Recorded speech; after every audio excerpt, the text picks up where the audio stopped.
waiting for. We gon' do so much more. Big plans, we make it. Life's for to take it. Go on and tell me it's time, time, time, time. Are you in? Are you with me? Are you with me? Yeah, yeah. Are you with me? Are you with me? This what they waiting for. We gon' do so much more. Big plans, we make it. Life's for to take it. Go on and tell me it's time. This what they waiting for. We gon' do so much more. Big plans, we make it. Life's for to take it. Go on and tell me it's time.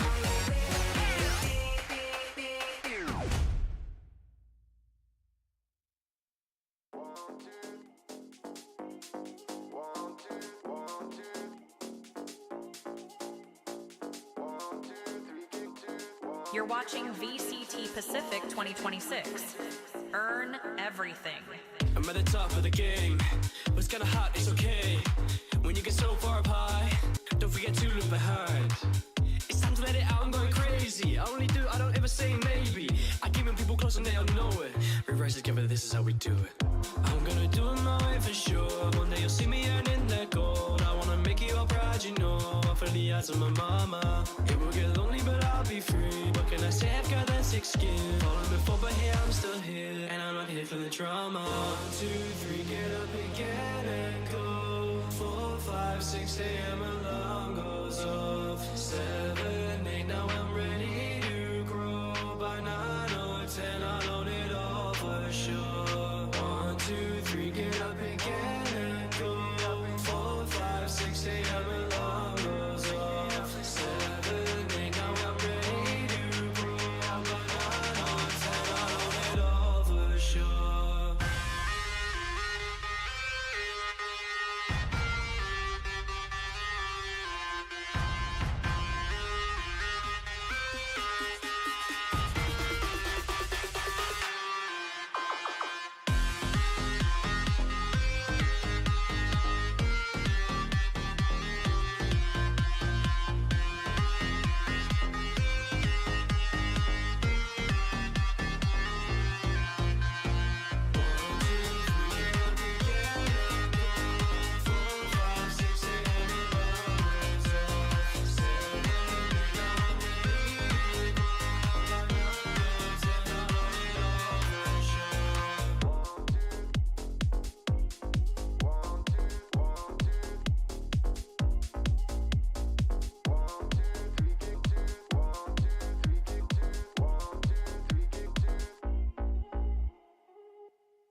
This is VCT Pacific 2026.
This is VCT Pacific 2026. Earn everything. You are my hero in the night, North Star in the sky, shining bright. And this line, we walk side by side, young hearts beating wild. You pull me up when I can feel my feet sink, and all my worst fears disappear again. I won't get lost, never get lost, never get lost, never get lost, never get lost. You and me are lighting up the sky. I won't get lost, never get lost, never get lost, never get lost, never get lost. You and me are ready for the wild.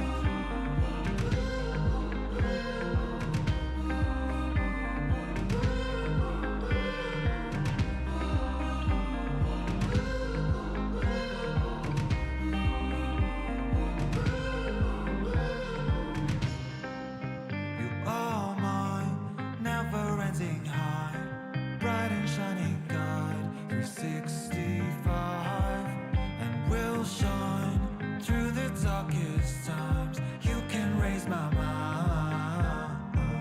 You pull me up when I can feel my feet sink, and all my worst fears disappear again.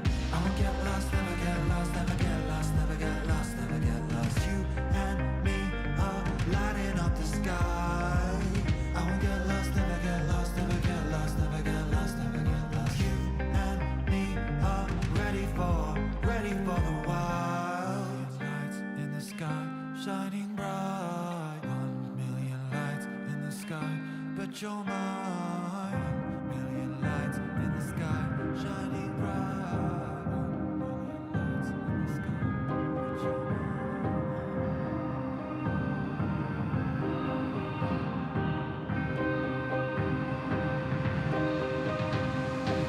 I won't get lost, never get lost, never get lost, never get lost, never get lost. You and me are lighting up the sky. I won't get lost, never get lost, never get lost, never get lost, never get lost. You and me are ready for the wild.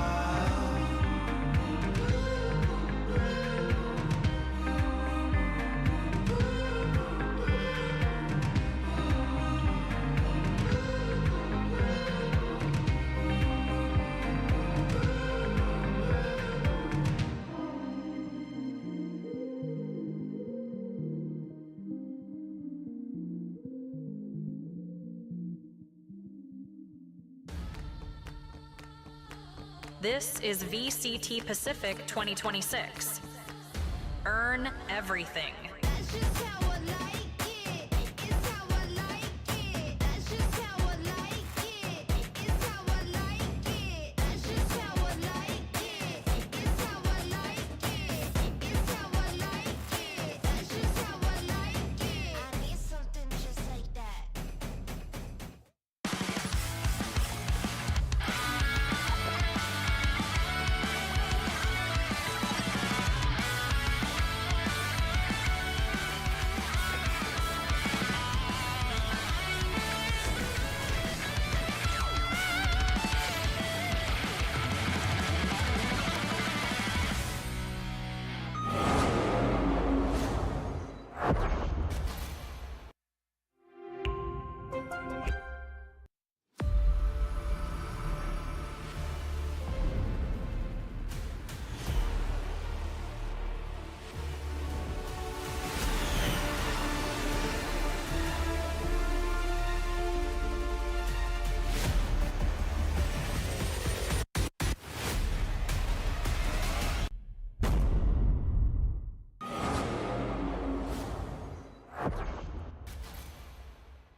Red Bull gives you wings.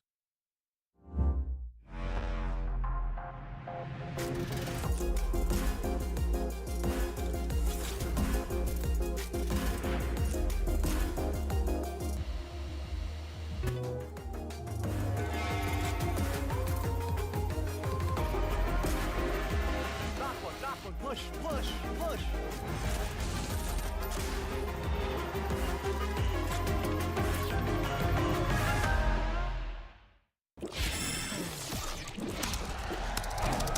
Red Bull gives you wings.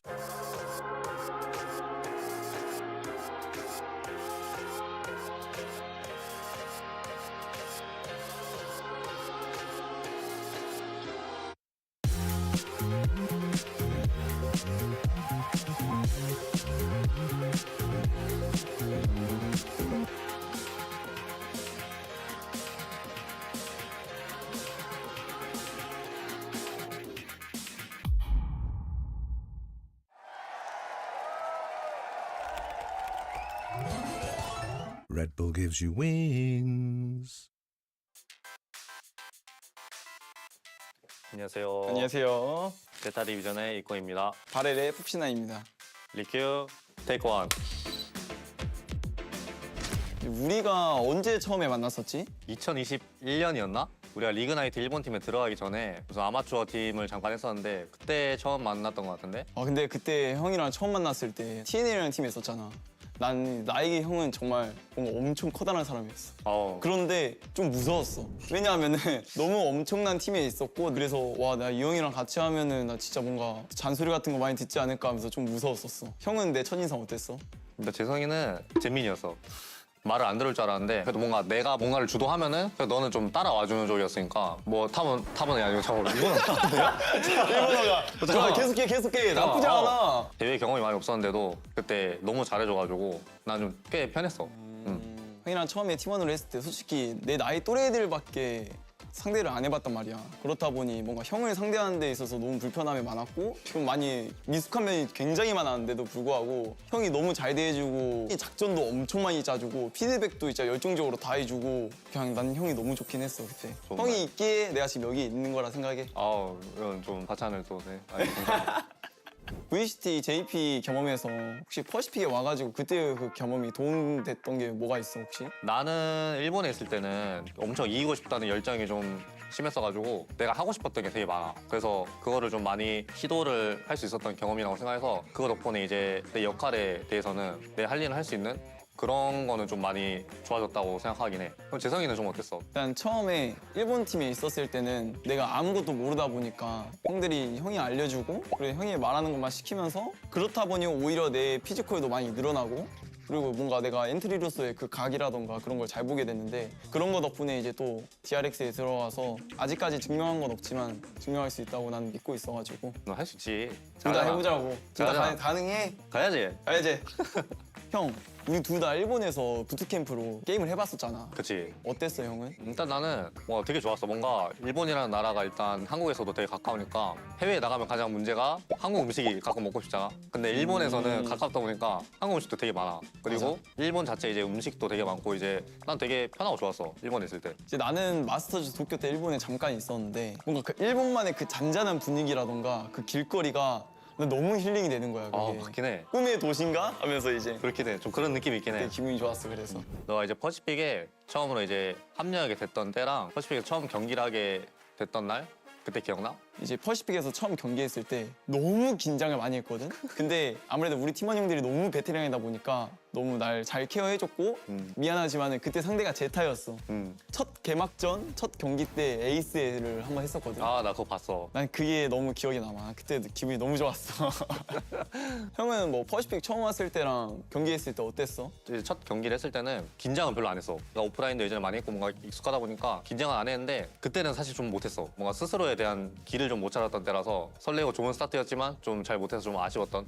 재성아, 이제 너가 퍼시픽에 거의 이제 4년차 대선배인데 좀 뭐가 좀 달라진 것 같아? 처음 했을 때는 뭔가 경기장이라던가 너무 나에게 너무 컸어. 경기장을 그렇게 세세하게 볼 만큼의 여유가 있진 않았어, 나라에게는. 근데 1년이 지날수록 점점 여유가 생기면서 처음 했을 때는 이제 위에 분들, 아래 분들만 있었는데 어느 순간 보니까 좌우에도 생겼고 그 결승전도 엄청 멋있어지고 그리고 대기실 앞에 이제 선수들을 위한 그 과자라던가 음료수라던가 그런 게 있어. 근데 그 그런 게 막걸리들. 엄청 다양해요, 퍼시픽이. 그게 솔직히 난 개인적으로 굉장히 마음에 들었어. 확실히 처음 때랑 진짜 많이 바뀌었어. 24년 때는 진짜 그렇다 할 슈퍼스타가 많이 없었거든. 근데 지금은 그냥 어느 팀에 가도 한 명씩 슈퍼스타가 한 명씩 다 있어. 진짜 비교할 수 없을 만큼 진짜 다들 너무 잘해져가지고 확실히 프로게이머 같은 느낌이 좀 많이 생겼어.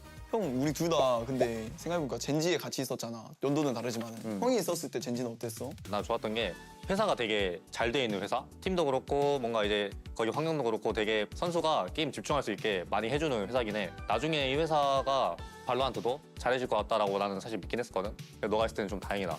나 때는 형이 말했듯이 처음에는 이제 다들 그냥 생각해보니까 난 2년 뒤에 젠지네. 2년 뒤에 젠지다 보니까 이게 정도는 잘 돼 있고 들어가기 전에 이제 마스터즈 우승까지 했다 보니까 그 우승의 그 아우라도 있었고 어떻게 그렇긴 해. 보면은 그리고 이제 단장님이라던가 그리고 매니저님 굉장히 잘 챙겨주셨어. 아 맞긴 해. 굉장히 즐거웠던 것 같아.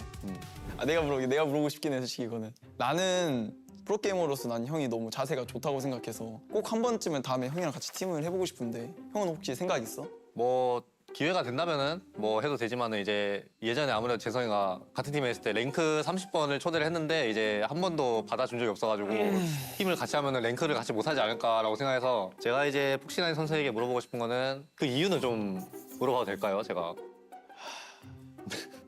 이게 제가 그때 너무 못했나요? 사실 나도 기억이 안 나.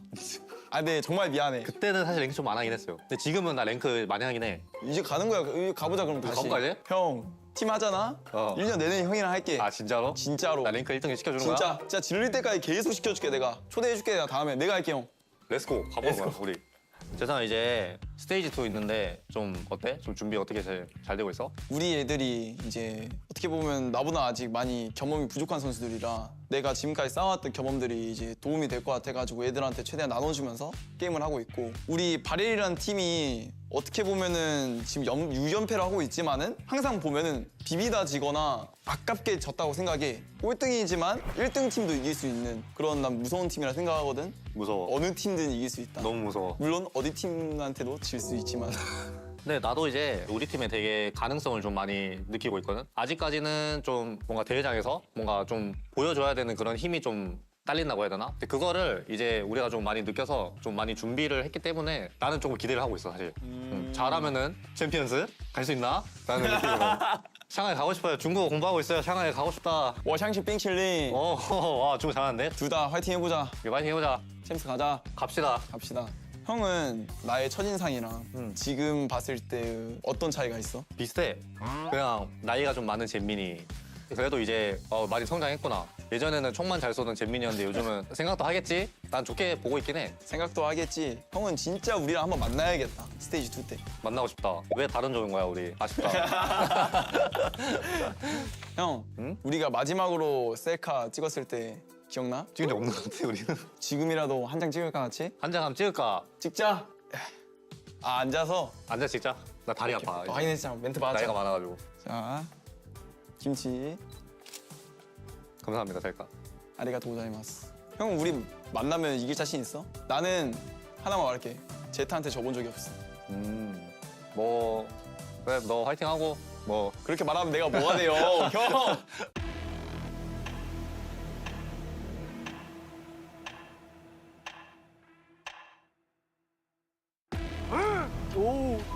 뭐야 이거?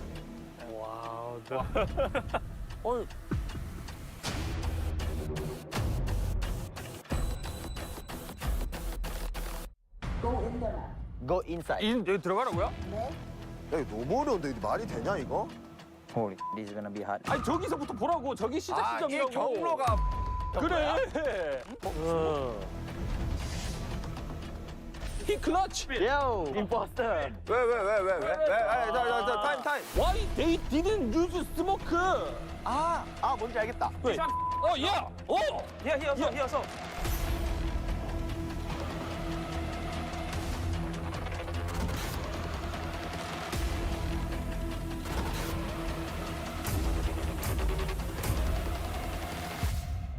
어렵네. 와, 미치겠다.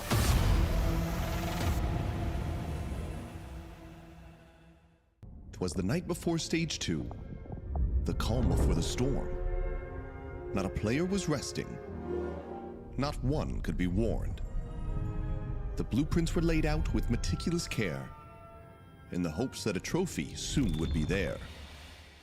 Every team had a plan, some of them good. Every team doing things that perhaps no one should.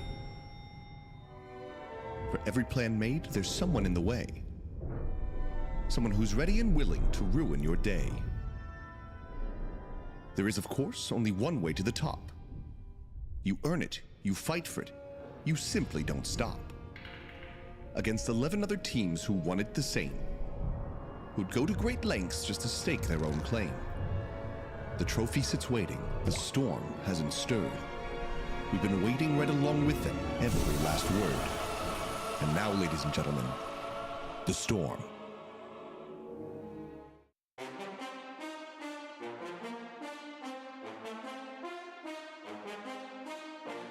This is VCT Pacific 2026. Earn everything. We back again, we back again. I'm bouncing up before they count to 10. We back again, we back again. Tell your mother, brother, sister, and your friends. We back again, we back again. I'm bouncing up before they count to 10. We back again, we back again. Tell your mother, brother, sister, and your friends.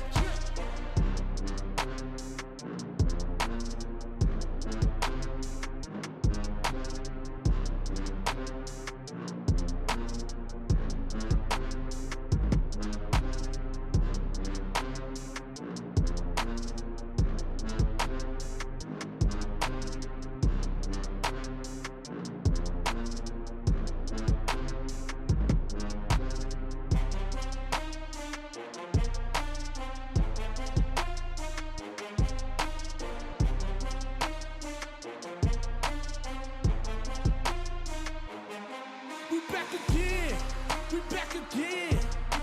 I'm bouncing up before they count to 10. We back again, we back again. Tell your mother, brother, sister, and your friends. We back again, we back again. I'm bouncing up before they count to 10. We back again, we back again. Tell your mother, brother, sister, and your friends.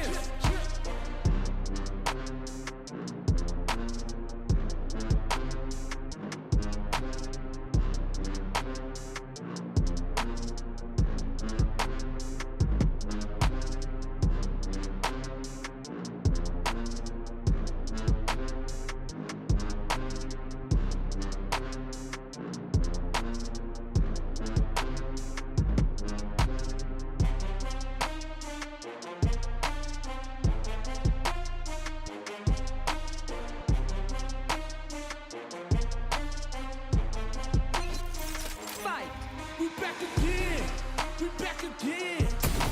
I'm bouncing up before they count to 10. We back again, we back again. Tell your mother, brother, sister, and your friends. We back again, we back again. I'm bouncing up before they count to 10. We back again, we back again. Tell your mother, brother, sister, and your friends.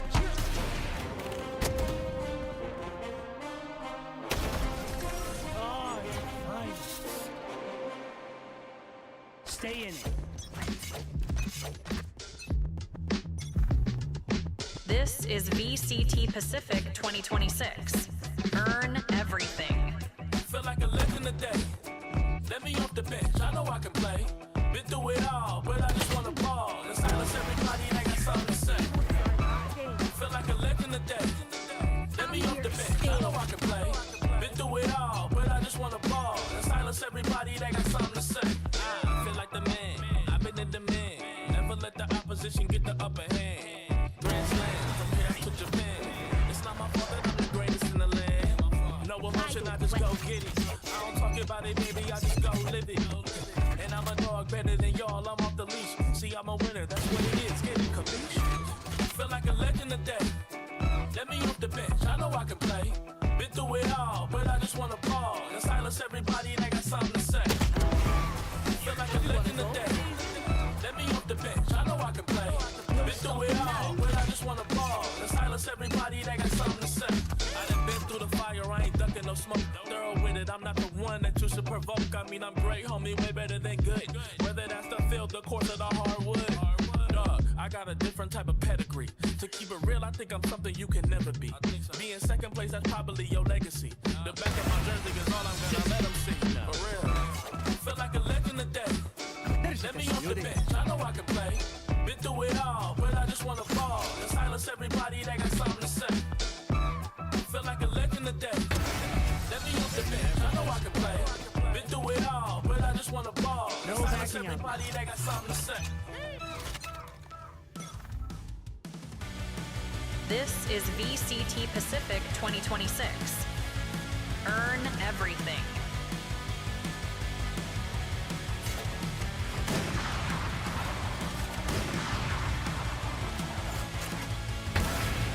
They were killing them. Back each other up.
Welcome to another day here at Pacific. Mika Fabs back here on the desk. It feels good to be back. Of course, the gentleman next to me, Big Time and Pilski, have already been back with Victoria, but we do have a special guest here on the desk. We have Platoon from Global Esports joining us. How are you doing? I'm doing good. I'm excited to be back. Okay, it's nice to see you smiling because let's get right into it. You have joined Global Esports at a very interesting time, and there's been a lot of talk around your position as a head coach. So tell us how you feel about stepping into this role. Honestly, I feel comfortable because I've honestly been with the team even before we had the current roster at the beginning of the year when we were still figuring out what we're going to do with the rest of the players on the team.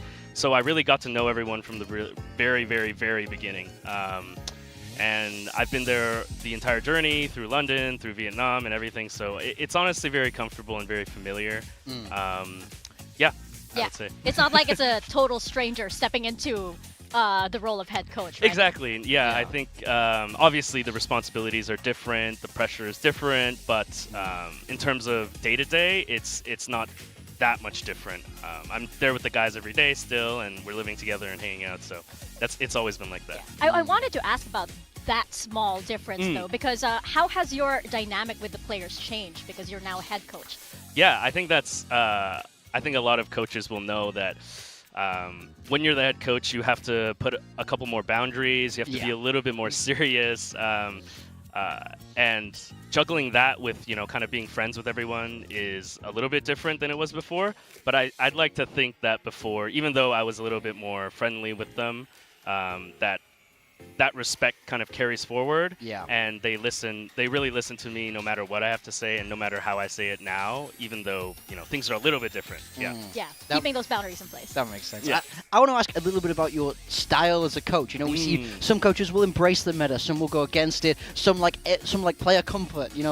How do you view your own style now you're stepping into this head coach position? Yeah, I honestly, I would say my style is really believing that anything can work. I believe anything can work from any region. It's just how you do it and how, not necessarily just playing your own game, but understanding your own game in context, in relation to other people's styles. So I really believe that anything we do works.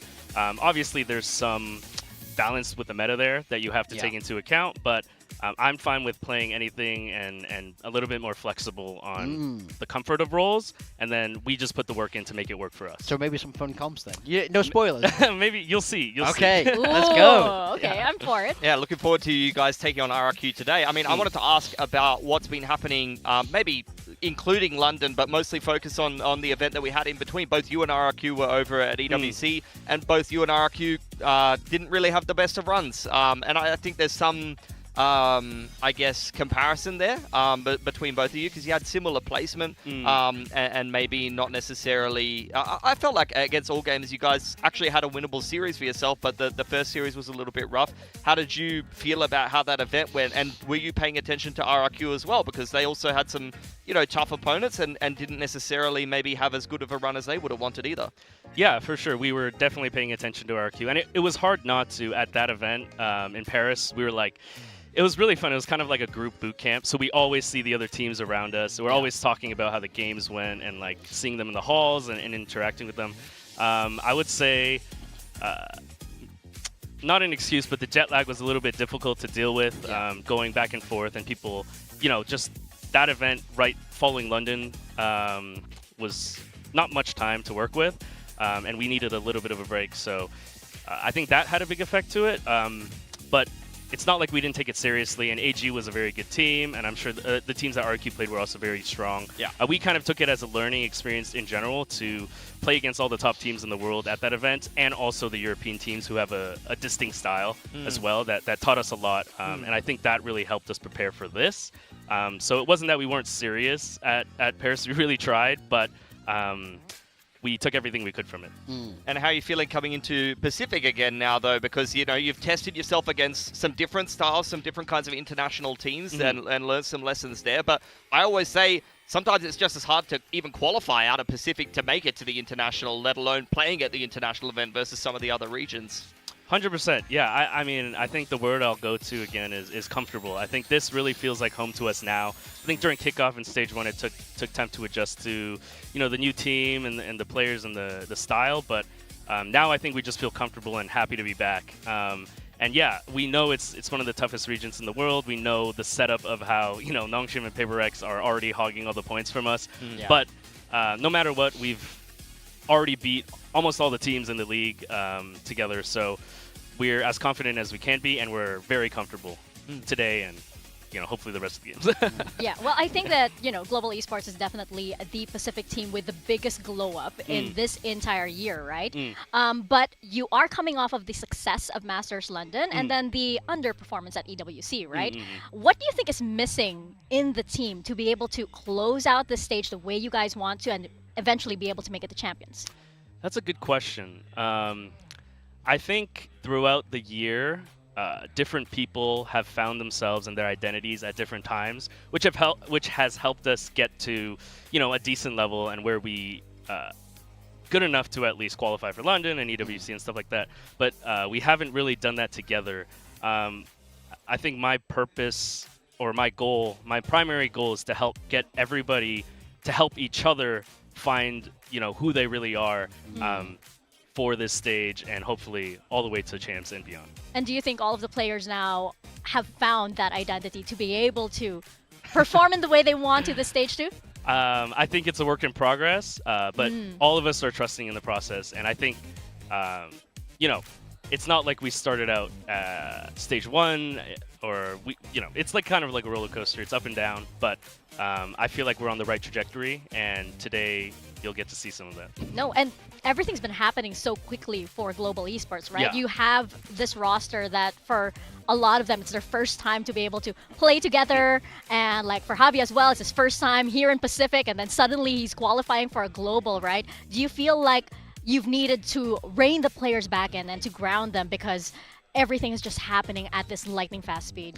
Yeah, I think that's definitely something I need to do a lot of the time, is to ground them and make them realize like, hey, we're here together, and the guys are really like a really tight-knit group of friends, despite their cultures and also their competitive backgrounds. I think that's could be seen as a weakness, but in my perspective, it's a strength for us, and it's honestly why we've been able to reach the level we have. It's just kind of getting that at the same time. Yeah.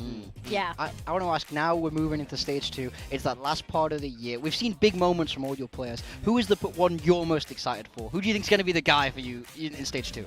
In stage 2, I honestly want to say Javi. I think Javi, at the beginning of the year, he was really coming into his own as an IGL and struggling with, the higher caliber of player has been,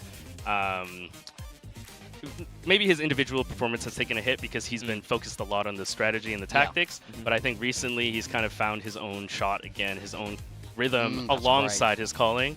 And that might be the last piece we need, really, to take everyone up with him. Yeah. That's exciting. Interesting, and he's definitely hungry for it. So best of luck to you guys. First, though, you have to deal with RRQ, so we will let you get down to the stage to prepare for that match. There's too many GE coaches on this analyst desk. We have to get rid of one. Platoon, thank you so much. You can leave your headset over here.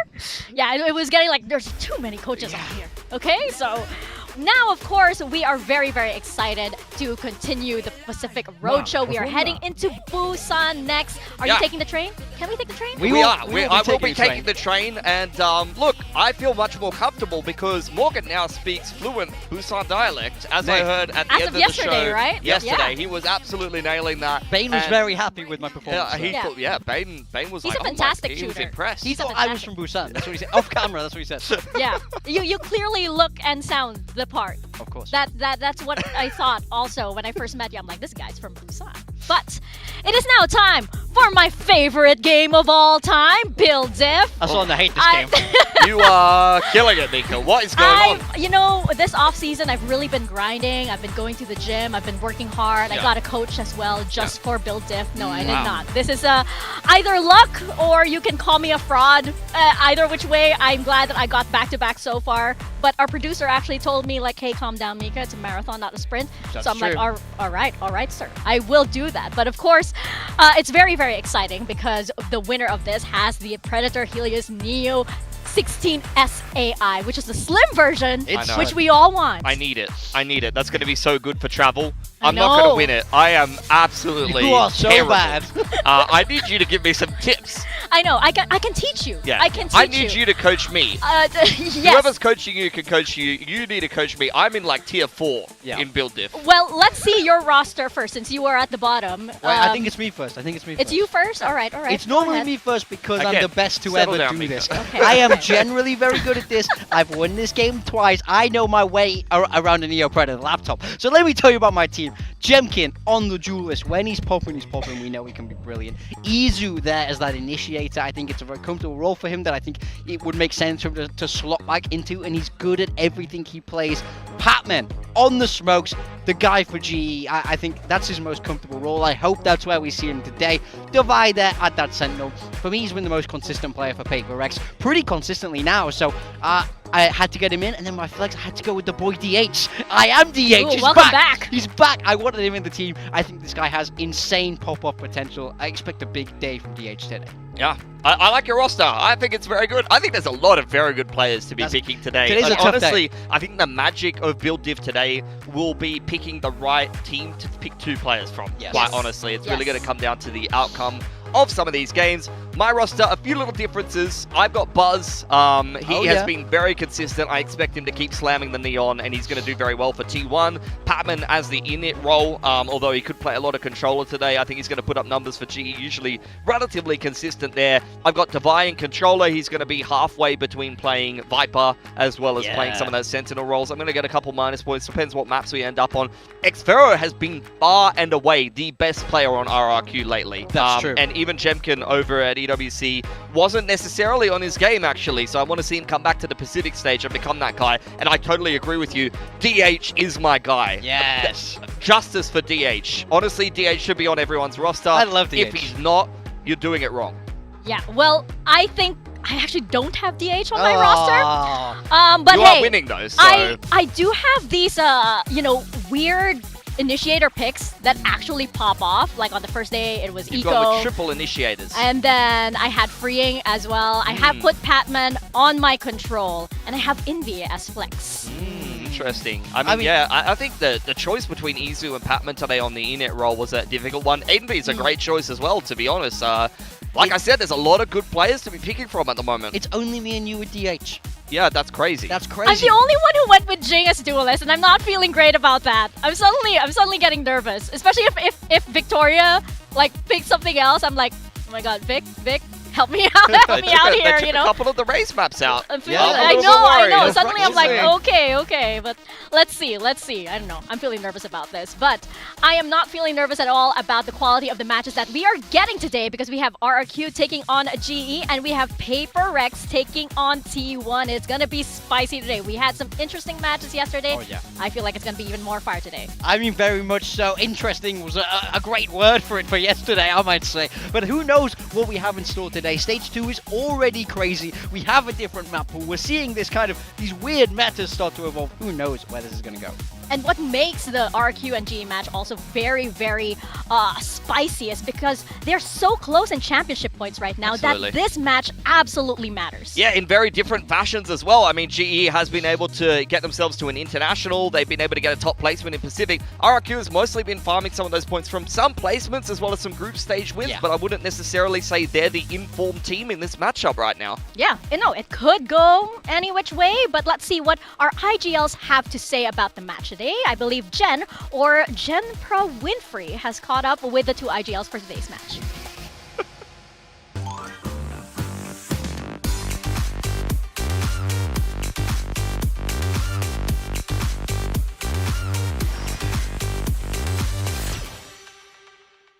Hello everyone, welcome to Jenpra Winfrey Show where we teach you how to win for free.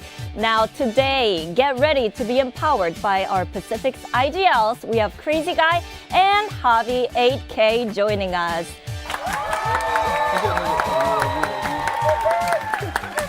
Now, Crazy Guy, I'm gonna start with you. You have a +1, right? A new player. Talk to us about him. I mean, he's the opposite of Monyet. He's very, very quiet, not like a lot, not noisy like Monyet. So yeah, it's a different like experience. Is he playing today? That's a secret. So while RRQ was +1, you guys are kind of -1 in a sense, if you know what I mean. What changes did that bring to you guys? You know, how are the vibes? What approach are you guys taking? I guess there's more pressure now because of the change. Yeah. But I think within the team, we're all still the same.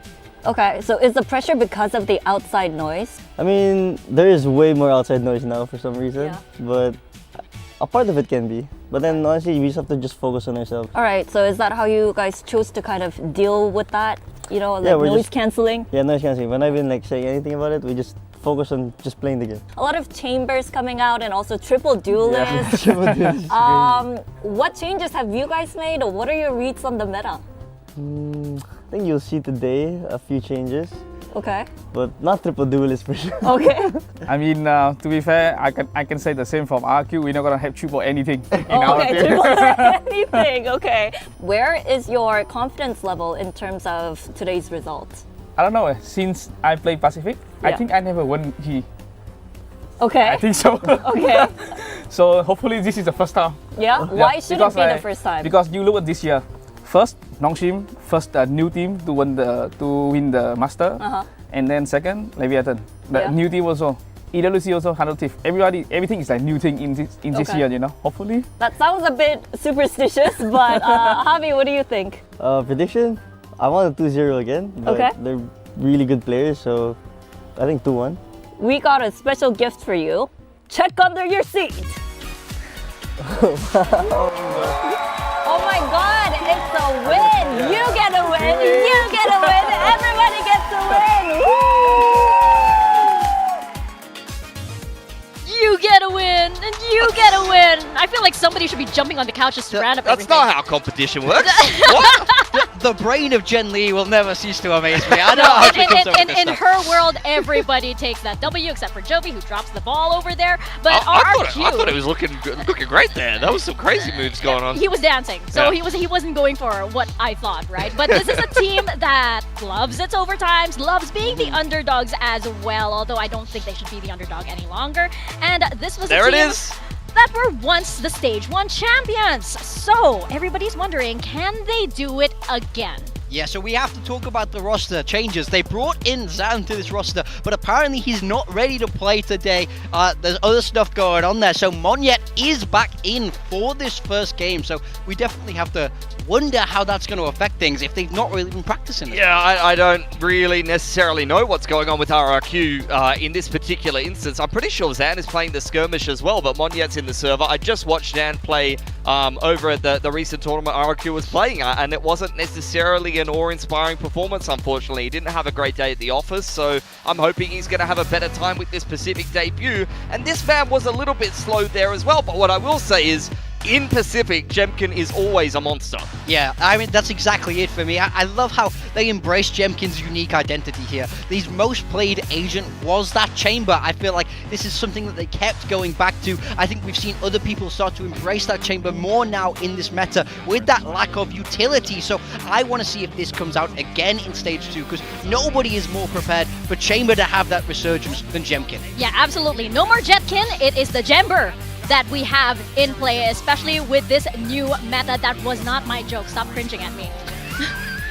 I saw that. That wasn't me. I'm just reading it. There was a physical manifestation of pain on my face. I'm just reading it. But you have to wonder if RRQ is indeed one of the major beneficiaries of this new meta because of all of the buffs that are coming in for the initiators and the sentinels. I mean, potentially so, but that's the thing. Like, you just never really know which way it's going to go. We've seen Sentinels and Initiators be incrementally improved, and then a team like KRX just cranks out the triple duelists. You know, they lean even heavier. But the agent comps we can see here, previously they were running a lot of double Init and Yoru. Yeah, this is Stage 1 last year where they managed to lift that trophy when they were truly at their best, but it was firmly that double Initiator meta. They could play that tail. They had that Yoru where I also feel like they were fantastic with. So the meta is a huge question. Yes, Jemkin's chamber is nice and it fits in, but how do the rest of the team adapt? I worry that in a way this team isn't built with that double duelist in mind. You have Crazy Guy, you have Cushy, who are fantastic Initiator players. So my question is now, for sure, with these buffs coming in to the Initiators, to the Sentinel, do they feel like it's good enough to pivot back to that style that's been so strong for them? Here's where I'm going to disagree with you. I think that RRQ, the thing that I liked about them and the thing that was great in their Stage 1 run and leading up to it is they were flexible enough to go into double Init or duelists. I didn't necessarily even really ever like Monyet that much on the smokes. I thought he was better on the Neon when he was in form. All of my memorable moments from Monyet are when he's running around on a duelist and making plays. So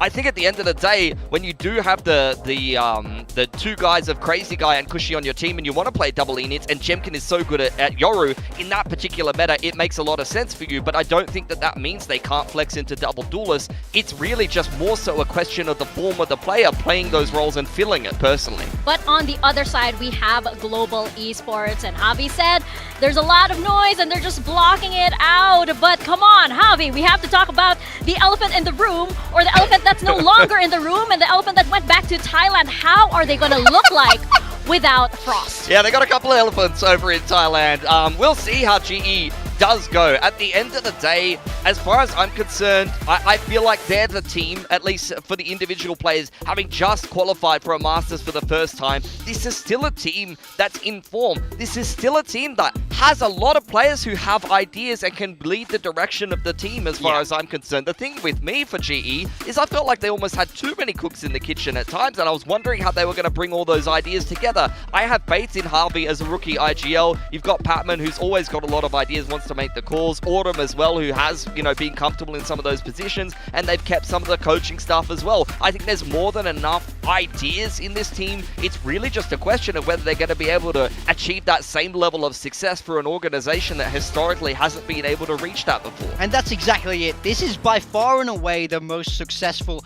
year for global esports. You see how this graph trends upwards from when they get this roster. It really does. Something clicked when they built this. So I think, yes, there's been changes. Yes, there's been a lot of external noise, but it's still the players in the server that have to execute. And these are very good players. This is a very good roster. I think what they put together in Stage 1 was fantastic. To qualify to an international is no small feat. Yep. It's all about, can they capture that magic again? Can they truly block out all that noise and do another miracle for this organization? And that's exactly why I wanted to ask Platoon, like, what's missing for this team, because it is Stage 2. This is their last chance to make it into champions. It's potentially the last chance for them in this era, right? So what do they need to do in order to actually make this dream attainable? I mean, again, I think it's quite much the same thing, whether Frost is there or not. As far as I'm concerned, this is a team with a bunch of talented players. As I said before, they've got good leadership, they've got a good rookie IGL, they've got a lot of flexibility in the roster, and they still have some interesting ideas that they want to be putting together. At the end of the day, the brass tacks of it is they need good calling, they need the individual players to show up in the server, and they will go far here in Pacific. But there are so many teams, especially we've been talking about, the whole narrative is this is the last Pacific League that we're going to see. We're heading towards the champs kind of situation. There are so many teams that are hungry, that are making big changes and want to knock GE off of that third spot. Maybe even, back to kind of where they were placing before. Yeah, absolutely. It is going to be do or die for this team. They get to prove who they are exactly. And now we are stepping into skirmish, and it's RQ's latest addition, San, up against Crystal. Yeah, let's see how he does in the skirmish here. He's not in the server for today's game proper, but he is, managing to cut his teeth a little bit on this skirmish against Crystal. Crystal has been pretty solid in the skirmish. You see that win rate there at 75% for GE, so not too shabby. He's bringing out the operator, pure cheese. Can't say I'm happy about that. Vamos the Zan, let's go. Yeah, I mean, Crystal, we've talked about him as a player that has worked on his mechanics, worked on his aim, and is slotted more so into a bit more of a sentinel role as opposed to an Enya, and it's something that seems to have been working for him, so it's good to see him back himself in the skirmish as well. For Zan, I mean, it kind of sucks that we don't get to touch on it too much because he's not playing the actual match today, but I felt like he was a player that made sense for RRQ coming in from Tier 2. He plays a lot of the same agents and roles as Monyet with a little bit more flexibility. He's played in some structured systems over in Motive. He's quite good at the Neon, something that Monyet seemed to be struggling with, even though it seemed like it was well within his wheelhouse when RRQ was having success. So I thought that he was going to be a good addition to this team. It was really only a question of whether, as a rookie, he was going to be able to step up to the level of performance, and unfortunately at his debut tournament, it was not the case. Well, Crazy Guy did say as to whether he'd play, it's still a secret, so can't count that out just yet for today. It would be interesting though, because that would mean San would go up against a former IGL of his own, which is Javi. That's true. Who he was on, they did that Ascension Bangkok run also. Also, see how Zan started bringing out the operator, and now it's back to 4-4. We have to get this going out of skirmish. Jake Shin, can you hear me? Oh man. I'm sure he can, but what are you gonna do if the players want to bring it out? That means GE takes the skirmish, and of course we head into our map vetoes right now. I think it's gonna be really interesting to see what they have. Of course, RRQ bans out Split and GE bans Lotus. We have Sunset up first, and Summit GE being the first team let's go to actually pick Summit. I mean, I love this. We're banning the middle of the map pool. We're getting funky with it. This is going to be fun. Unfortunately, I think we're going to see a lot of Sage from both of these teams today, so it might not be the most thrilling gameplay you've ever seen. There's going to be a lot of slowing down and double pumping and things like that, but I'm keen to see Sunset Summit back to back. We're going to guarantee get those maps, and then Breeze as the third map decider. Yeah, I mean, I think this is definitely fun. Both of these teams need to make a splash here in Stage 2. They can't rest on their laurels, so they've really tried to embrace this new map pool, embrace the changes, and get it ready so we get to see both of the new maps from this team. This is a very big test for them both, and a test of that short prep time. We did see both of them over in EWC. Exactly. So what, 2 weeks maximum to prep these maps here? So very curious how this will look. Yeah, it's a lot on Platoon's shoulders too, right? Taking all of that in, and as he mentioned earlier, it's been a lot, and they barely had time to rest. Of course, RRQ, their coaching staff, I would say is better armed to take on a lot of more extra workload this time around. But of course, you can't underestimate what GE might have planned for a map like Summit. Yeah, I mean, I agree in theory, but the problem is they went in with better prep time than Global to the last tournament in between the two stages, and they didn't do any better as far as I'm concerned. I think RRQ's coaching staff are in a little bit of a crisis. They have more resources, they've had more time to prep, but the results are no better than what GE are putting together, and that's why I'm a little bit concerned for RRQ at the moment. Not to mention the roster crisis that they've got going on at the moment. I want to see what they put together here. They have such talented players, man. You got Xfero, Jemkin, and I really rate Crazy Guy as a caller. I'm really surprised that they're struggling to put together a top placement in Pacific. Yeah, and I feel like for RRQ, a team like RRQ, the players are really their own worst enemy. You can see it when the pressure mounts. You can see it when the score starts getting really neck and neck, right? And I want to see them overcome that this entire stage 2 because it's been the same story with RRQ. We're going to bring out our predictions right now, and while I have gone the way of GE, let me explain my logic here. You actually get a win-win, just like Gen Pro Winfrey said. Everybody gets a win because RRQ, they actually don't like it when you vote for them. That's true. Yeah, they don't like it. They say, please, don't. We want to be the underdog. So you have to vote GE. If I don't pick RRQ and then they win, I normally get tagged on Twitter pretty aggressively. I also get tagged, even though I remember one of the only times, I think I only predicted for them against PRX in a lower final and they ended up winning, but I get no credit for that. All good. We see the viewer bar here heavily in favor of RRQ. I wonder how much of that is a reaction. So we'll have to wait and see. The reason I'm going with GE is I feel like it's not all doom and gloom. They have very, very strong players. Absolutely. It's still those players that won those games to get them to those international. I think the quality is there, and I think RRQ have been struggling a little bit. I have GE favored here for sure. I don't think it's by much. I'm thinking sort of 60-40. I'm expecting a good game here. Yeah. But I have to give Global the edge in this. I totally agree with you. I think this is a pretty 50-50 matchup at the end of the day, but GE is my prediction and slightly favored because I felt like in the last tournament they played a pretty good game against All Gamers, who were playing pretty decently for themselves. They had less prep time than RRQ, and RRQ didn't show anything too awe-inspiring either. I'm a little bit concerned about RRQ, and I'm not sold on the 5th spot kind of being, played with a little bit between Monya and Zan. I want to see a clear direction and something that gives me confidence. Both of these teams, as far as I'm concerned, need a really convincing win here. They need to win over the fans and the supporters because there's big questions about both of them. And I think the meta for me is still a huge question mark on the side of RRQ. They haven't found a way to make it work in this more aggressive, the more aggressive style that we've been seeing a lot more teams adopt. So I wonder now if they embrace what they're actually good at. If they start to do that, then maybe I can get back on board the train. But it's it's week 1 here. They have to surprise me. Yeah, and just to recap, of course, the championship points for both of these teams are neck and neck. So this is going to be very, very important. And there was a time where I think that RRQ would have won this, maybe 2-1. Oh, for and sure. with a lot of confidence. But I feel like Global Esports, they've just made so much impact lately. And their players have gotten so confident that I feel like this time it could be a different story. But we're going to find out exactly how that story pans out as we send it to the stage for our first match of the day. RRQ taking on Global Esports.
Today's matchup.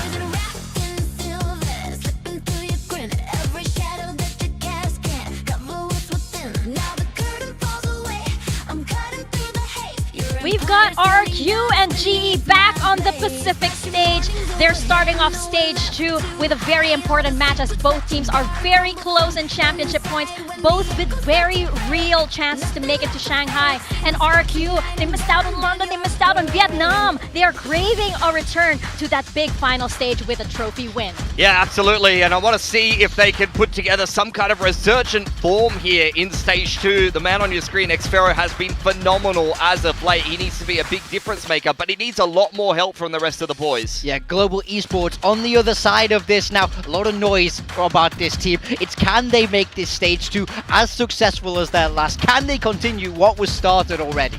Yeah, absolutely. This is the chance for these teams to cement their place in Pacific. Global Esports, they're looking to continue what they've been building since kickoff, but this is the biggest change yet in their team, a coach change, and can GE still close it out? I mean, that's the question. I think the quality is there in this team, there's no doubt about that, but how does it look under new management? What kind of style are they embracing? How do the players feel with everything that's going on, and can they find that raw comfortability, and can they just get the best out of these guys? Because if they do, we know that they can be top 3. We know that they can be more than that. Yes, it didn't work over in London, but we know that there is real skill here. Both sides of the aisle here. So for me, it's all about who's used that little bit of prep time better, who shows up today and wants it more. Yeah, I think there's some mirroring storylines here, really. GE more recently have discovered that international success and maybe not necessarily had the results that they would have wanted once they made it there. That has been the narrative around RRQ for a long time. They've even been champions in Pacific Stage 1 last year. We know the potential of this roster, but they haven't been realizing it as of late. Not to mention the fact that the players on GE will be feeling an enormous amount of pressure from the public sentiment at the moment. And I think Monye, you know, I want to see him. I'm sure he has some degree of pressure on him. The RRQ players as well from their fan base will have some degree of pressure on them to perform here. Everyone wants to see them win. So I think both of these teams, they want their last chance at that international event. There's a lot of pressure on them to have a good season here. And a win at the start of the group stage will start off that momentum that you need for both sides here. I will say for both teams, I love how they've embraced this new map pool. They're not afraid of taking risks. Game 1 of this split. So impressive there. That to me means they feel confident in how they've used their prep time. So let's see now. Now's the true test to see where they land. Yeah, I was interested to hear, like Platoon was saying, how for GE, the story is about really building into their identity, what they were able to build and how they were able to find themselves throughout this whole year and bringing that out this stage. For RRQ, it's about time that they actually find the success that they've been working so hard for, because they've been that team that's always been trying to break through in the middle of the pack. They were Stage 1 champions previously, yes, but they've needed to find that fire back. We have the agent comps up on your screens now. Okay, GE, they're playing the same comp that they were playing previously when they took on All Gamers recently. They won double pistol and then ended up losing the game. But what's different is the roles here. Patman on the Omen, Harvey is over onto the Cypher playing the Senti role, and Crystal will play the Sova. So they've really kind of shuffled things around, and maybe that's going to give them a little bit more comfortability here. That's interesting. Having the call from that Sentinel role, we heard it from Frost yesterday as well, is a little bit difficult. On the side of RRQ, it's double Senti, Xfero on the veto. I like him on this agent. I think it's great, and I actually think it can be really nice to play into that double duelist when you're defending. If they can't throw those walls out, it's really hard for them to actually break through these chokes on the ground. Yeah, Xfero is such a big playmaker on this veto, especially starting out on the attacking side. Keep an eye on him picking up the operator and just kind of walking, but trying to make some plays. Him and Jemkin are the big heavy hitters here. But part of me, especially as a big fan of his, is looking for Monye to just release all that pressure and have a massive game here on the Omen. Well, let's get into it. RRQ versus GE. Paper thin, Achilles, who you got? I don't know.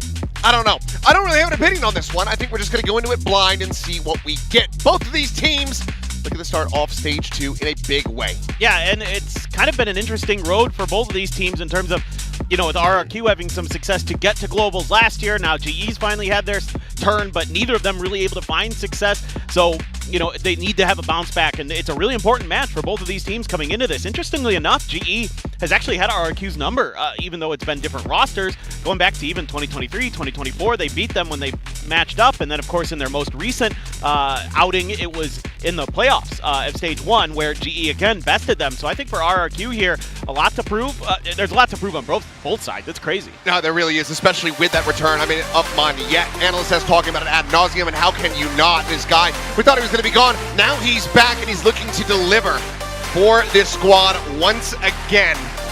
Sunset to kick things off with something on that horizon. So curious to see what we get once we get over to that map. But for now, we'll jump into this first one, see who can come out on top. RRQ. We've been looking for that success on Sunset. The veto back in hand for Xpero.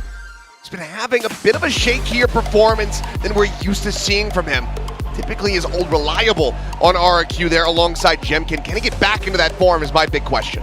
Yeah, I mean, he's usually really good in the clutch. Like Xpero, one of the best clutchers we've ever had in Pacific. So you're always looking at this guy to kind of be there to clean things up when maybe the rounds don't go the way you planned at the beginning. So my eyes definitely on him, on that veto as well. You know, this double Senti comp, I think this attack side might be a little bit rough potentially for them, but we'll have to wait and see. Of course, you know, Jemkin on that jet, you never know. He's want to just start taking over matches if possible. That's not going to catch anything there. Shock Dart actually going to miss onto the veto util. So that's going to be ups, and everybody on the side of RRQ just holding the line for now, expecting some kind of aggressive play here. And they are right to expect this. Slow creep forward. Plenty of shots being out into mid, trying to bait them forward. Monyet going to be caught with that util in hand. Crazy guy on the counter swing, able to find crystals. Autumn's going to be taken down. Udaton with one, but Cushy will ensure that they get back into a player advantageous position. Forward here from Patman, now going to be walled off.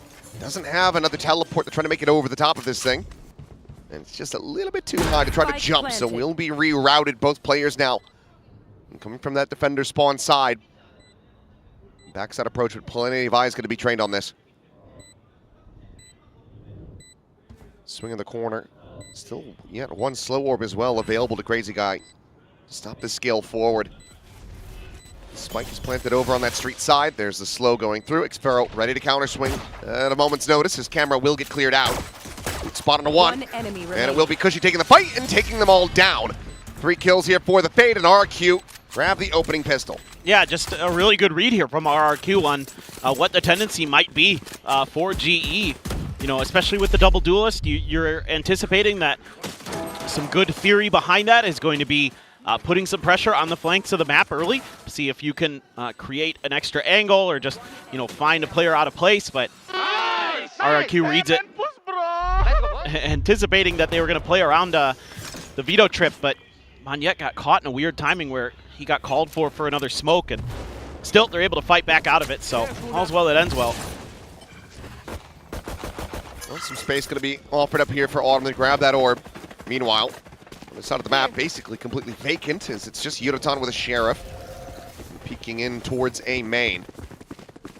Monyet to check back the wall, locking off that Boba side approach. So we'll just have to be a rewrap through mid, potentially in the tiles here for GE, but they're going to stick to the one side. It's a very nice shot. Udaton able to find the one, and Monyet not quite registering where that kill had come from, or perhaps thinking that he was going to be rewrapping into alley. Either way, this is now a 2-player advantage. Weapons going to be collected into the hands of GE as they look to tie this up 1-1. This is devastating. This is the worst case scenario right now for RRQ. I mean, they do have the option now to pivot back over to B. Just try a pause. Well, speaking of players being a little bit asleep there, spot on the one, Xpero swinging, the Marshall singing, looking for a little bit more. It will be Jemkin. Around from that alley side, able to find the headshot to the back of the skull to rescue this round, but that was narrow margins that RRQ cleaned up this anti-eco. No, you're absolutely right. It's just kind of chaos caused by Udaton being so sharp with the Sheriff. It's that second one there, Monyet. I think hearing some footsteps behind him is why he's turning around there potentially. Can't really blame him too much, but that's a feels bad man position where they're trying to go clear elbow. And it's just a timing thing. So you get through it, keep the Guardian and the Vandal. Gonna have a Bucky in the mix for Monyet, a couple Sheriffs there otherwise. So still a little bit fearsome, a little bit scary from RRQ to convert a bonus, but definitely very tricky. Some interesting trips here from Javi. Shouldn't catch the Prowler. So should drift just underneath of that one. Try to get that intercept, and it will be able to do so. And Jemkin cannot escape. No break on that one fast enough. Javi able to collect that elimination. As Wall not going all the way out. And Yutani is going to be able to find one. Able to swing. The Bucky will be able to find a kill. That might just be about it, and that's all they're going to be able to find. So overall, a very healthy anti-bonus as Global Esports get themselves on the board. Yeah, definitely, though, some information here for RRQ on some of those setups for the trips that you're going to need to be watching out for. Like you mentioned, just kind of an awkward placement. Yeah, just a nice spot there on the Jemkin. Try to respond with the Hunt, but it's just a little bit too late. Get Monyet with the shotgun to do a little damage, and that's about it. So not too bad at all. We'll see going into the next round. So this chain together. Yeah. So Molly will be able to find a tiny little bit of damage, but obviously Crazy Guy can heal himself back up. Don't quite have that running back available yet here for Autumn. It's been a little bit slower to build, just given that the kills haven't been there for Global until that prior round. Deploying drone. Crystal just going to be sending out this drone to try to scout. Spot on the one as we go to the comp.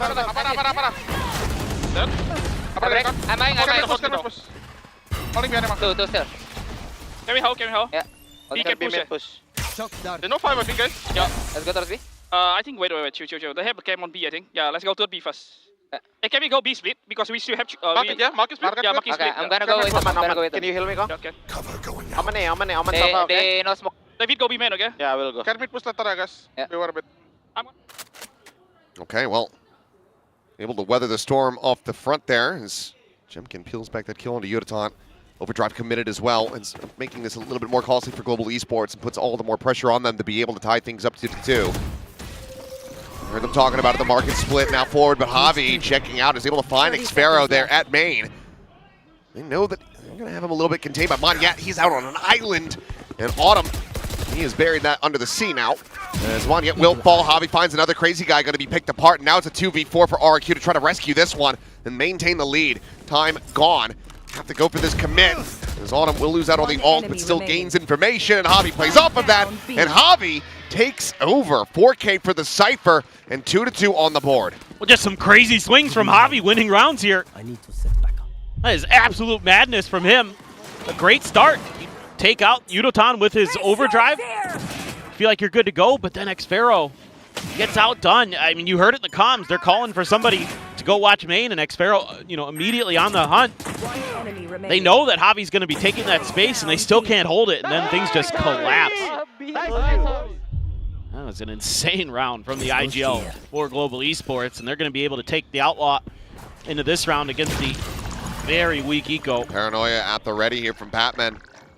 Look at all those outlines on the far side of the wall. Any contact, and that is going to fly. There it goes. Paranoia across. 5 players going to be blinded up. As Crystal is able to collect 2 now on third. Looking for a little bit more. Jumping in with that bandit. Able to find Yutatan. The spike now on the floor. I'm not recovered yet either, as Xfero will be able to find Patman, but this should be an undoable job, and it is. Crystal with a 4K off the back of Hobbies as Global Esports take the lead. Let's see if there's going to be any timeout from RRQ. Or again, I figured this would be the rougher side of the map for them for sure. Looks like Xfero might be buying an op here. To wait and see if that gets confirmed, but heck, easy money here when you've got the 4-man setup, you got the Paranoia, you got the flashes from Autumn. Everything pretty steady, pretty safe. Yeah, really good Paranoia. Just a really good call there as well from Javi. Have the right pieces in the right place. Looking at Crazy Guy over on the B main side, all on his own. Throw out that orb early. Buying a little bit of time, but nobody's able to scale from RRQ. They're still concerned about another trap setup or some push out. Just not in the right place this time initially. Let's see if he can get a good read off of this. Just not much information being gathered for RRQ. You're happy to play a little bit deeper. There's a crutch attempt. Is the Crazy Guy still swinging on this? Oh, he's going to be able to find damn near timing, but just can't quite get the shots aligned. So Autumn down to 11, but able to survive. Blazewall goes up, and that's going to be the heal coming through. That's Hunter's Fury for Crystal. Off that orb grab. Key pickup. Big ults available.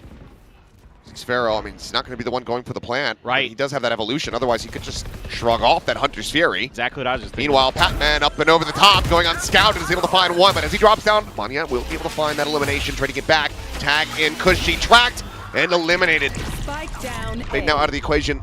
Rez going to be going through. Jemkin right back into the fray. Yudotan spraying and praying, but not being rewarded. Prayers going unheard. Ends up losing his life, and now it is all on Autumn. A 1v2. Narrows it down a little bit. Curveball on the peak, the spot on the one, knows where the other's at because of the plant, but there's the swing. He's just overwhelmed. Can't fight his way out of this one. Monyet will be able to find it. The op's going to be carried over, and RRQ tie at 3-3. They're able to get a decent read here. Eventually, took a little while, felt a little uncomfortable, especially with that Hunter's Fury there, taking out Cushy. He was thinking about going for the plant, but that res turns out to be instrumental. And then they can just start spamming down this choke. There's 3 players standing there when the smoke drops. They get crushed underneath the gun barrels of RRQ. So, okay. That was a very pivotal round, but now Op going to be coming into GE's hands. Yudotan to maybe try to counteract that. Revealing area. He's going to be taking early B main space. Meanwhile, RRQ looking for mid, but again, Crazy Guy kind of pushed back, thwarted from any attempt himself. Oh, nasty shot from Autumn. Well, after a bit of a hot start, Cushy kind of cooling off here a bit, getting caught. It's a good shot from Autumn. 2 charges away. Meanwhile, here's the operator. Didn't really go scouted.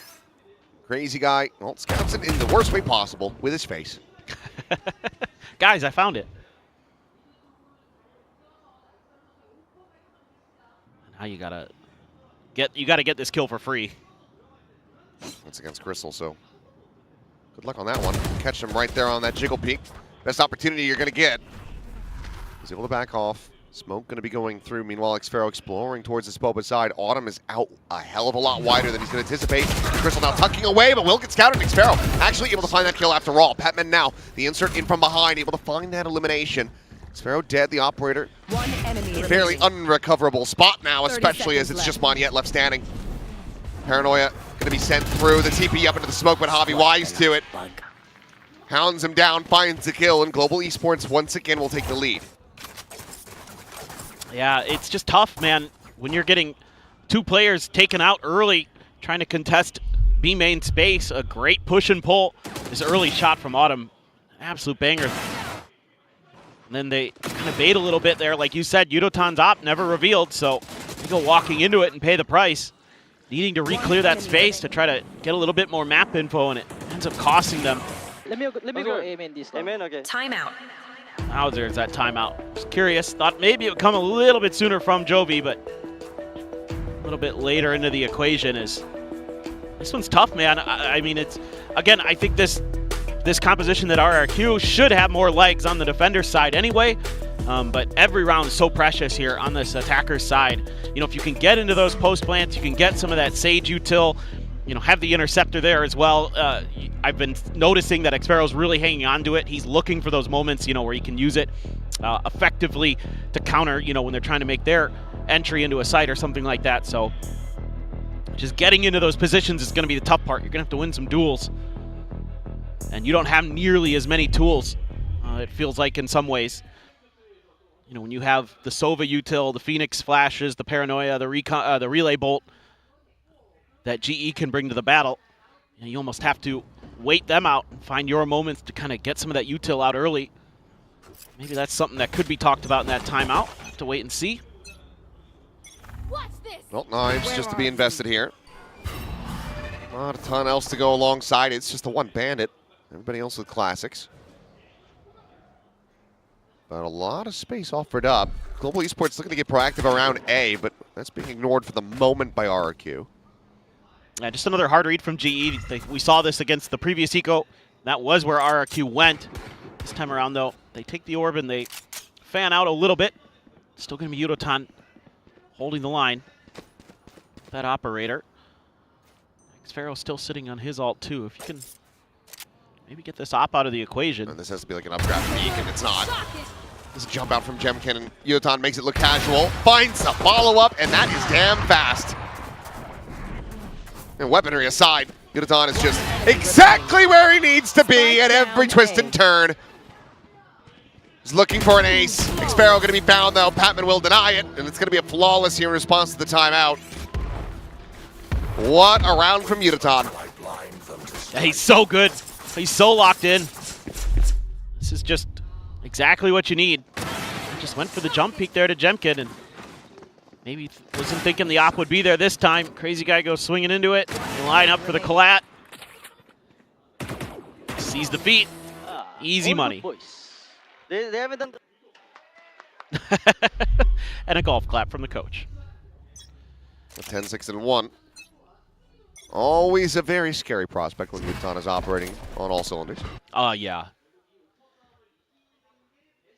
When he's at his best, he's up there with anybody in Pacific. Xpero looking to make a play off the back of this smoke. They're trying to anticipate, I think, Udaton's angle that he's going to hold. Instead, they're going to have to check it with a Prowler. They will get the confirm. And I'd be running the other way. Yep. But they're going to try to go for this market split. Want to cut off Boba. The dry swing, no, okay. Paranoia going to be sent through, and Jemkin will be able to find a punish. Udaton just trying to go for a timing, so ends up being a little over-eager on that. Meanwhile, Autumn, I'm not sure how he's even getting one there on the drop down. Does snap back over to the side, and he's not ready for Crazy Guy to scale forward. But that Paranoia didn't hear Rim. Speaking of getting caught, Hatman just sprinting forward, and Moniette finds a follow-up. Hatman and Hobby both going to be taken down. Now it's just Crystal in a 1v4. A really good setup here. Let's see if Crystal can do any more damage. Shock Dart doesn't look like it connected. Really, maybe hit Xpero a little. Well, it should be dead. Whoa. Whoa. Okay. It's moved a little bit too soon. Should have had him absolutely dead to rights there, but Crystal at least given an opportunity to back away. Give a warning to his friends in the next round. Any damage you could do here would be great as Crystal. Economy's weak. Huge. It very much is, and yeah, not ready for that angle. Moniette on the swing and will eventually be able to find the kill, so 3K and the operator to be carried over. This ends up still being a little bit more costly, certainly than RRQ would like, but you get the round back, and they're one away from tying it up. Yeah, I mean, I think now you're seeing what was maybe talked about in that timeout a little bit, wanting to hold that, use that smoke against RRQ, or excuse me, against GE a little bit early to make sure you had some pressure on the operator, anticipating that it would rotate back to B main, and then you have the Paranoia ready to cover his follow-up angle, his secondary line. That's some good prep being done by the coaches and implemented into the players. And then you're able to use that Sage Wall to tee up Moniette for the little trap play. So that's what you need as RRQ. You need to get those little bits of extra space so you can get some value out of those double sentinels. That's really what you're looking for. Interceptor was out early this time to allow Xpero to try to scale. So going for a little bit of a different play. No one's here to clear that drone. Still going to get the tag on him, but just the operator, you would suspect that's the solo player as GE, and nobody really moves other than Autumn. Walkabout in the mid, and Autumn. Oh, did he see it? The leg. I think he should have.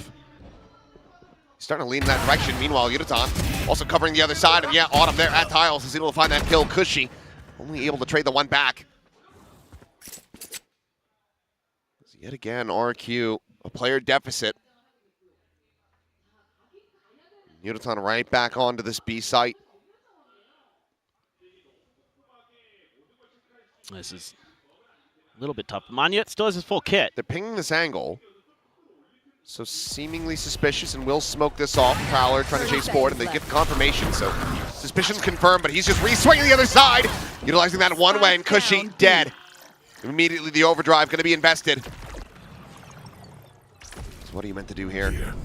Take the spike, try to TP over to A, perhaps.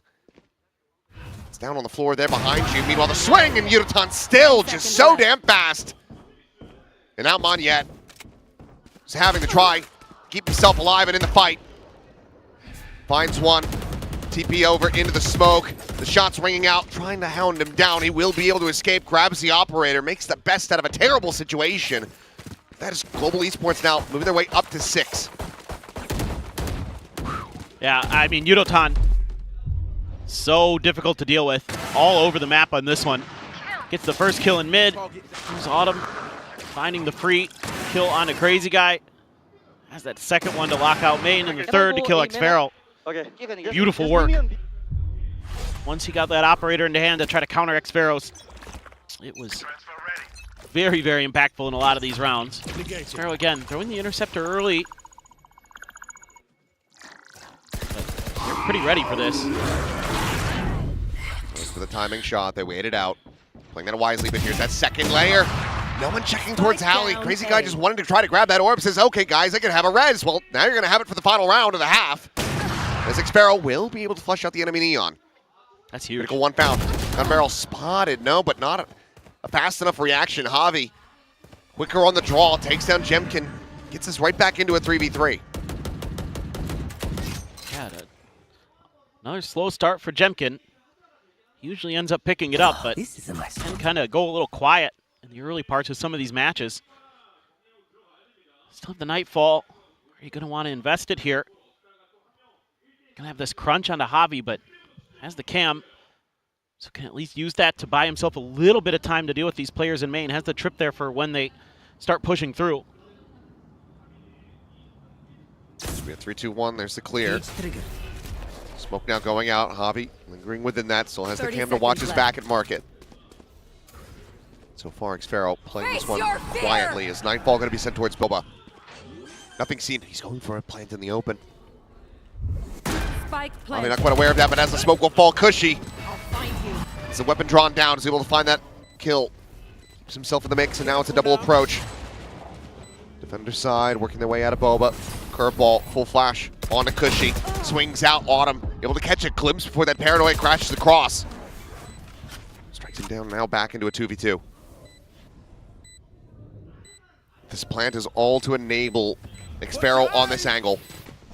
The flash is going to be going in now. It's all down to xFaro. Finds the first. The swing out. Gets the follow-up of 4K for him. Gets RRQ up to 5. A chance to try to make this a 6-6 half. That would be, I think, pretty good for RRQ. I think you're going to feel pretty confident if you could get through this as 6-6. This time, it's xFaro's turn with the operator to do some damage. Gets the trade. Gets the follow back onto Yudotan. Was swinging out there, too. Yudo had the advantage in that angle. xFaro just a little bit faster. Nice little play from Autumn, but yeah, like you said, teeing up xFaro's angle, not cleared by Global Esports. Let's go. Still feeling pretty good. Still going to have that xFaro ult. Might as well just rip it off the start of the round, I'd say. Hello. Goodbye. Wow. Here. There we go, Jemkin. They're trying to get a little aggressive. Unassisted, though, and immediately punishes through. This has allowed for Yudotan to get slotted forward in mid. And tucked in behind that box, so I'm not sure how red this is going to go. Do you have any idea? At the moment, it seems like no, but they're also just not really playing into an angle where he could really try to profit from this. They're anticipating it, though. Monyat's now watching for it, so they know that they've given up some space. Cushy as well, lingering on it. And there is a very clean and swift shutdown. 2 players gone, Smoke's out of the equation. Still have that run it back to contend with, potentially the Neural as well as that Hunter's Fury. Crystal's 1 charge away. They're not playing for orbs at the moment here. Our Global Esports, it's going to have to be from a kill if at all. Run it back immediately going to be sent out.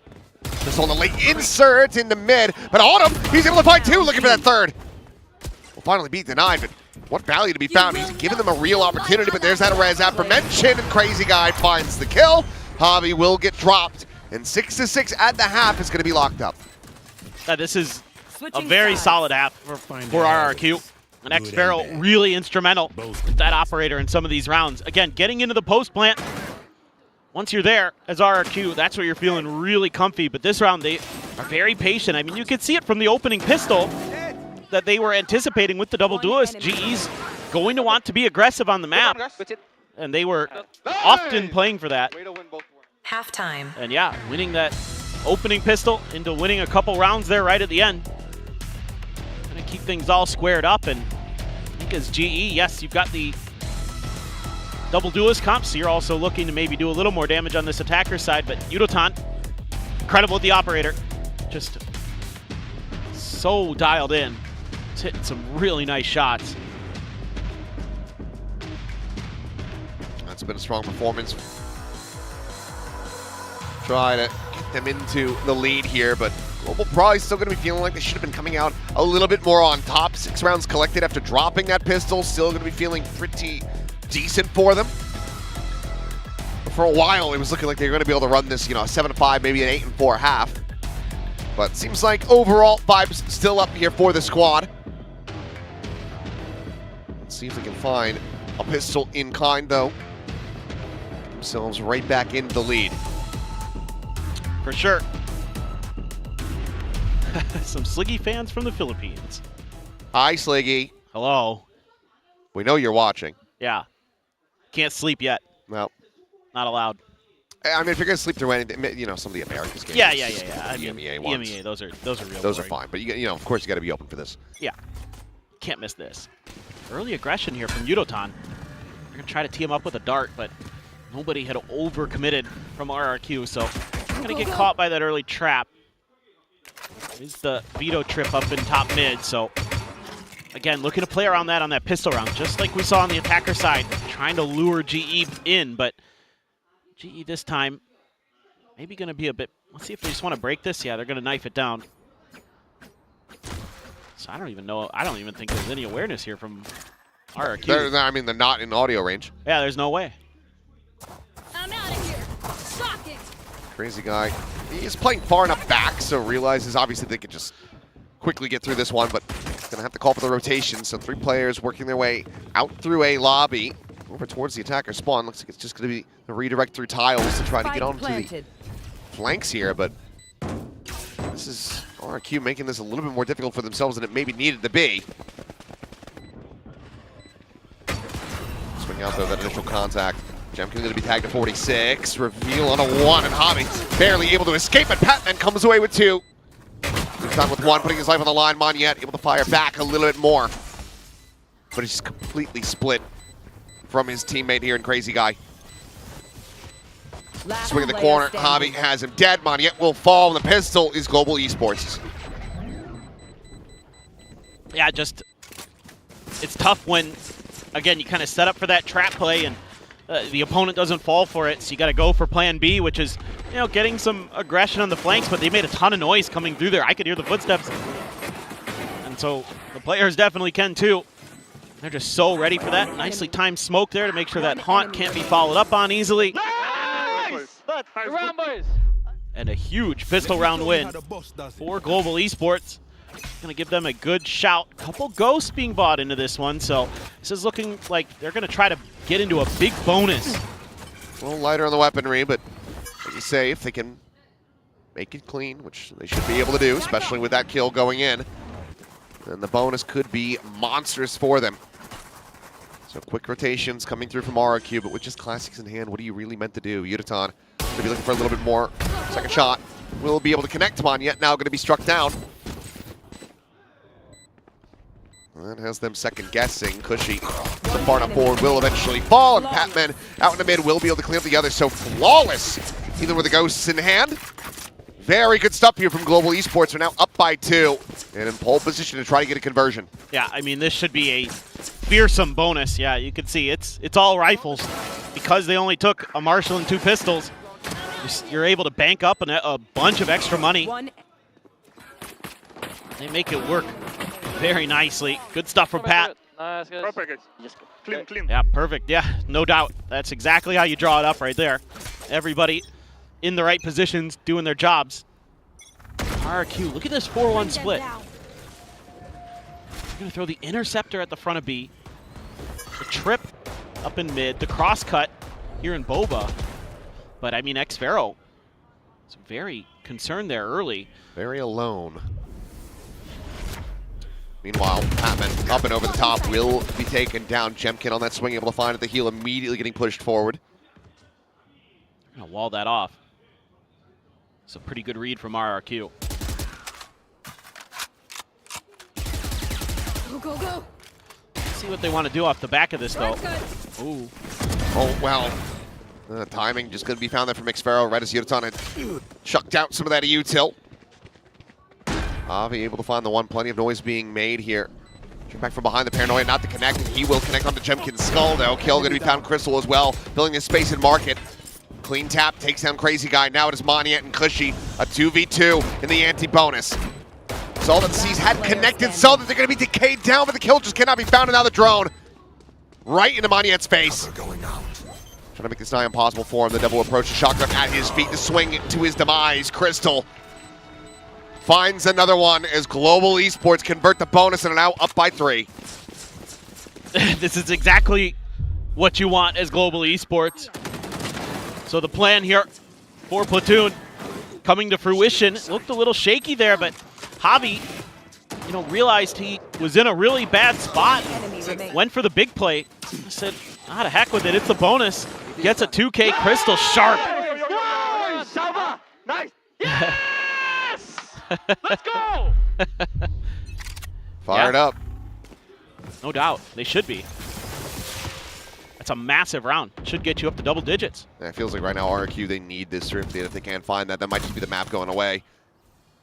Global Esports, strong position to hit to double digits. Crazy Guy looking to try to shut down this approach, but as they get ready to strike on to B, we'll have a listen in Global Esports. You clear the left, you do? I think Can we just go drone? Can we pump first? Can we just go now? Wait, chill first, chill first. Drone. Wait, They push A already, guys. Drone after, drone after. Wait, in this up. You go S5, guys. They push mid. They push Caribbean door, market. okay? Caribbean door. Okay, I'm gonna flash. No behind wall, no behind wall. Comms, guys, comms. Could be in smoke, I don't check smoke. Okay, I'm gonna check smoke. I cage first. Can be. Clean tag. I mean, Crazy Guy dead before the wall can even bloom. Solid opening kill to be found. 4v5 to try to get this Thrifty over the line. Quick little reposition. Paranoia is going to be going out. Jemkin will the hound down Autumn. Finds him with that bandit, but can't recover the weapon. Patman quickly trades it back. Yunotan, oh, what is that? Fadeaway wallbang headshot through the corner onto Cushy. The cleanup overall. Damn swift. Round damn clean. Global now up to double digits, and RRQ looking like they're going to call an immediate timeout ahead of this bye. Yeah, for sure, you need to. I mean, this is really interesting that we got to listen to those comms there, because you heard kind of how they're understanding the map. They know very well that they've given up that A main space. It's likely being pushed. They might have had confirmation on some of the Cypher util. Eventually the cam got cleared in mid, I did see that, but even before that, they were pretty well aware. And then they're, making sure they're clearing every angle. They've already learned their lesson from that round when RRQ is on the attacker side, when they're going to hide a player behind the wall. Immediately you hear Crystal saying, hey, my drone is going to check that, but I can't check the smoke. Can someone do that? Javi's like, yeah, I'll smoke off Boba, and then, let's do that. And, they've got the recon there to clear backside too, so that was really efficient and good comms, good coordination from the side of Global Esports. What in the hell? What is that? That is Is that Kirby as... Kirby as Peter Griffin? As Peter Griffin?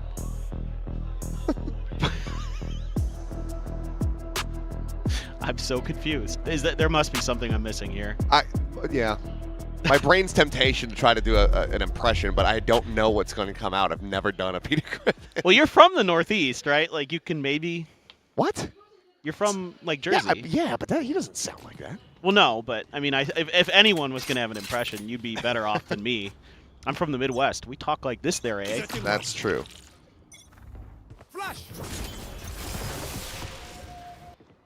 Well, let's see. RRQ could try to turn this one around.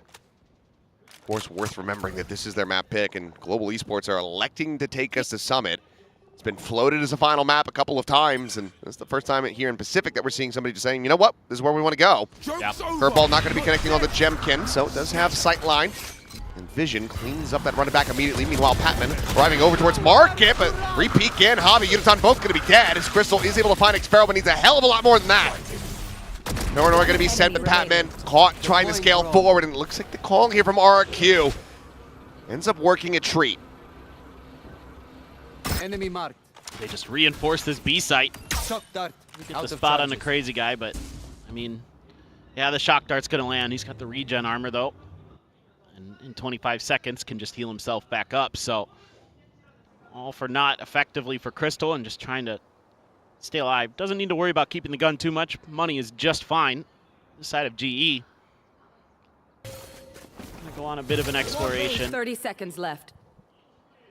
Crystal has so far managed to dodge Monyet. Might actually... Monyet's checking back this angle, though. As the smoke on the setup, there's the leg spot. Crystal, no real chances to try to get a plant in here now. Paranoia not going to connect, though.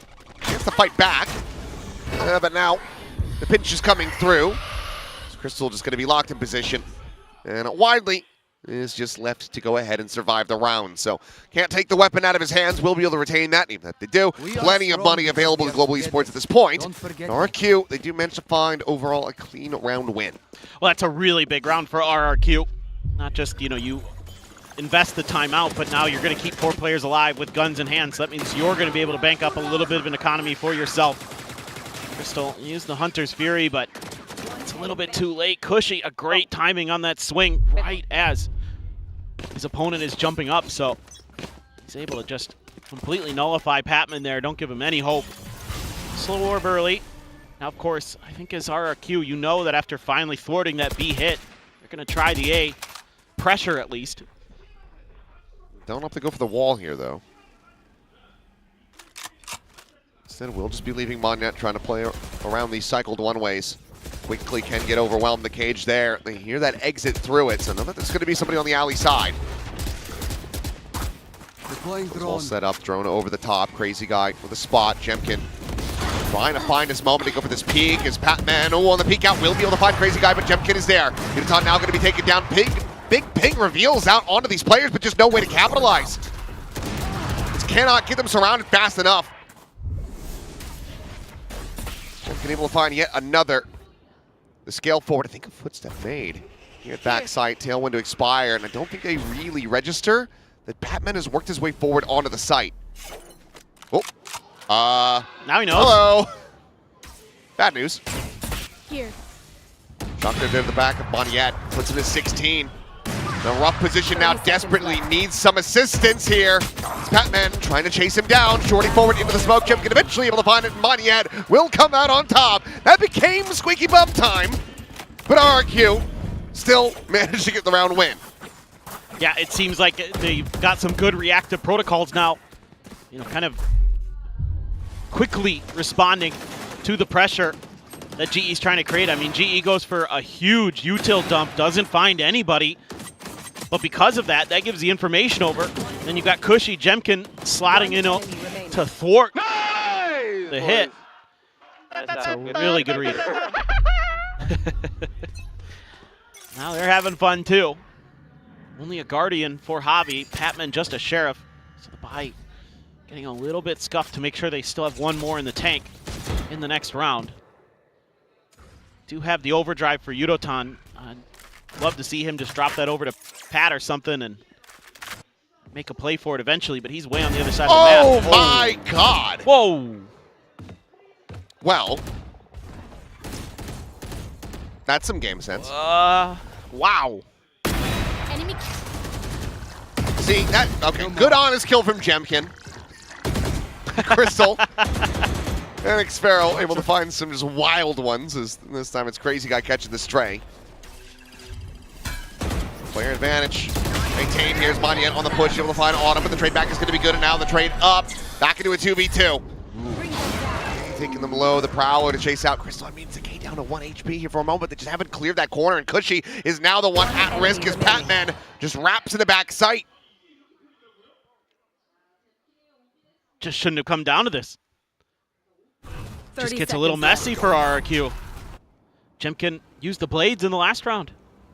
Drone not checking to the right direction. Jemkin, he's gonna have to be so fast, and he is. Wow. I need to see that one back in the replay. Crystal, though, the silent scale will be able to catch him, and okay. Saved. Saved in the end. God. I mean, it's like I'm watching players play hot potato right now. The potato is the win. It's the round secured. And then, I don't want it. You take it. You take it. Back and forth. That is one of the most bizarre rounds. I mean, you know what? The funniest thing that Platoon could do right now in the replay is yell to the audience, how do I tell them to stop throwing?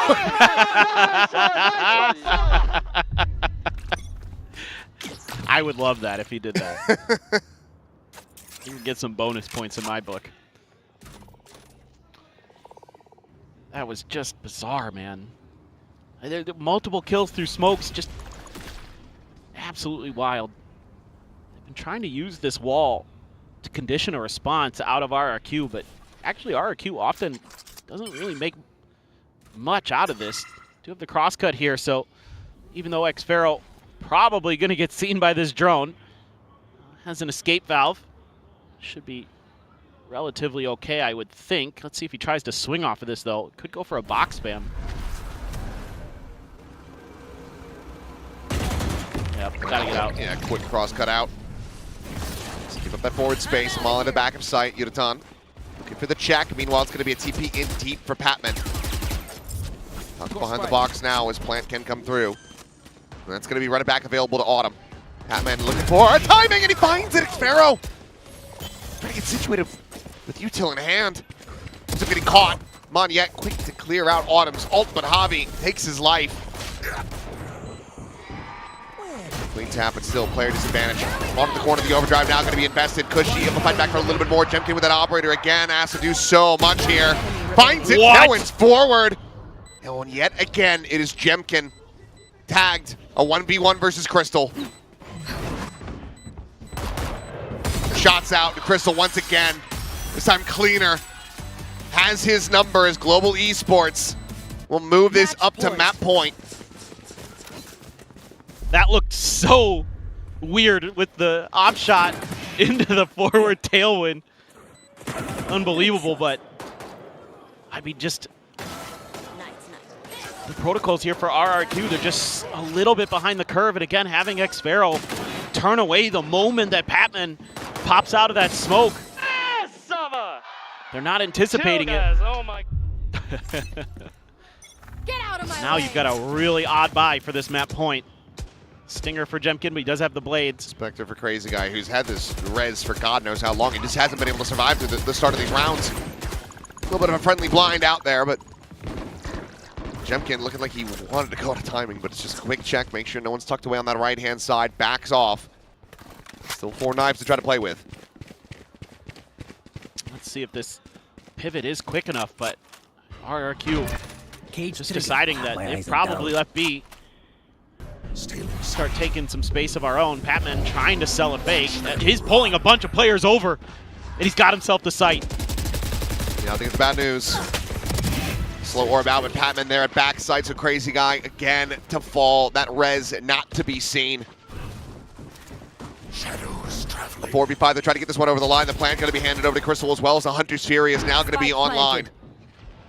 He's immediately going to look to slip his way back out through alley, get onto a position where he can try to utilize this. Smoke going to be sent forward. Jemkin to try to lead the charge, but there's the Hunter's Fury going to be used aggressively. Jemkin with one, though. Autumn taken down. Yutan eliminated. Jemkin looking for a little bit more. The follow-up blade is not quite connecting with Cushy with that Vandal will. Now a 3v2. Crystal boxed in. The smoke to fall. Monyet to win the fight. Patman trying to go for the backstab, but RRQ, they persevere. Hold on by a thread. 3 more to go to try to take this into overtime. This is a cool round from Global Esports. You know, they're pivoting over. They leave Patman over at B. He throws a paranoia, and literally all of RRQ just turns and heads to B, including Crazy Guy who's over on A. And then Crazy Guy's like, wait a second. And then he walks right into Pat's gun barrel. But the retake here because of Jemkin's blades and Cushy sharp shooting. Able to get through there. A nice paranoia from Monyet as well to tee up Cushy. So Monyet having a really nice round. Nice one, guys. They keep themselves alive. That would have to be an effective Thrifty to try to bring this map to its end. Here. 2 rifles, Hero Vandal, and a Guardian. Last cannon, though, for Javi. Now to check around mid. We'll get the spot onto 1, so Monyet just try to hang out on this angle. Shut down the approach to market. Meanwhile, Jemkin trying to swing in. Gun barrel not quite spotted, I don't think. Maybe he had seen it, but there's the swing either way. The shots end up going wide, but I'm unable to find any damage in response. Look at how quick he is to pivot, though. Over towards the gap in the setup for RRQ. Make sure he plugs that up with the Outlaw. Crystal looking for any player who's been boosted. Knifes the wall. That is going to be seen and heard. Still has a tailwind. Oh, Jemkin is still trying to scale, but now Running out of bullets. Makes his exit back over. Backside Crazy Guy. Try to hold this door. He's been ping revealed. Still getting spotted out though. Now fully flashed up, and Yutan with that Sheriff in hand, able to find the one on him. Cleans up Cushy, Jemkin, dead. Manien, gone, and on him! Runs him down. The one Vandal, good enough. Global Esports pulling off the Thrifty to close out the map. And they looked really good here to Global Esports. Saw some good macro ideas, whereas RRQ felt like they were relying so much on that Sentinel util, and it just didn't find the value they needed. Good stuff from Yudotan. Patman had a really solid map. Autumn 2 there at the end. Huge round. Certainly still some instability throughout, but yeah, Yudotan, I think, going to be walking away feeling pretty damn good about that performance.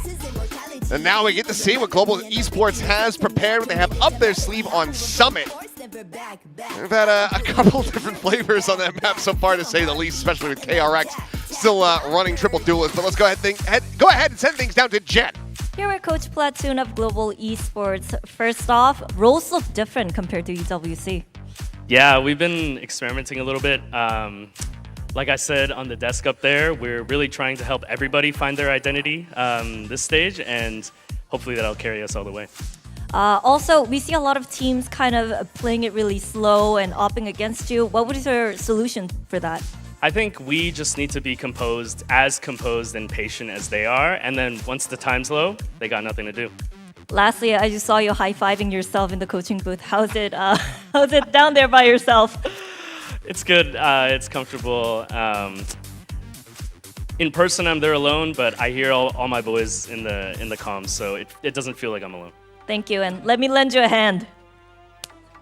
Thanks.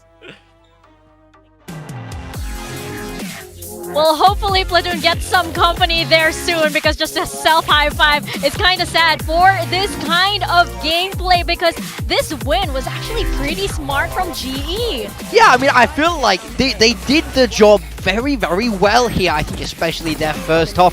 It's a simple game plan, executed very well. I think they understood their strengths. They didn't play anything crazy. This is the meta Neon Phoenix right now. I think they just adapted this in a very straightforward way and let their players do the talking in the server. RRQ, on the other hand, I didn't really love how they were bringing this out. It felt like they were the ones trying to be creative, but they couldn't hang on with what the meta is and why the meta is so good. Yeah, I felt like for GE, they might have learned some lessons, honestly, from EWC. They played against all gamers over there who played a very slow kind of attack side op against them and punished them a lot, which is something that we can see here RRQ does like to do. I look at the comp that they're playing and I can see what they're going for, you know, especially after the Yoru meta where it was very strong to kind of look for picks and TP out. I can see what the Vito and the Jet are designed to do on attack side, looking for picks. I'm surprised they're using Chamber a lot, so a similar kind of style there. On the defense, really trying to slow down by looking for picks, and then they have the Sage to, as well as the Vito, to be able to slow things down. It's really just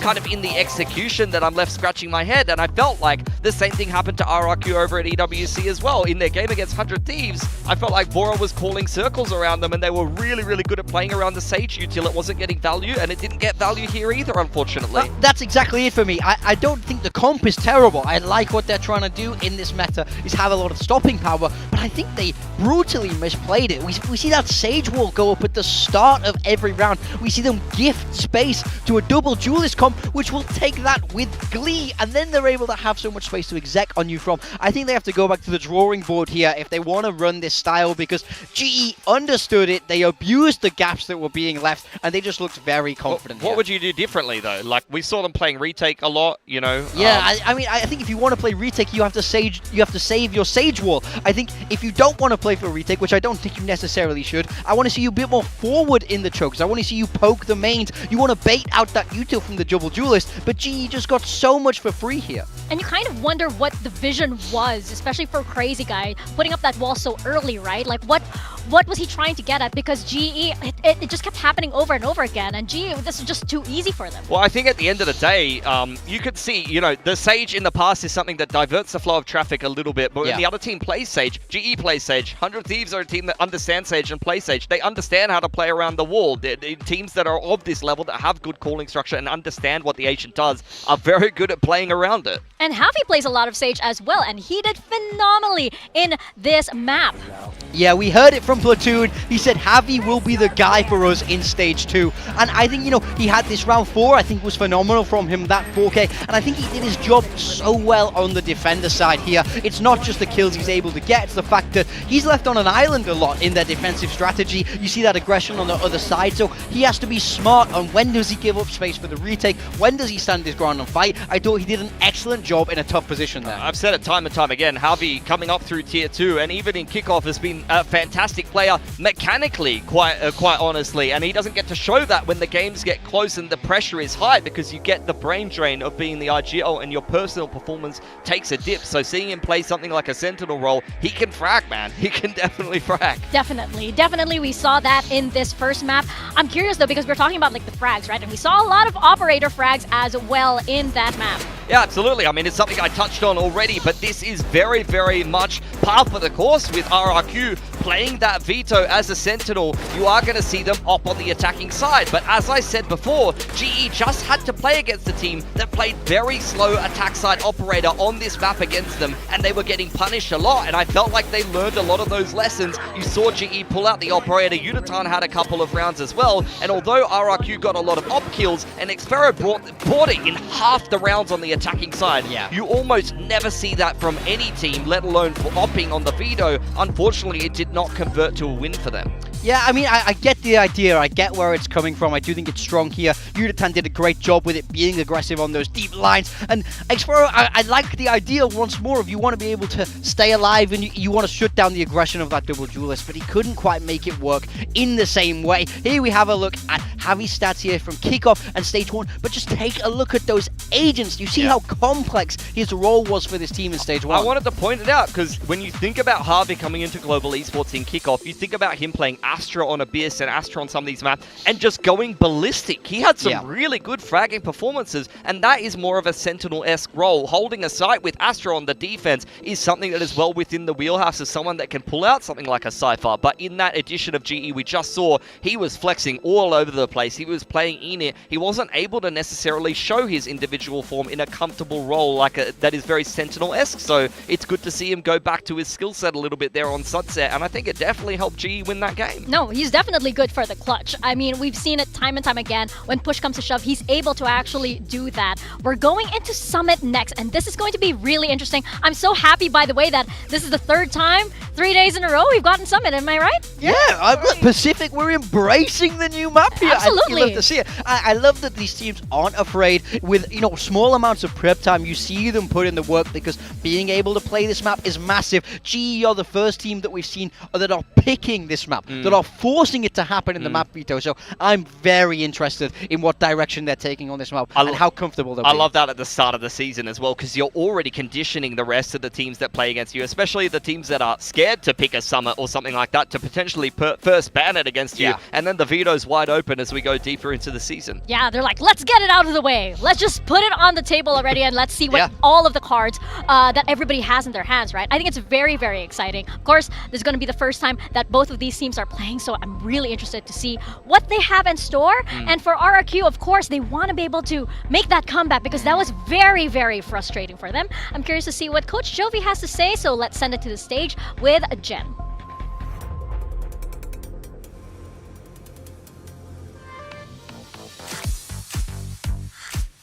We've got Coach Jovi of RRQ on standby. Jovi, the team looked a little bit underwater on that first map. What wasn't clicking?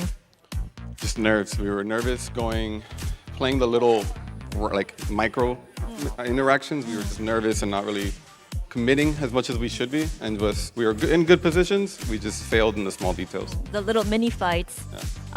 You have veto on the operator, so talk to us about that. Identity you guys have. Yeah, it's just something different. We feel like the veto can give us some support on both attack and defense. The TPs are kind of nice. So, and Xero loves the op, so give it to him. Lastly, I know I can count on you. What are you guys playing on Summit? No, we're not playing veto, so don't worry. Okay, all right. Yeah. No veto? No veto. No Sage? Yes, Sage? Okay. Not this time. All right. Thank you so much. Good luck. Thank you. I'm actually impressed that we got some kind of answer from Jovi there, right? But nerves? Come on, guys. You guys are RRQ. You guys have already won a trophy on the stage. Come on, it can't be nerves at this point. Now's not the time for nerves as we head towards Summit. Global esports are cooking on this map. Double initiator. Gecko with the Teo.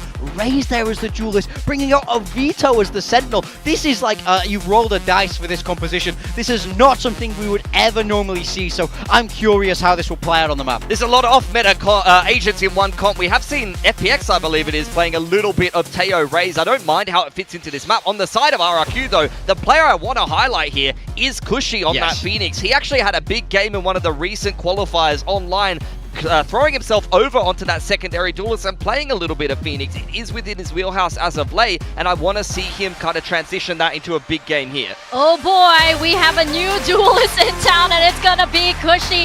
Achilles, Paper Thin, what do you guys think about this one? I think it's a little bit crazy, but in practice, we have to see there is nothing to do but to sit back and watch how these comps are going to play, how Cushy's going to be looking on this Phoenix. Played a little bit in the quals, yes, so have some insight into that, but Gecko is back in? That is definitely the most surprising thing. I genuinely can't remember the last time I casted Gecko in a match. I feel like it would have been like 2024? Something like that, and like PRX on Bind is what my brain is saying, like something when he was playing it and offing with it. Yeah. But there's probably been something in between then and now, but yeah, it's not coming to mind. No, I can't remember. The real tragedy is, we get Patman Gecko before we get Forsaken Gecko. But maybe we'll get it in the next match. Yeah, there's always next series. I mean, I feel like this is kind of an interesting comp. You have so much ability to clear corners, clear angles.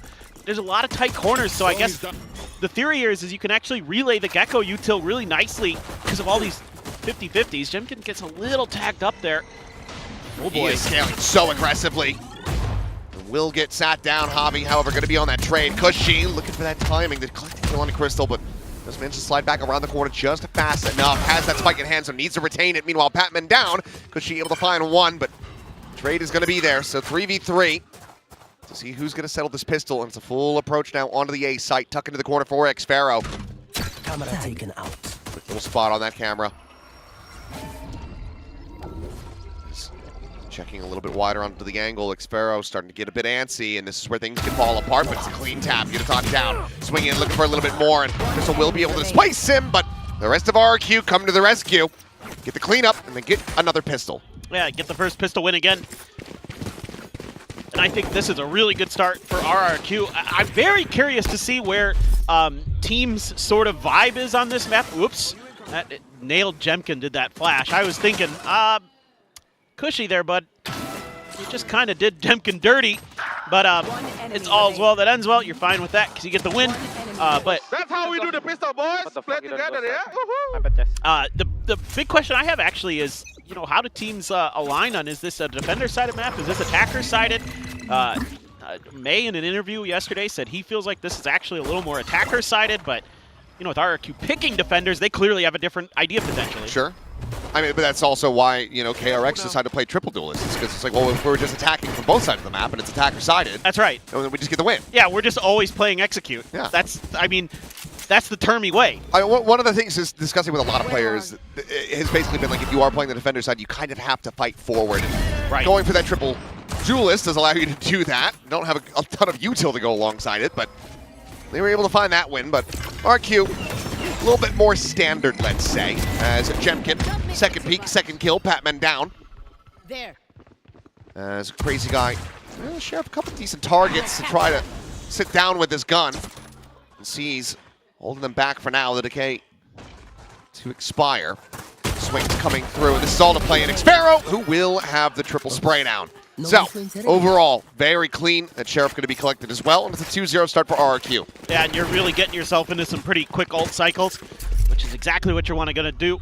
As RRQ with this composition, with the Phoenix there. I mean, of course, the other side of the coin, you know, Global Esports as well has some really fast ult cycles.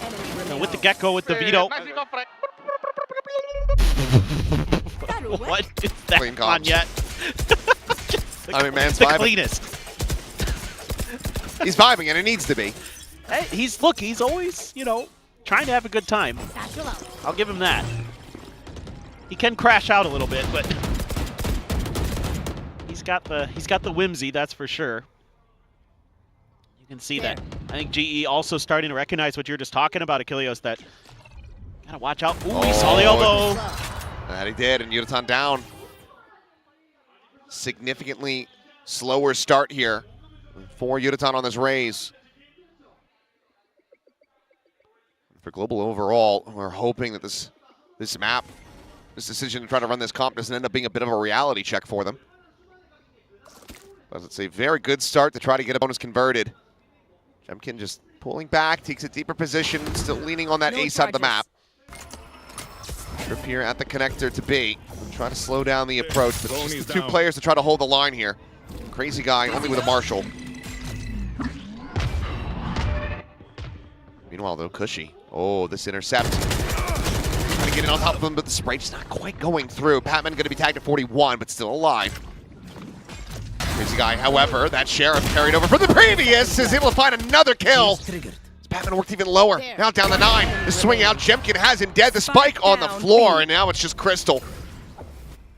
A 1v3 to prevent the bonus conversion. I don't think he's going to have it.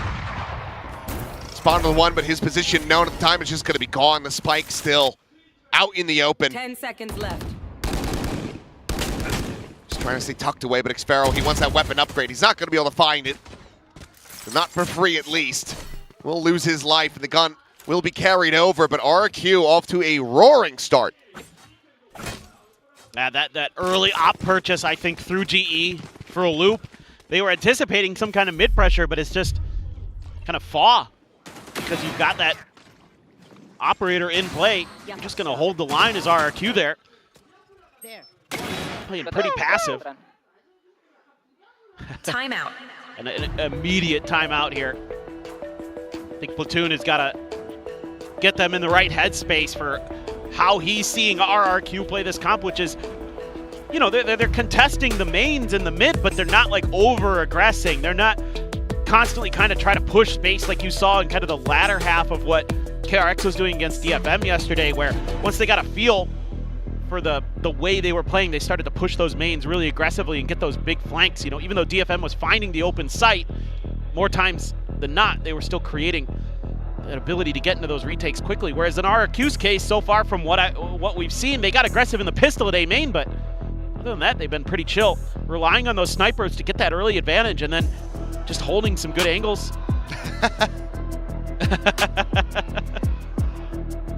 That's sick.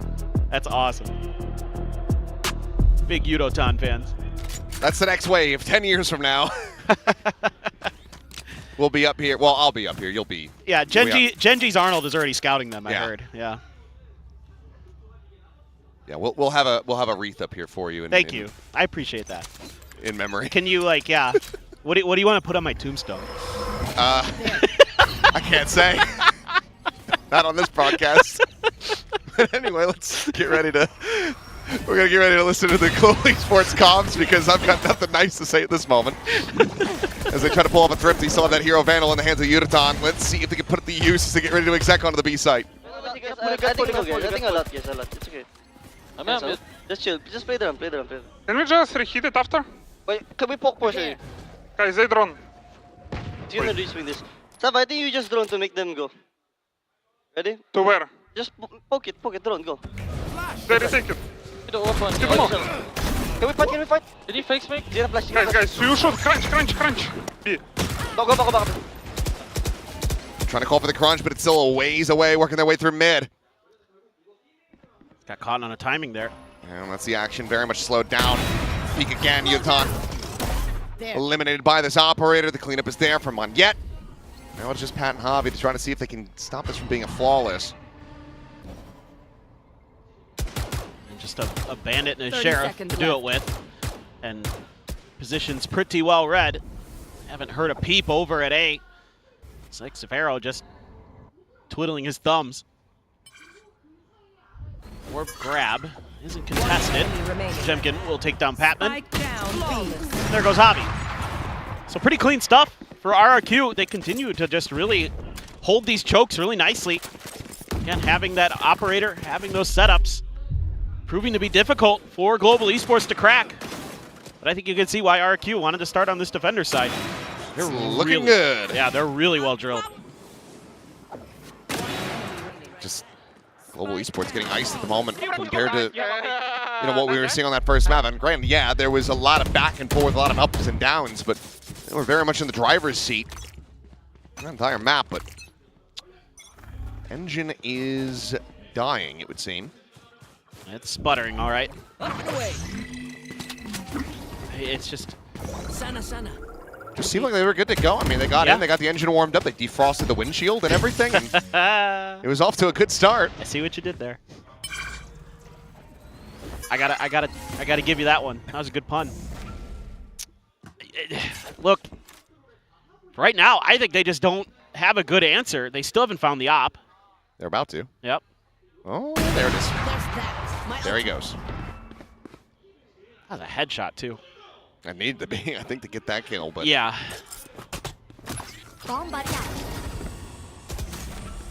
They're just completely bamboozled right now.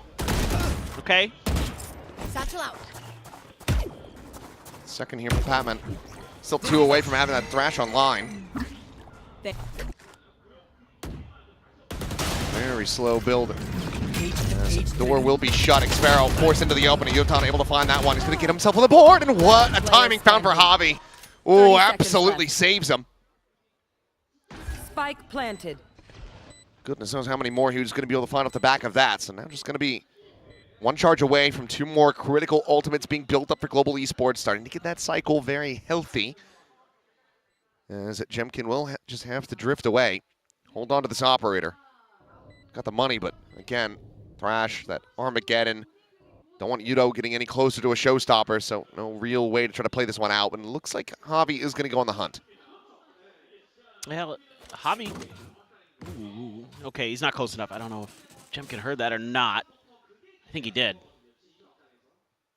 Or at least suspicious in that general direction, but Javi will not continue towards the A site. I mean, the conundrum you have as Global Esports is the money's pretty weak, so throwing over a gun would maybe feel a little bad. So they save. They get the first round win. It's brutal there for Autumn. I like the idea, try to take that tight angle early if you're given that space to counter that operator. You just get outplayed. Oh, that's how we got him. Okay. Oh, I thought he swung out and had the spot, but no, just has the read. Just spam the corner. Maybe caught a glimpse on the minimap or something, but crazy good work. 2 walls versus 3. Run it back available for Cushy. You're so close. Oh boy, if a crunch gets ready to come through, you do have that convergent paths, but look at the lean here. Everybody more towards this B side of the map. And Global Esports ready to maybe strike to A, or at least want to contest for this A main orb. They have that in hand. Thrash now at the ready. You are divided. Cosmofied going to be called in. Now the Thrash going to be sent out. Autumn able to find Jemkin this time around. A bit of revenge for himself there in mid. Takes a cross cut out to safety. Meanwhile, Yutan up and over the top. Trying to get on an angle. Watch from that lobby here on the A site. A plan to come in and a retake from this position. Probably going to prove to be damn difficult. Especially because you don't have that convergent paths. Meanwhile, Javi, this late linger. Joke's over. Sparrow watching for, but now going to be going a separate way. Immediately the shutdown is there. Cushy unable to find anything off of that. The Thrash going to be built back up, jump to the corner, nothing going to be found. The crazy guy able to flush out too. Yutan Patman both going to be taken down. Now the Nightfall going across as Crystal finds one. Fades back away, but that's now the Armageddon online. Stand your ground. Calls it in immediately. Shifts back to his weapon and Javi. Ready to go for this backstab. We'll be able to find it. The cleanup is going to be good. 2 kills found to close out the round here by the IGL. Global Esports rack up a second. I got a little bit dicey there for a second. Felt like maybe Global Esports had given it away right as the Cosmic Divide is about to bloom. Nice timing for Autumn. The Crazy Guy gets the ult to boot. But oh, Crystal right there to keep Cushy in check. And he gets another one, gets his ult. I mean, that one was a must-win for Global Esports with how much they invested into it. Yeah, 3 ults invested. They do get 2 out of RRQ, but they still have 2 more to go. Almost got a showstopper here, though. So, and again, it makes it a lot more comfortable for Global Esports if you can find Jemkin early. Especially because that convergent paths gets taken out. Clear the util. Autumn waiting with curveball in hand, or excuse me, Cushy. But Autumn is right behind Yudo there. Thinking about trying to go for this peak. Swinging out and shifting to the other side here. Evading so well. Monyet just able to find Autumn. So Operator now on the floor. Evolution again, not able to find any purpose, any value here yet. This Javi as well, worked down to 5. Critical advantage is built up already for RRQ. Stop this run back attempt from Global Esports. Speaking of which, there's the cam, and Crystal still high rolling. Is able to find Cushy. Not much more. 30 seconds left. Fair now watching this cross angle, but it's going to be Monyet taking that 3rd kill. Now chance for an ace. All of them so very low. The swing coming in though, and Javi, Pelter of a shot, is able to take him down. Mosh going to be there at Xfero's feet, forces him back away. Some space going to be opened up for the plant to come through. Can they actually hold this line? Convergent path's going to be invested, and that's going to connect onto both players. And Hatman with that cursory little glance to the left. And Zabov sitting his crosshair, can't get it back in time. The cleanup is going to be there, so 3 players surviving. The lead very much maintained now, restretched by 3. Up to 3, I should say. So RRQ. Still looking very clean overall. Yeah, this is just showing some of that veteran presence from Monyet in this round. Not falling, because they're trying to bait with the jump peek there and some sound cues to set up the Operator for Autumn to go for that swing. And he's just holding the line. And then immediately falling back to the A site and doing a phenomenal job denying Global Esports much. And it's so many of these rounds just feel like they come down to who's going to get that first kill and then just kind of use that extra person advantage to keep scaling their way forward. So far, this Gecko hasn't found a ton of value in some of these early, fights that you're hoping to find in the mains. RRQ is being really difficult to read, like round after round. Like sometimes they'll challenge a space with the op, sometimes it's tucked way back. Sometimes they're going to try to set up for that flash play in the mid with Cushy, but this round they're being very, very patient. They spread the map so early with the Cypher util. It's covering so many bases for them. So it's just a matter of executing on some of those fights. Smoke will at least keep Jemkin backed off to get rid of the drone. Stealth drone cleared out. No salvo to the side, but will be the dizzy up and over the top. Jemkin losing his sight for a little bit. Showstopper's going to be called out, but Autumn going to be taken down. Showstopper into the corner. Monyet going to be eliminated, but Cushy forward into that smoke, able to find one, but nothing more. Xfero now backfilling the space. Into the neural depth of ping reveal, the 2 players going to be spotted out. He's waiting for the follow-up to try to find a little bit more, but won't be able to play off of that. Now you found his wingman was able to get the plan through, but Xfero slotting in. It's just too many numbers. RRQ, again, overwhelming Global Esports. It just can't get into these sites cleanly. No. They're just having such a hard time getting that util to find its mark. You're anticipating that, again, so many of these tight corners and angles with the Gecko are going to be cleared by dizzies and things like that, and it just doesn't really matter. Because RRQ's happy to play back and let Jemkin do his thing with the Operator. They have the Phoenix for a response as well. It makes it tough because as RRQ, you can be patient with your util, force GE to reveal their hand, and then counterpunch really easily with the setup you have. And it's back onto an eco here for Global Esports, who are trying to find some way to salvage this half. Just that Guardian and a ton of early damage. That is not Decay. And the Jemkin, okay, not able to find the shot. But, okay, timing peak. Monyet coming away with one, but it's a clean shot from Autumn. The weapon going to be on the floor. Can they recover it? The answer looks to be no. Very apprehensive about that push forward to try to grab it. Meanwhile, Cushy still here. Shoulder to shoulder alongside Jemkin, just maintaining control. His elbow position on the A. Swing in, and no, Crystal finding a good amount of damage, but eating plenty in response. Spike down A. He will now be the last one standing up. A very long Xfero through the box, able to clean it up 7-2. A lead secured already for this half, but with the way that RRQ are running, I mean, this could end up being a 9-3, a 10-2. It does feel like that. It's a nice shot, but again, you're just not able to take space. RRQ is doing such a good job of playing contain, especially at the front of Garden here. They do such a nice job of just working this back space on the site to make sure that you can't really find any value. I'm a little surprised that part of GE's game plan with this comp isn't to be a little more B heavy, be aggressive. But well, this round maybe. We're gonna have a couple ults again. Cam to the corner. Otherwise, seeing nothing. Watch the backside again. The Cosmic Divide going to be called through. Armageddon blocking off this approach. As the run it back is going to be sent through. Cushy able to avoid the stuns. Tries to go forward into the smoke, but Javi will be able to hound him down. Denying value off that one, but Unaton just drifting over towards drop, and Crazy Guy has massacred 3. One enemy remaining. It's just Javi. Locked away. The enemy Cosmic Divide there. And one hell of a crossfire. He'll actually still get a dink there on that Cushy, but nothing more. That is a flawless round. RRQ, I think they've done their homework here, Babyton. It feels that way, doesn't it? This is ridiculously clean. Something gets lost in the sauce here for Global Esports, though. Because Crazy Guy just gets like a bunch of players not even looking at him. Okay, that one, whatever. Oh, that I see Udotan at a turn to try to fight. They're just not really ready. It's just very chaotic in the post plants. And they're not able to do anything there. And that was Cosmic Divide and the Tejo ult the Armageddon invested. So Patman's into a thrash. He's got a rifle. Crazy Guy's got another Nightfall. There. And you are in trouble. I mean, Jemkin has had an operator since round 3. Yep. They've never been able to really get this out of his hands.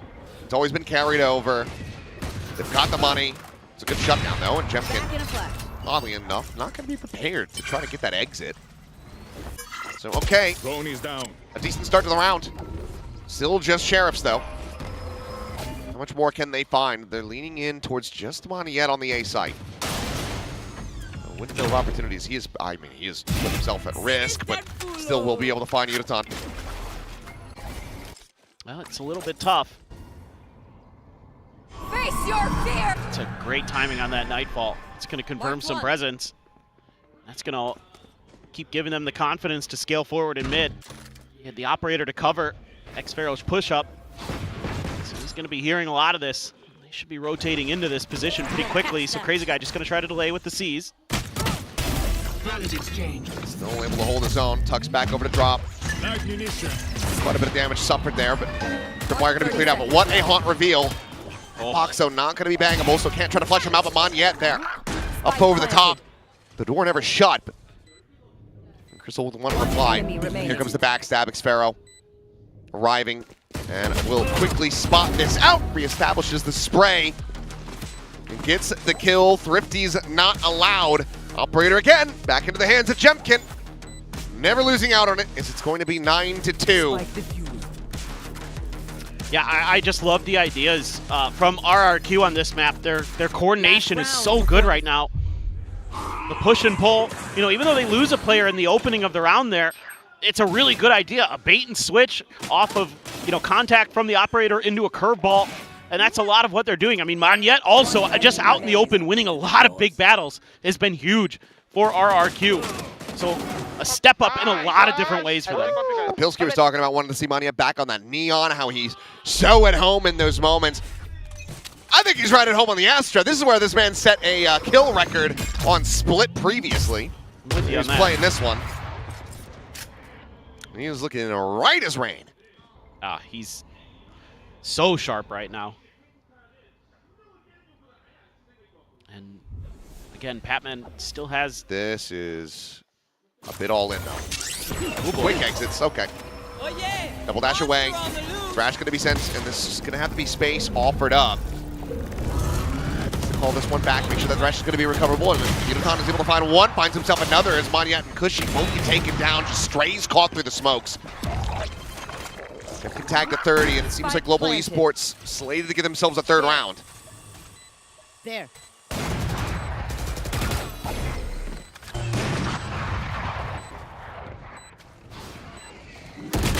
Check towards backside, Unicon. Yeah, just crossfire angle set up. Now the neural depth going to be invested. Swing in, crazy guy, win the fight, Patman down. Swap of the weaponry. Jemkin on that check, sends out the saturate. And now the C's as well, blocking them off. It's already been held to half. Crazy guy scaled forward, he's got a shorty. They're just body blocking it. They hold it! It's 10-2! Highway robbery! Switching sides. I mean, that is... Candy from a baby! They cannot fight back! No, I mean, and you think, okay, well, finally, the luck goes GE's way there. Yudotan gets 2 for the spray and the smoke. But then he goes on a, I'd say, very ill-advised walkabout. is too big, bro. Halftime. You know, I mean, that scene from It's Always Sunny in Philadelphia. Oh, God. When Mac and Charlie are just beating up children. That's what that round felt like. It was just a great seize, too, from Crazy Guy. I mean, the util was so on point there when they needed it to be. And I think just Global Esports just not having the discipline there. They get a little overextended. So this defender side going to have to match. Now for Global Esports, sure it wasn't, you know, their pick initially, but man, RRQ is really, really solid on this map. I love the theory they've got. I really like the Phoenix on this map. I think the Astra seems solid. I'm in on the Fade always on this map. As soon as I saw this map, I'm like, oh man, Fade's gonna be really good here. The Waylay, I'm not, like, it's fine. And the way Jemkin plays, it's fine. I think kind of that to me is more just person dependent. Like who's piloting the agent is going to be more impactful if you want to. You could run Jet here. You could run Neon. Totally fine. Right. Frankly, most of the duelists are kind of okay. Except for Yoru, I guess. But that's just sad Yoru noises. We'll always have PRX on a set. Exactly. Until they change it up and do they something will. No, they're ridiculous. We're going to see mix today. I just know it. Well, contact over towards Xfero. Big push out into B main. Nothing else going to be spotted, though, and that's got Global Esports scratching their head saying, okay, well, it's the Cypher. He's probably solo lurking. So now they check over towards mid. They're not full committing on a rotation to A, so are going to be near enough by, and now the footsteps as well are going to be heard. So, okay, jig is up. RRQ kind of giving things away here.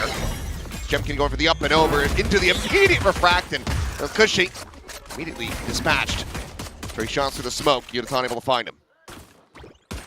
That was pretty easily thwarted. I mean, you're looking for a timing there off of a fast pivot from Global Esports, but they don't really fully commit to it. They go for like a mid look. It's just not that far compared to what the attackers have to go through to get back towards that B side, but they're going to try it again, and they're going to find out the hard way. Not much has changed. Dizzy's up top. Dizzy over the top, quick clear. 30 seconds left. So 4 players strong on this side of the map. 25 seconds remaining in the round. Yudotan able to find another as Jemkin's going to be taken down. Xfero eliminated, and that should be that second pistol going the way of Global Esports yet again. Unless Monyet can do something absolutely insane. And he gets so damn close, but can't quite close it out.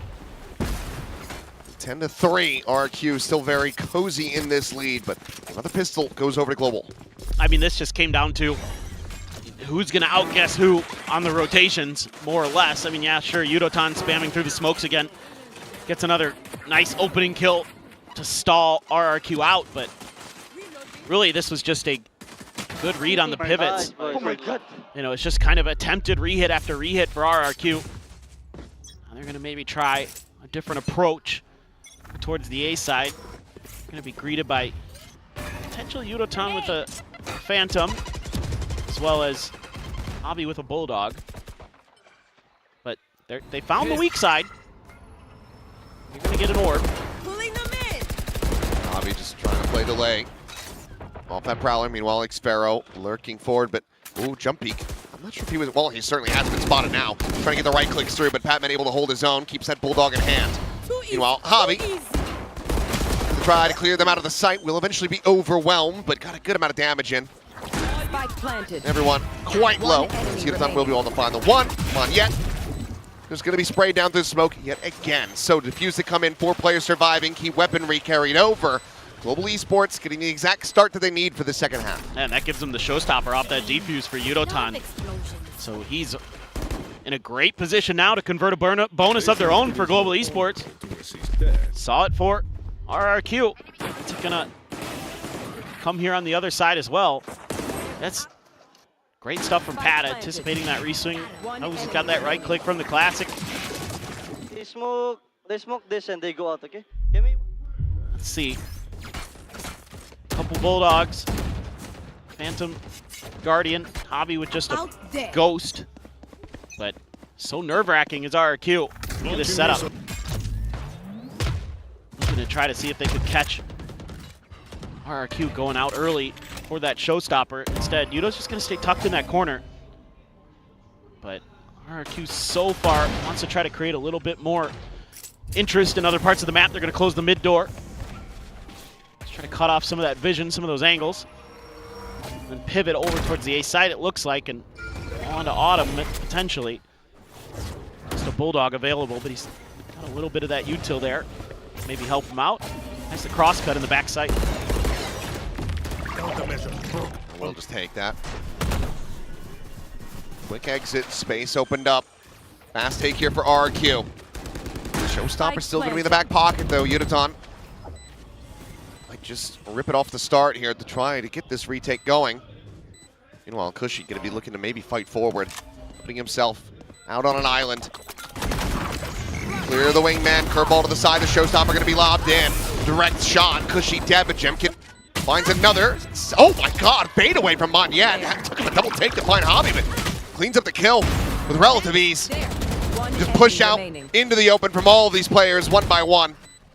Crystal to see if he can find a little bit more damage, but he will not. Monyet finding his form. Gets himself another multi-frag round as RRQ move up to 11. I mean, he's just been incredible. It feels like everything Monyet looks at is going to die with that Phantom in his hands. He's been so on point. Oh, Jemkin there, taking down Autumn through the smoke. I mean, you can see how important it is kind of contest these smoke chokes. Nasty work. I know already, that's why I want to keep the flash, you know? And now, very important round for Global Esports. Get the operator and their economy invested into this to try to turn things into their favor. Heavy stack. Ready to try to swing into this one. The Prowler leading forward. Let's go ahead and get ready to hear from RRQ and see if they can move this round up, get themselves to that 12th and final. Capping B bit. Oh, cap. Aye. Ah, cap. Who's wall the left, now. Okay. One window, okay, boys? Come. Holding right side. Hey, left. Spike down. What Mid. the fuck? One enemy remaining. My bad. I opened the angle. Oh. Wait, don't give him a flash. Yeah, both tanks. Comskers. I just love their reaction to that. What the? Oops. Well. Yep. Can they get the ace? I mean, you're just going to try to save as Xfero now. You would think. Flawless. Oh. We'll swing through. Okay, Flawless going to be found here by Global Esports. RRQ moving up to 12. Bit of a lifeline here. His economy is going to be a bit shaky for RRQ. Yeah, Still have a good amount of breathing room. Yeah, for sure. You know, a thrifty would be amazing, but the real thing you're going to be gunning for, and I wouldn't be surprised that maybe we see a timeout after this round, is you should be coming into some ult cycles after this round. So maybe if you get a couple kills, you could even come into them this round with where Cushy and Jemkin are at. Missile deployed. Oh, looking for that up and over. The flash going to be connecting. And Jemkin able to find 2 with a stinger. What a break of this defensive hold. Pass Patman, first one on the scene. The other 2 quickly joining in alongside him. Blaze wall situated. The plant to come in. Cushy to have a run it back available. Spike planted. Cosmic Divide going to be called through, but they're already operating in front of this one. But Jemkin, he's grabbed up that operator. Cushy gives the ult over just to try to secure the round win. Full flash into Jemkin's face. Cushy just trying to buy some space. Jemkin will end up falling.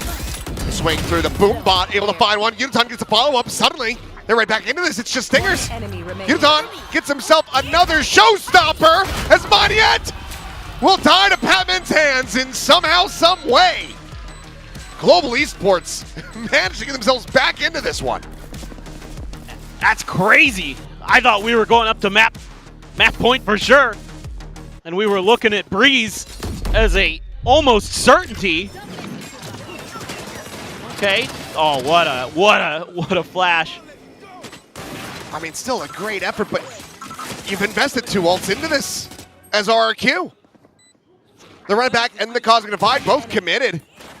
And suddenly that hurts a hell of a lot more. You get the showstopper out at the end, so. Oh my. I guess the good news is you didn't use the convergent paths. So now, like I expected, Jovi's going to have this timeout, but not kind of the things and the sort of tools to play with that I was expecting for him to be able to talk about. Because it started so well, and I totally agree with them investing those ults. You should, when you establish that kind of an advantage.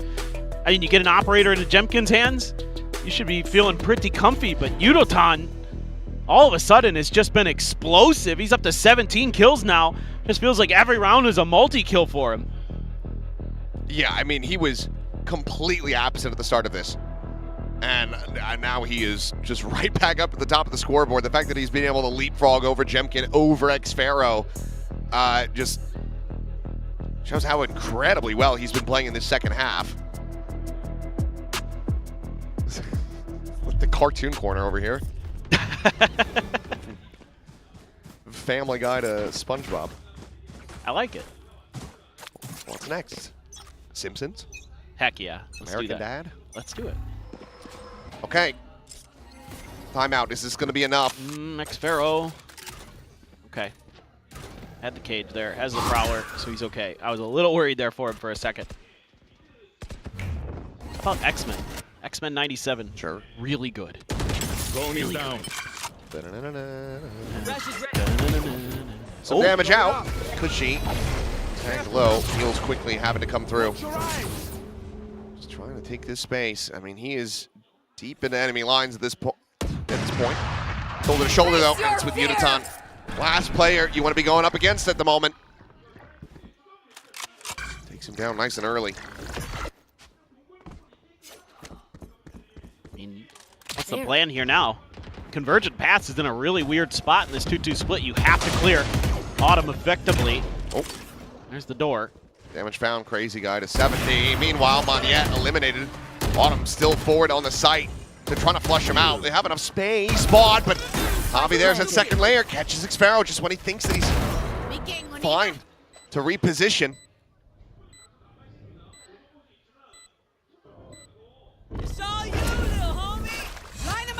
Crash going to be sent, looking for the catch. Won't be able to have it. Jemkin pushing forward, gets himself past that paint shell.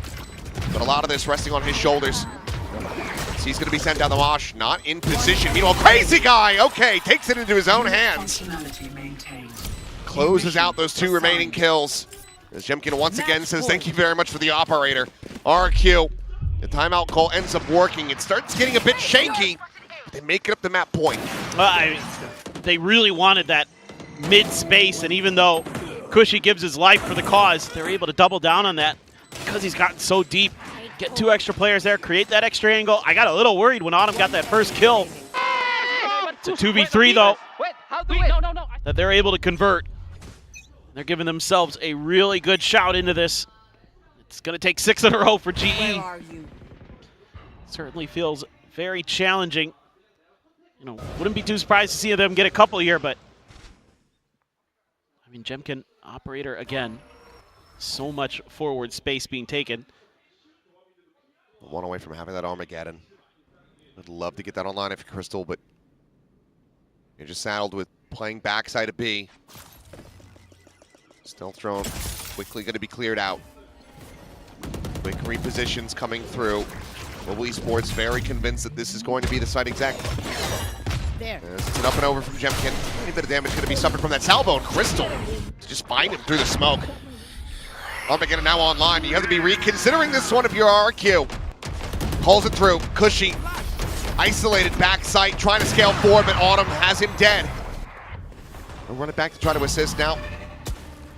Looking to re-swing, reposition. Xpharaoh now the one stranded. Paint Shell to push it forward, can't find a transfer. And Crazy Guy with spike in hand, holding on to an operator.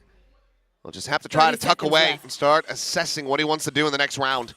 I think this was just kind of a little bit of an overcommit from RRQ.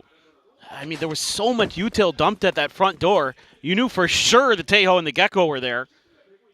Obviously, you're not entirely sure where the Astra is ever, but you know, with both those initiators, there was so much ability to stall you out. You know, you're thinking, okay, well, we've got the Phoenix, we've got the Waylay, you know, Jemkin's going to create space, and then Crystal just, even though it's a Phantom that Jemkin's spraying with, he's still able to just lock on and take him out. So that's all that space so quickly denied, and then the Armageddon's there, and then you're just really stalled. I think just a little too aggressive here from RRQ after all that early util spam. Should have given you a pretty decent info. Just tried to commit and see if you could brute force your way through. One enemy remaining. This or not? No, they just know. Okay. Rough buy. Crazy Guy. Found earlier value with the Sheriff. See if he can do it again. Plenty of other firepower alongside this. Looking for some off-the-off, but for the moment, both leaning in towards different angles. Deep Hunt, though, doesn't get deep enough to check Autumn's position, so that's going to be an unknown. All you know is they didn't push out into mid, really. So it's just kind of the waiting game. I think GE happy to play that right now. Are getting a pretty good read on this, though. Pat's already over. Blow him up, Mosh. Has that Mosh there, so I'd like to see RRQ, yeah, try something a little bit different. Maybe keep a player here to try to sell a fake. Maybe just leave Jemkin with the operator or something, but... Something that Proud to mid again to try to cause any kind of distraction they can get. Boombot not making any contact. Just keeping things quiet. They're just going to let this clock run down and then trying to see if they've drawn any attention off of A, but Global Esports, they're keeping 3 players here.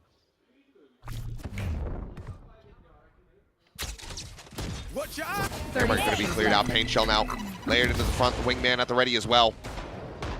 Autumn just checking to see if there's going to be any crunch. Doesn't see any flanks now. Shifts over, staring in towards main, looking for a target. Yutan going to be able to find one, but Cushy trades him out. Cushy finds another one. Observers, hello. Can we look at the Phoenix? Time now running low.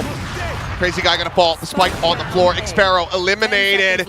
And it looks like maybe they just waited too long to try to strike. The salvo on the floor, Montiel, he just doesn't have the time.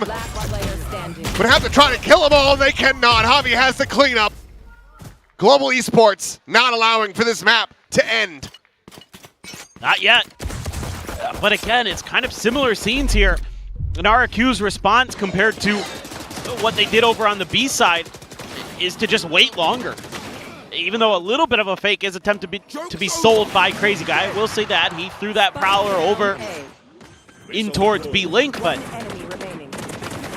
you know, GE's happy to just assume that they're going to double down on those hits. So now you're kind of in a tough game as a shot caller, as RRQ. Trying to get the good conditioning set up. Trying to trick them, and he's been pretty steady about reading it. Oh boy. 65. Give what they wanted, which is the orb to the Phoenix.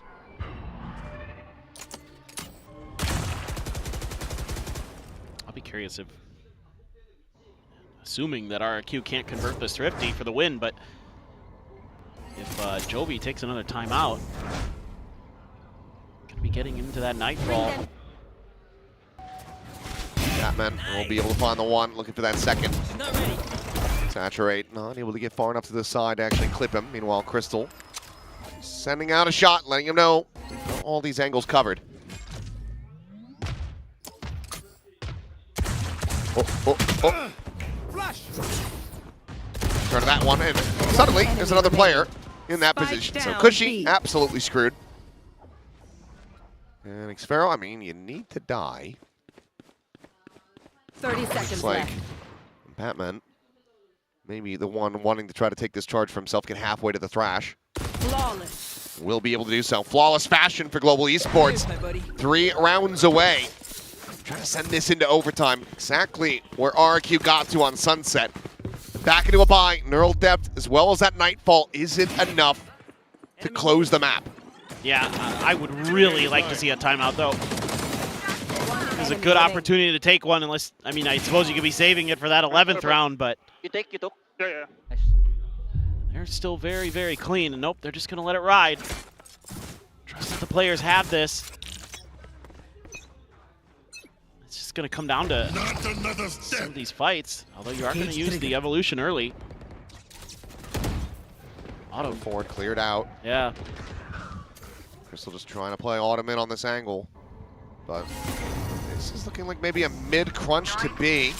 As Nightfall checking that connected position, Patman just going to be setting up the mosh. Playing that approach, Wingman at the ready as well. The cage going to be sent. It's Monyet, the first to fall. Patman saturated into that corner, but still not getting dropped. He finds himself another Cushy, eliminated the operator, catches Crazy Guy. And RRQ are looking like they have run out of options, run out of ideas. The Nightfall to no avail. Xfero being hunted, tripwire. Ends up getting caught. Yudotan sprinting around the corner and will be able to draw down fast enough. Nothing going to be saved. It's another flawless Global Esports. You're up. Stay safe. 2 more rounds to go to send this to OT. Pat does phenomenal work in this round. Him and the Tejo just completely shut down that extra angle trying to be created through B-Link. And then that buys enough time for Javi to get into position to set up the crossfire. You've still got that op holding the front door, and RRQ's never able to clear that either. Timeout. Now the timeout is there. You've got a lot less, again, to kind of work with here. As Jovi, he did nice in the last one to get the round win for RRQ, but then GE was right back to business. Now they just need 2 more in a row. Giving them the confidence. You've been giving them the hope here. I mean, given the economy right now for RRQ, this next one should basically be assured. Right. So realistically, we've only got 1 more solid chance, barring that Thrifty coming through, but haven't really been seeing them today, at least not for RRQ's side of things. Well, let's see.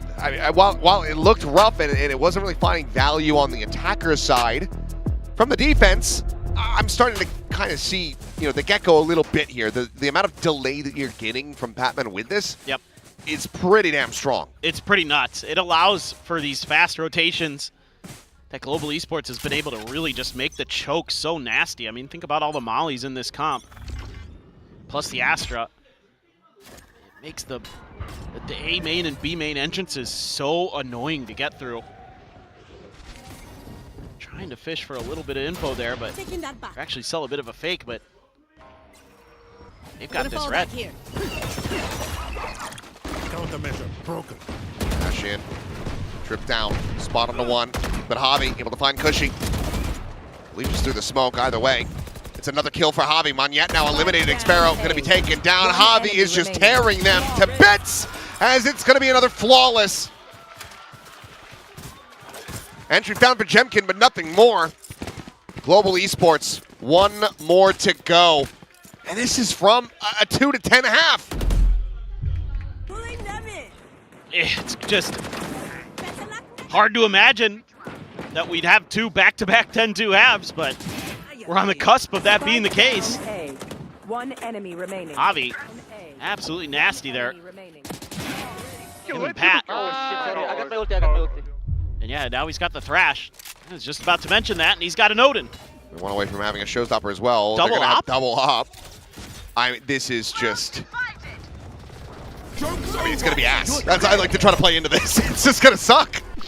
Cosmic Divide will peel back some of that pressure, denying the sight lines away. We'll see how it ends up looking for them on the retake. As Cushy, little jump around the back, will be able to spot out one. Spike planted. Okay, they had guns as well. Yeah, they have some backup. Okay. This becomes, in fact, I think this ends up becoming a little bit better for RRQ. Yes. With the double op, especially, can't try to play into that one. Cushy, oh boy, salvo at his feet. Shell up through the gap in the door. Showstopper still going to be available. The Phoenix eliminated. Crazy guy able to hold his own despite that. Uniton bips it! Nothing found off the Showstopper. But Javi still fighting back for a little bit more. Gets him back into an advantage position.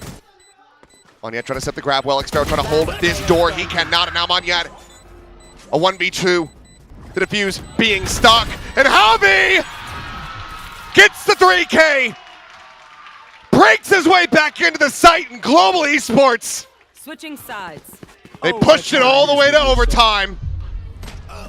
Absolute madness. Just crazy stuff. Crazy guy there. Does nice. I mean, this is a great little trap play. The Thrash into the salvos. Nice combo. One enemy remaining. Able to trap a player in the corner. Yudo whiffs on the Showstopper, and you think, oh boy, that might just be it. That might just be map 3. Yes! Yes! Huge. Now we go for the overtime. So it'll be Global Esports starting on that attacker side, which both teams only 2 rounds. That was it. That was all they were able to find. I still feel like between the two, GE's comp actually should have a little bit more legs on this attacker side with so many pieces of util to clear space between your 2 initiators. I mean, the scary thing is that now you've got Uniton warmed up. Right. That Showstopper, obviously, a whiff, but still able to find the round. His rifling been a hell of a lot cleaner so far. His trip going to be intercepted by one. Crazy guy trying to tuck back. Gets stunned up there for a brief little moment. Meanwhile, Xfero, paint shell layered in at his feet. He's going to be rerouted. Like now starting to get brought forward. Uniton spam down to 7. Mosh does get chucked through. And so far, no kills found from either side. It's going to have to be much cleaner this time for Global Esports. They're still quite far away, just with an operator in hand. Cam with a spot on the 1, but Patman able to find Cushy, finds Monyet. The Thrash online now. Quickly will get cleared out. And their work cut out for them. Sparrow able to displace him. Patman eliminated. Uniton still dangerously low. Skirt around the back. Trying to get onto a flank. He cannot do so, but Diffuser going to be interrupted. Crazy guy will fall. The push forward. Xfero trying to take this into his own hands. A final salvo going to be sent out. The neural depth going to be revealed. Xfero would have to be an ace. Tapping the defuse, the jump. The stun would even kill him. But it's going to be Crystal just finding the timing. Global Esports, match point in their hands.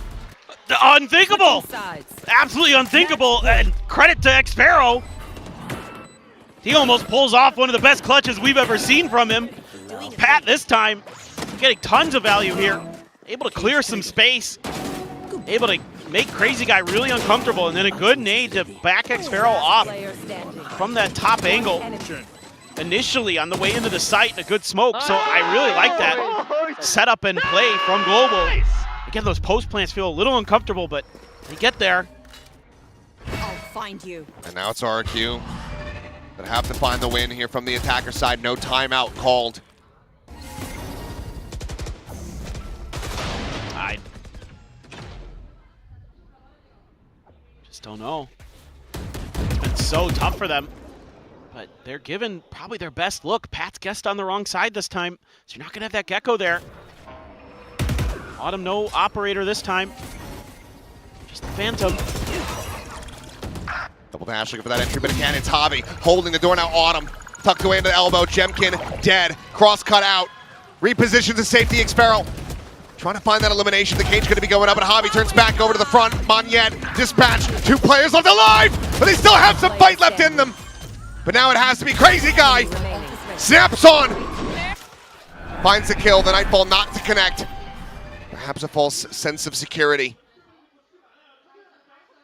Still closing out the previous round. Can he do it again to secure the map win?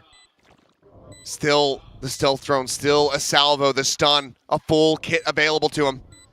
Crazy Guy with the right idea, and Crazy Guy with the Red Bull clutch. A monstrous 4K to find the reset. Get RRQ up to 13. I just can't believe it. I thought this was done, dusted, over. I mean, Javi's going crazy here. Pretty sure I heard Jovi slam his desk.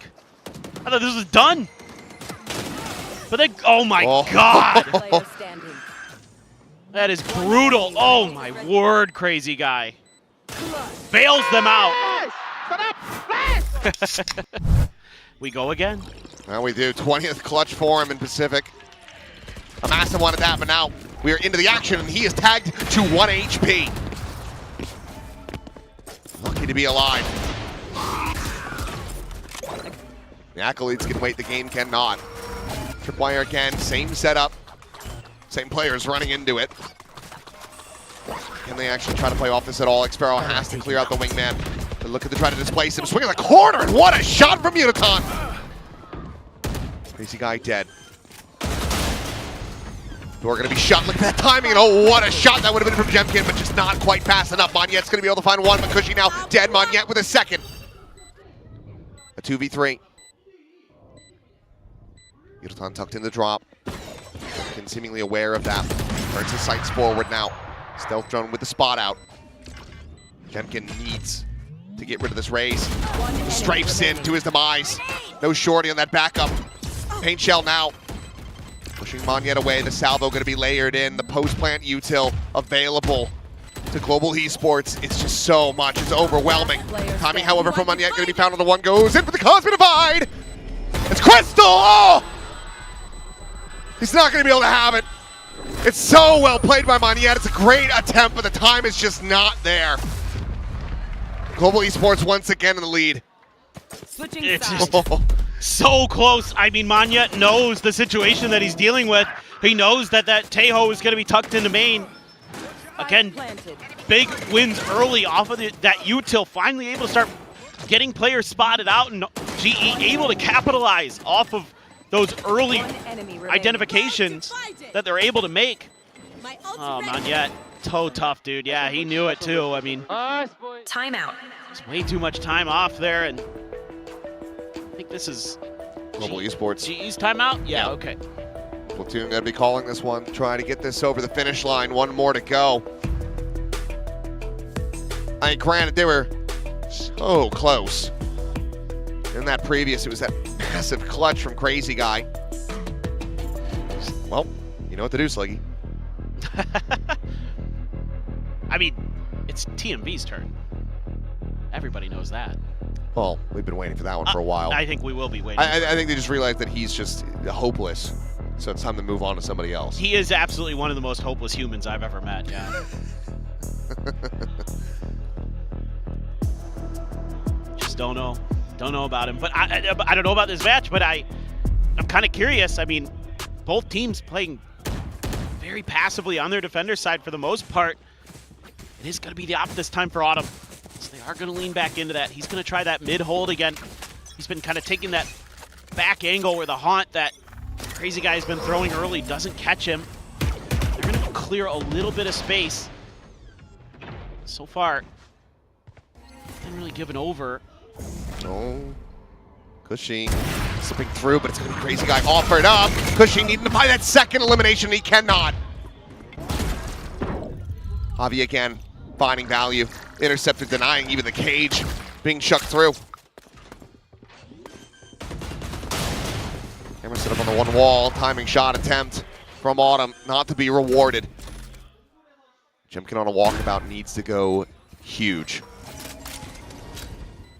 Locating targets. No drone to check him out. Quickly going to be cleared. Camera being watched, spotted the one. Monyet plays off that nicely. Patman going to be taken down now into a 3v3. Tuck back, the stun not connecting. Jemkin able to find the headshot. Xpharaoh cleans up Javi, and now it is just Autumn. The swap of the gun. But a 1v3 in time working against him. So many angles to try to clear out. And yep, there's a triple face into his demise. 14-14. Should have known that it was going to be a long one. It's RRQ and overtimes. That's very true.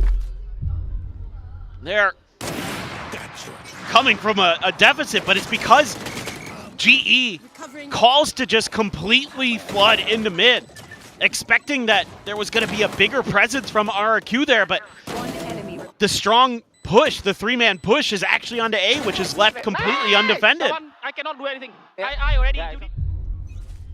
And that is just giving them so much time and space to set up. And now look at this. This looks tricky. GE gonna be walking into the stack and an op. Gonna need some good util here. Can they avoid a collat? Yes, they can. But Autumn cannot avoid getting his face absolutely blown off. I don't understand why you do that. He's been holding that line so often.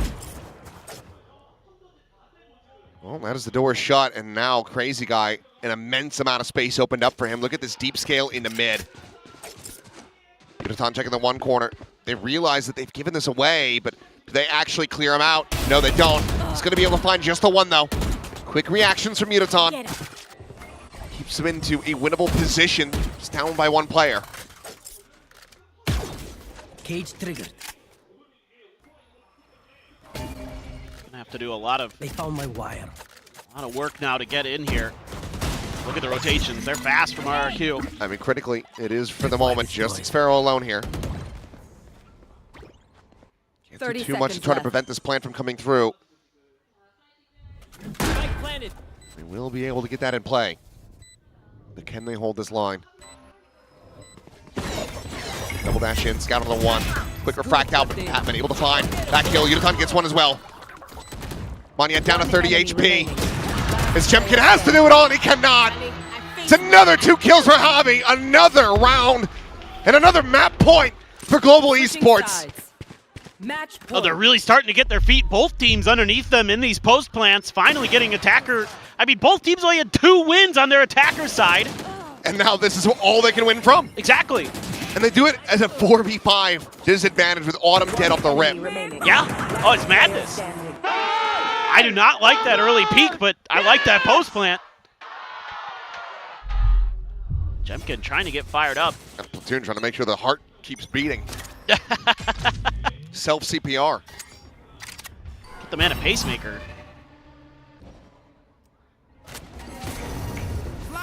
I like this. Did they see Javi at all? I don't think they did. Blazeball's going to be set up, and Javi, I mean, again, clean early value found. Autumn this time able to play the game. The big heroes now a third on the floor as Autumn gets himself another, and the spike is dropped. Jemkin, a must-win fight, is able to find it, but his refract is now down. The spike completely surrounded. He's going to grab the orb, I think, go for this convergent paths. Send it over the side, but that does not connect onto Autumn whatsoever. Spots him out, but he needs some assistance. Look at Xpharaoh, though. He might catch Crystal. Slowly wrapping around. 40 seconds to try to play with this one. Crystal still watching it. It's the Mosh. Going to be layered in. Checks that one side, turns back. Util in hand. Xpharaoh ready to strike. How many can he find on this swing? He's going to have to try to go for it all himself, and he cannot! Defenders back and forth the whole way through, but Global Esports eventually able to plant their feet. Lock up 2 in a row on Summit. 16-14. Oh, they had to fight tooth and nail for that one. But they managed to close out the series over RRQ in 2-0 fashion. And it's a big win here for Global Esports. A lot of big questions for them after how rough. I mean, look, EWC was rough for both these teams. Yeah. Let's just be honest, it didn't go good. But, big questions here. Some of them being answered. Yet kind of a very unorthodox composition that they're running on Summit. It gets there in the long run. Took a little while to get comfortable with it. That first half had me so worried. Yeah. Going on 2 to 10, a weird composition. I mean, it felt like they were trying to cook, but they hired a pastry chef instead because there was about to be pie all over the place. But then Uniton woke the hell up. They managed to find that stability. They managed to kick it back into gear. For RRQ, I think this is going to be a really rough one to walk away from. Given that you were so close, you had such a dominant start.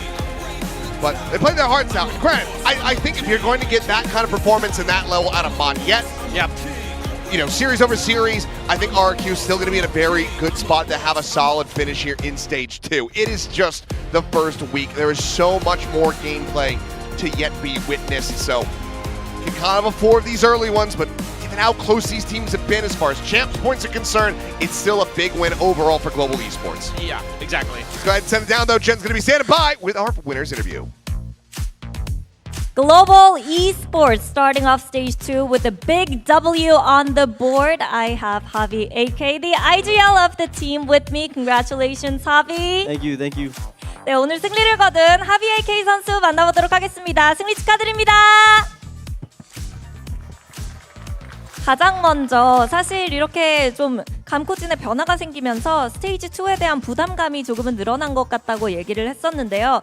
확실히 이번 스테이지 승리로 시작할 수 있어서 좀 한시름 내려놓은 것 같은데 기분이 어떤지부터 물어보도록 하겠습니다. You talked about how there's a little bit of more added pressure for you guys. Must be a huge relief to start off stage 2 with the big win. I mean, yeah, it's just another game for us. We should like to play our own game, and we're doing what we love. So even if there's added pressure, we're still end of the day, we're just enjoying playing the game. 확실히 조금은 더 부담감이 있기는 했지만 그래도 평소와 다를 거 없이 그냥 경기 중에 하나라고 생각을 했고, 그리고 외부 상황이 어떻든 서버 안에서는 우리가 사랑하는 거 좋아하는 게임을 하기 때문에 그렇기 때문에 오늘 승리 기쁘다고 얘기를 했습니다. 그리고 이제 서밋 솔직히 10대 2에서 승리하기 좀 힘들어 보였거든요. 도대체 어떻게 이긴 건지 물어보도록 할게요. How the heck did you guys win Summit? Because that was a 10-2 first half. I think everyone just woke up on Def and we all played as a team. We played better.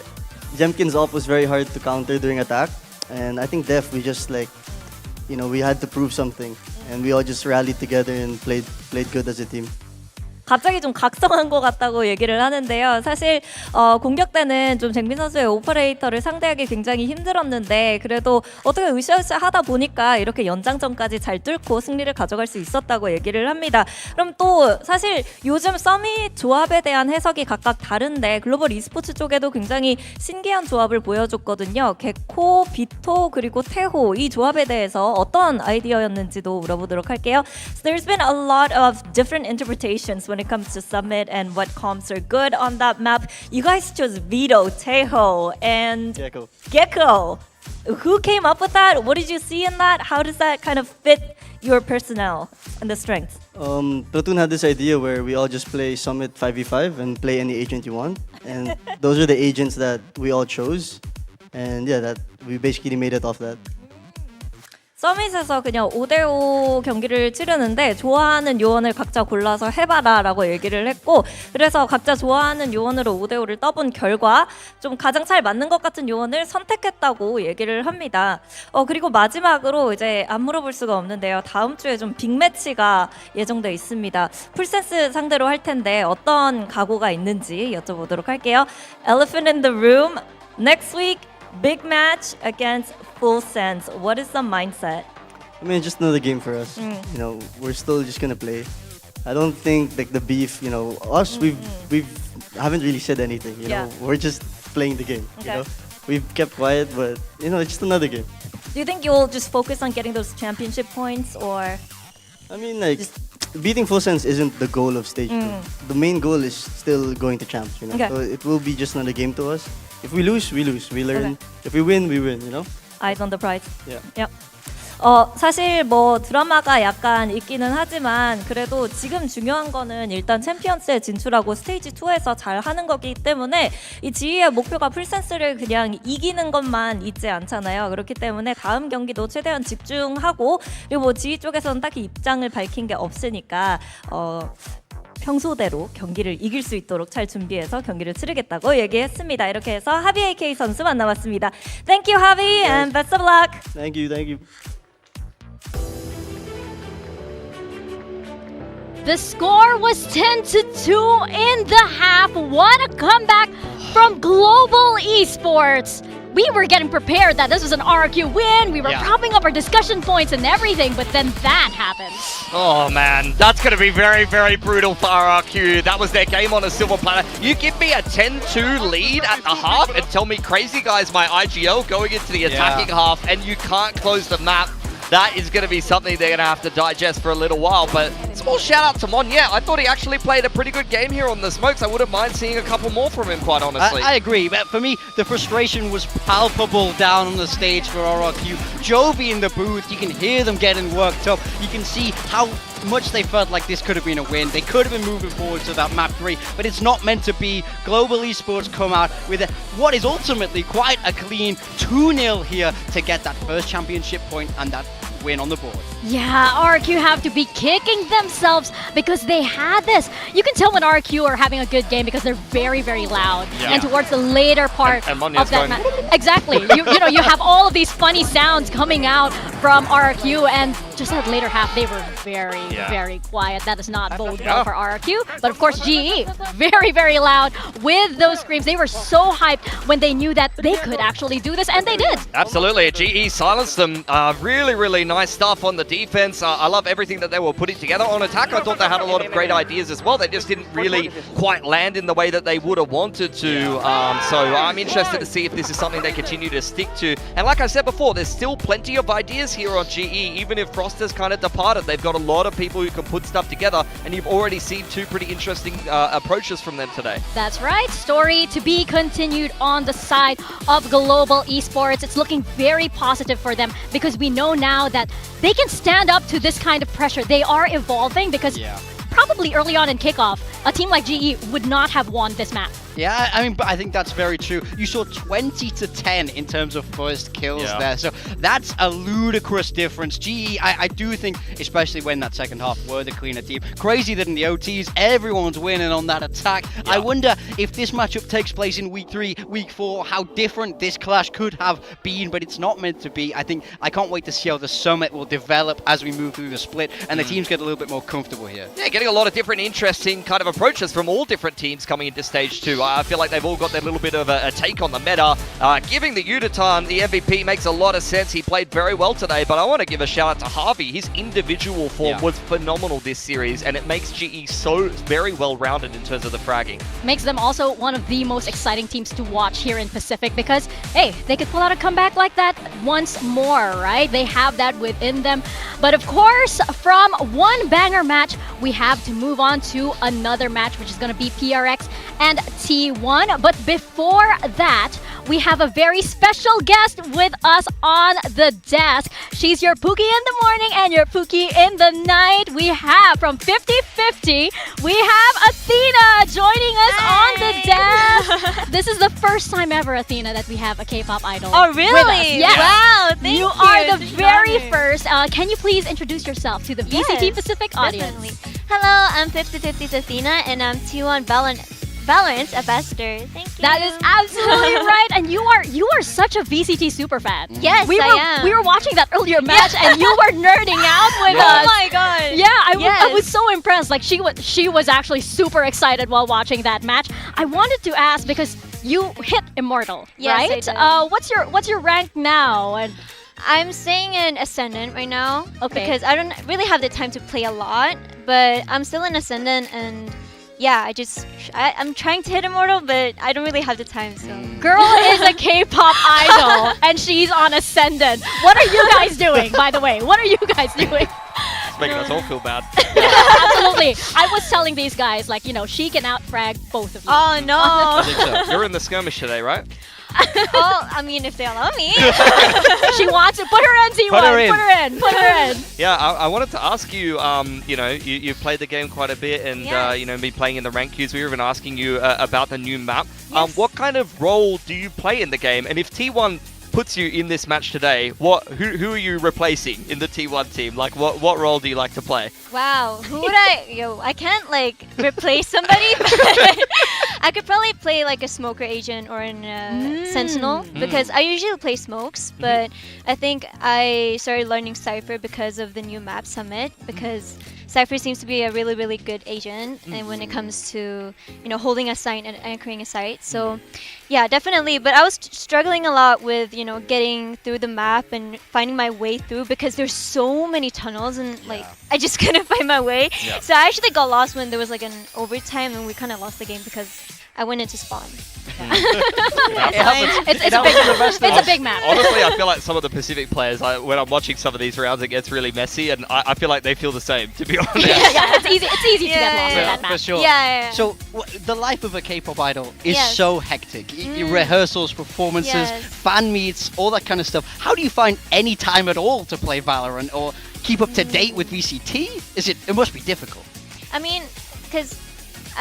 I do have a lot of, you know, performances and all of the other stuff, but I think we also have a time where we're, you know, doing our makeup and doing our hair, so we have that time to, you know, watch our stuff and do our stuff.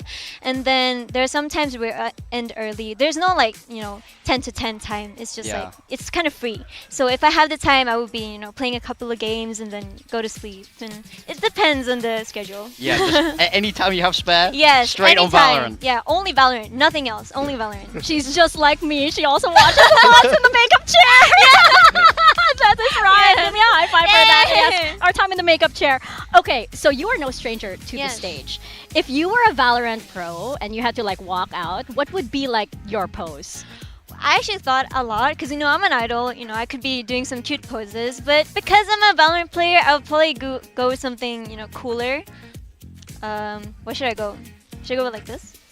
Yeah, that's Nice. cute. I think that's both cute and cool. Really? So Okay. that passes. So you are the T1 Valorant ambassador. Yes. Can you hype up the team? Hype up your team for today as well as all of the other T1 fans watching out there. All right, all of the T1 fans, you gotta join me on, you know, cheering T1 on this match. Currently, I know this is a big match, and I hope that all of the T1 players are gonna, you know, have a good time. Just don't be too nervous. Just have fun with the game, and you're gonna win. Totally. Thank you very much for joining us on the desk, Athena. We loved having you, and I'm sure you're going to have so much fun watching this match because it is a banger match for sure. So thank you very much, and thank you actually for joining us too on the desk. Yeah, thank you so much. You can leave your headset right over here. Thank you. Bye. See you.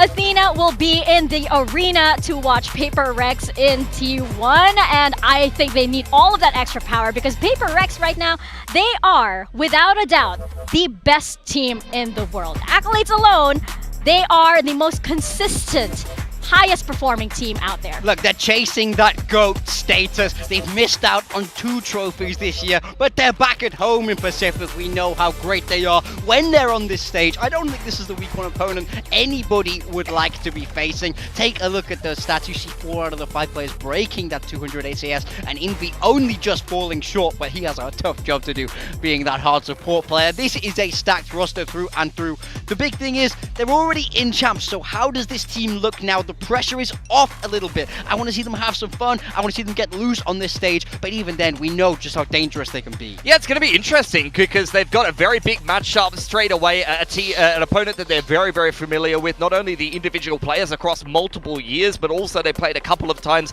this year in particular in both stages. They're going to play in all 3 stages, PRX and T1. So I want to see if PRX is really, really gunning for this win to send a message, or whether they might try to experiment a little bit to kick this one off, because as you can see, see here, the chance points look very, very good, and it's not like they're any stranger to making it to the international stage at this point. And that's the thing, these stats are ludicrous. You see 14 appearances internationally, the #1 in the world. The #1 in finals appeared 5 finals now, but only that one trophy. That is a little bit of a killer if you're PRX. Trophies are really the only thing missing to cement this team as the greatest to ever do it. But will they get another one here in Pacific at stage 2? Yeah, that's a big question. And let's talk about those 5 finals appearances and why it is not 5 times as a trophy winner, right? Because of course, this most recent one over in Masters London had to have hurt, and I feel like PRX coming into this match, maybe they've come in losing a bit of their mojo and they have to use stage 2 to get it back. I mean, that's the thing, is it's hard to know how much this will sting for them. 2 international finals this year, but 0 trophies. Back-to-back runners-up. That fracture in the final, that made me so confident they were going to get the job done. But as the series progresses, we saw Leviathan obviously heat up and be good enough to take that title. I think your heart has to bleed a little bit for PRX for the fact that they just couldn't quite convert twice in a row now. Man, I think all of us are hoping the champs could go a little bit differently, given that we know at least that they're already there. Let's not get ahead of ourselves because we're going to get a little bit nervous here. And of course, they have to get through T1 first. And of course, this super team that we have here of Pacific, apart from missing London, not very great results in EWC either. This match is sort of also for T1 to be able to make that comeback and find out who they are, especially with DH back in the roster. Yeah, 100%. Speaking of teams that can win Masters events, you got a couple of players on here that have been able to do much the same thing, and they got a little bit of extra support in the server when it's much needed. A very, very scary opponent for T1 to be taking on early on here. As mentioned, DH is in the roster. I think that he was phenomenal when he was playing for T1 before. I'm surprised that they replaced him, so I'm really looking forward to his performance today. But as you kind of alluded to, T1 has had a little bit of a disappointing run in the middle of the year. It's back-to-back internationals that they're unable to qualify, and after a little bit of a disappointment in Santiago, I don't think that's good enough for them, and that's why you've seen a bit of a roster change. Yeah, I definitely agree, and it's Stacks that will be taking to the bench to allow for DH to have his time in the server here. I don't think that's anything against Stacks. I don't think he was a bad player for this team at all. It was great in Santiago and some of the Pacific games. He was their best player. I tend to agree, but I do feel like I understand why they're making this change. I understand why they feel the need to shake this up. I guess we have to wait and see what the roles will look like because of that change as well. Yeah, and it does feel a little bit weird not to have Stacks in Pacific, but DH, he was definitely one of the standout rookies that we had here last year. I mean, in the words of DH, I am DH. A wise man once said. It's one of the greatest quotes of all time. I am DH. Yes, buddy, yes, you are. I love this guy so much. He was amazing to see play. I love the style that he had on this smoke troll. I thought was a great fit for T1. I really loved watching him play. He had those flashy moments as well as that consistent role play. I'm so happy to see him have another chance here. God, he's just so solid. On the other side of things, though, someone that in the past on Gen G has been incredibly solid, especially in terms of the fragging, has been this man who has been filling the smokes role a lot. Now DH will definitely be stepping into that role, and we're questioning the roles, but for Munchkin, I question the individual performance coming into T1 versus when he used to be a monster on Gen G, and I'm wanting to see him play more Viper, maybe not be shackled to the hardcore controller role, be a little bit more flexible, and for God's sake, just start dry swinging some stuff like you used to. Munchkin is way too tame. What's going on, man? That's not the Munchkin I know and love. I think the roles are exactly it. If DH is on that smokes, I think there's an argument where you can put Munchkin on Perma Viper in this map. But Meteor plays Viper. Meteor can flex. He can do something else. I want to get the best out of this man right here because on his game, I think he was the best to do it. Yeah, Triple controller, anyone? Do it! Yeah, triple Now's the duelist time. yesterday, right? It seems like we're throwing stuff in there, we're experimenting a little bit, but you guys are absolutely right. It just hasn't been the same from Munchkin, so he's looking to prove that. And of course, looking at this clip that we have right here, T1's elimination out of Ho Chi Minh for our Stage 1 Finals weekend. That marked the first time that there was no Korean team going over to a global event from Pacific. I mean, when you cast your mind back to that stage 1, everybody was saying the 2 teams that were locked in to go to London pretty much were PRX and T1. At the end of that group stage especially, that's what it felt like. But they get to the playoffs, the 2 teams that they lose to, once again, are PRX and Full Sense, the top 2 teams that did make it on out. It doesn't have to, you have to wonder, what if they got a little bit more momentum going? What if things fell slightly differently, but it wasn't meant to be? I also felt poorly for them because they had a lot of support in Ho Chi Minh. There were so many T1 fans in Vietnam. I was not aware of this. They had maybe the most crowd support out of any team, despite the fact that they were a Korean team in Southeast Asia. Yeah. That is absolutely right, but they also have a massive fan base over in Ho Chi Minh, right? The T1 fans out there are absolutely insane. But now heading into our skirmish, we have a special guest on the side of PRX. Yeah. We have PRX Pumps. Wow, he's really giving it to Isu. What? He's a camera guy for PRX, is he? Content guy. He Okay. is the one who is shooting PRX, shooting in the range as well, in the skirmish rather. But he is usually the guy who's following them around and shooting the content. Oh, okay. That was... even Isu was impressed by that. That was low-key got a shot. I respect it so much. I mean, yo, he's winning. Hold on. He's up 2-1. Where do they keep finding these guys? It's just everybody who works for PRX behind They the scenes have a cracks. requirement. This is part of the interview process. This is the minimum requirement to join They PRX. load up the range and they play 30 bots. 30 bots on Exactly, hard. How many are you hitting? He's having fun. There's no way. There's no way, Oh Easy. my You God. cannot let this happen to you. This would be Stacks is incredibly ready embarrassing. to take your job again. Yeah. You have to focus up. Okay, let's settle down. 3-3. I think Isu's going to get back together. He does look a little nervous, though. Yeah, it's a nervous smile there. I would be too. I'd be nervous. You know, this is not one you should be allowed to lose, but I think 3 rounds is already pretty impressive. Yeah, not too bad. Last one for Isu. One more for the veto advantage. If we've learned anything from PRX and who they offer up in the skirmish, no disrespect, because he's doing quite well for himself. They don't really care if the other team has a veto advantage. They're just going to play and try to win regardless. Well, maybe that's why Pomps is playing as well. No. But hey, PRX, special request. Can we put in Clara next? Can we put in Declaration next, please? You know, she's a great fragger as well. Yeah. We have our map vetoes now. We have Sunset and Ascent coming up. I like this map veto as well. Ooh, it's going to be an interesting one. You see Haven go out early there, and T1 not interested in playing the new map whatsoever. Not Even though yet. they've had... Yeah, true. Not They can yet. flip it later on. They've had more time to prep it, though. As mentioned, they haven't been at some of these international events or had as hectic of a schedule as some of the other teams. Sunset out for PRX.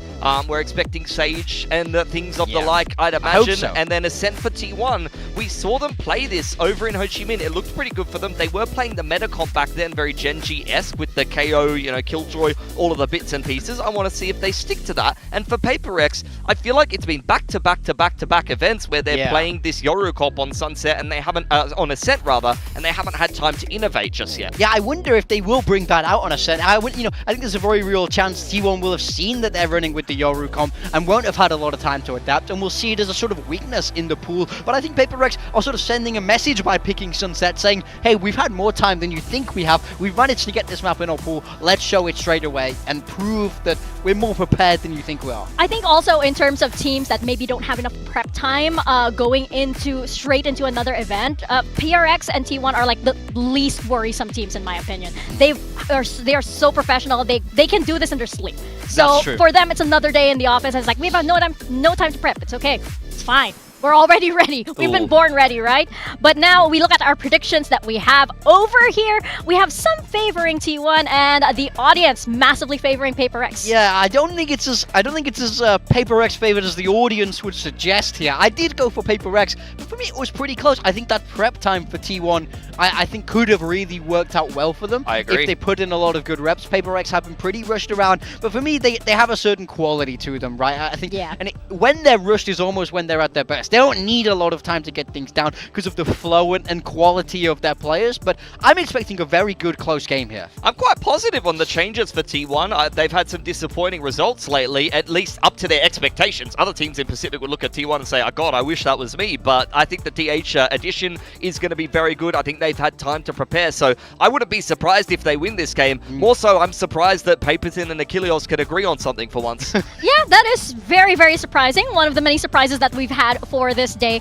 I think that adding DH as well to the roster, it adds a new kind of energy to the team, maybe even a bit more hunger for T1 to be able to close out stage 2 the way they wanted to be able to lift that Pacific trophy. Yeah, I mean, we were given a story about how after they're eliminated, what was the event they were eliminated from? Which one? Who? Where DH is you know, he's upset. Champs. It's Champs, that's Yeah. it. And he says, DH is upset, and he's crying, and he's saying, guys, I will work as hard as I can to get you to the next champions. And What happened next? That's when he got dropped, unfortunately. But he's back again. He gets another shot. He will help them. He's He been will putting help in the them. work. He's He's in the ready server. to go. I think he will be so hungry for this opportunity. Exactly. And with a story like that, right? You have to say that T1 is pretty scary right now, and DH probably one of the scariest players out there. He is DH after all, right? I am DH. No truer words have been said.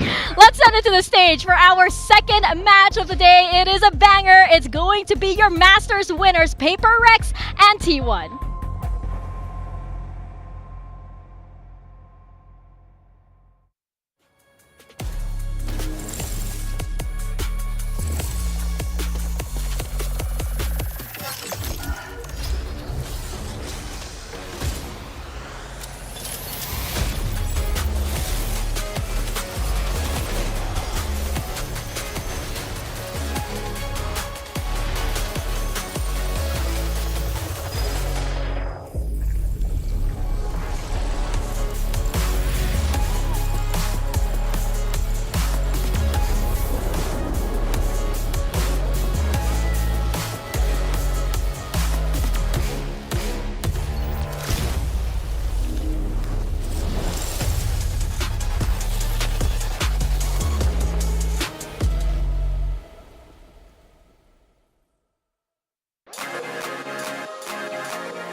Today's matchup.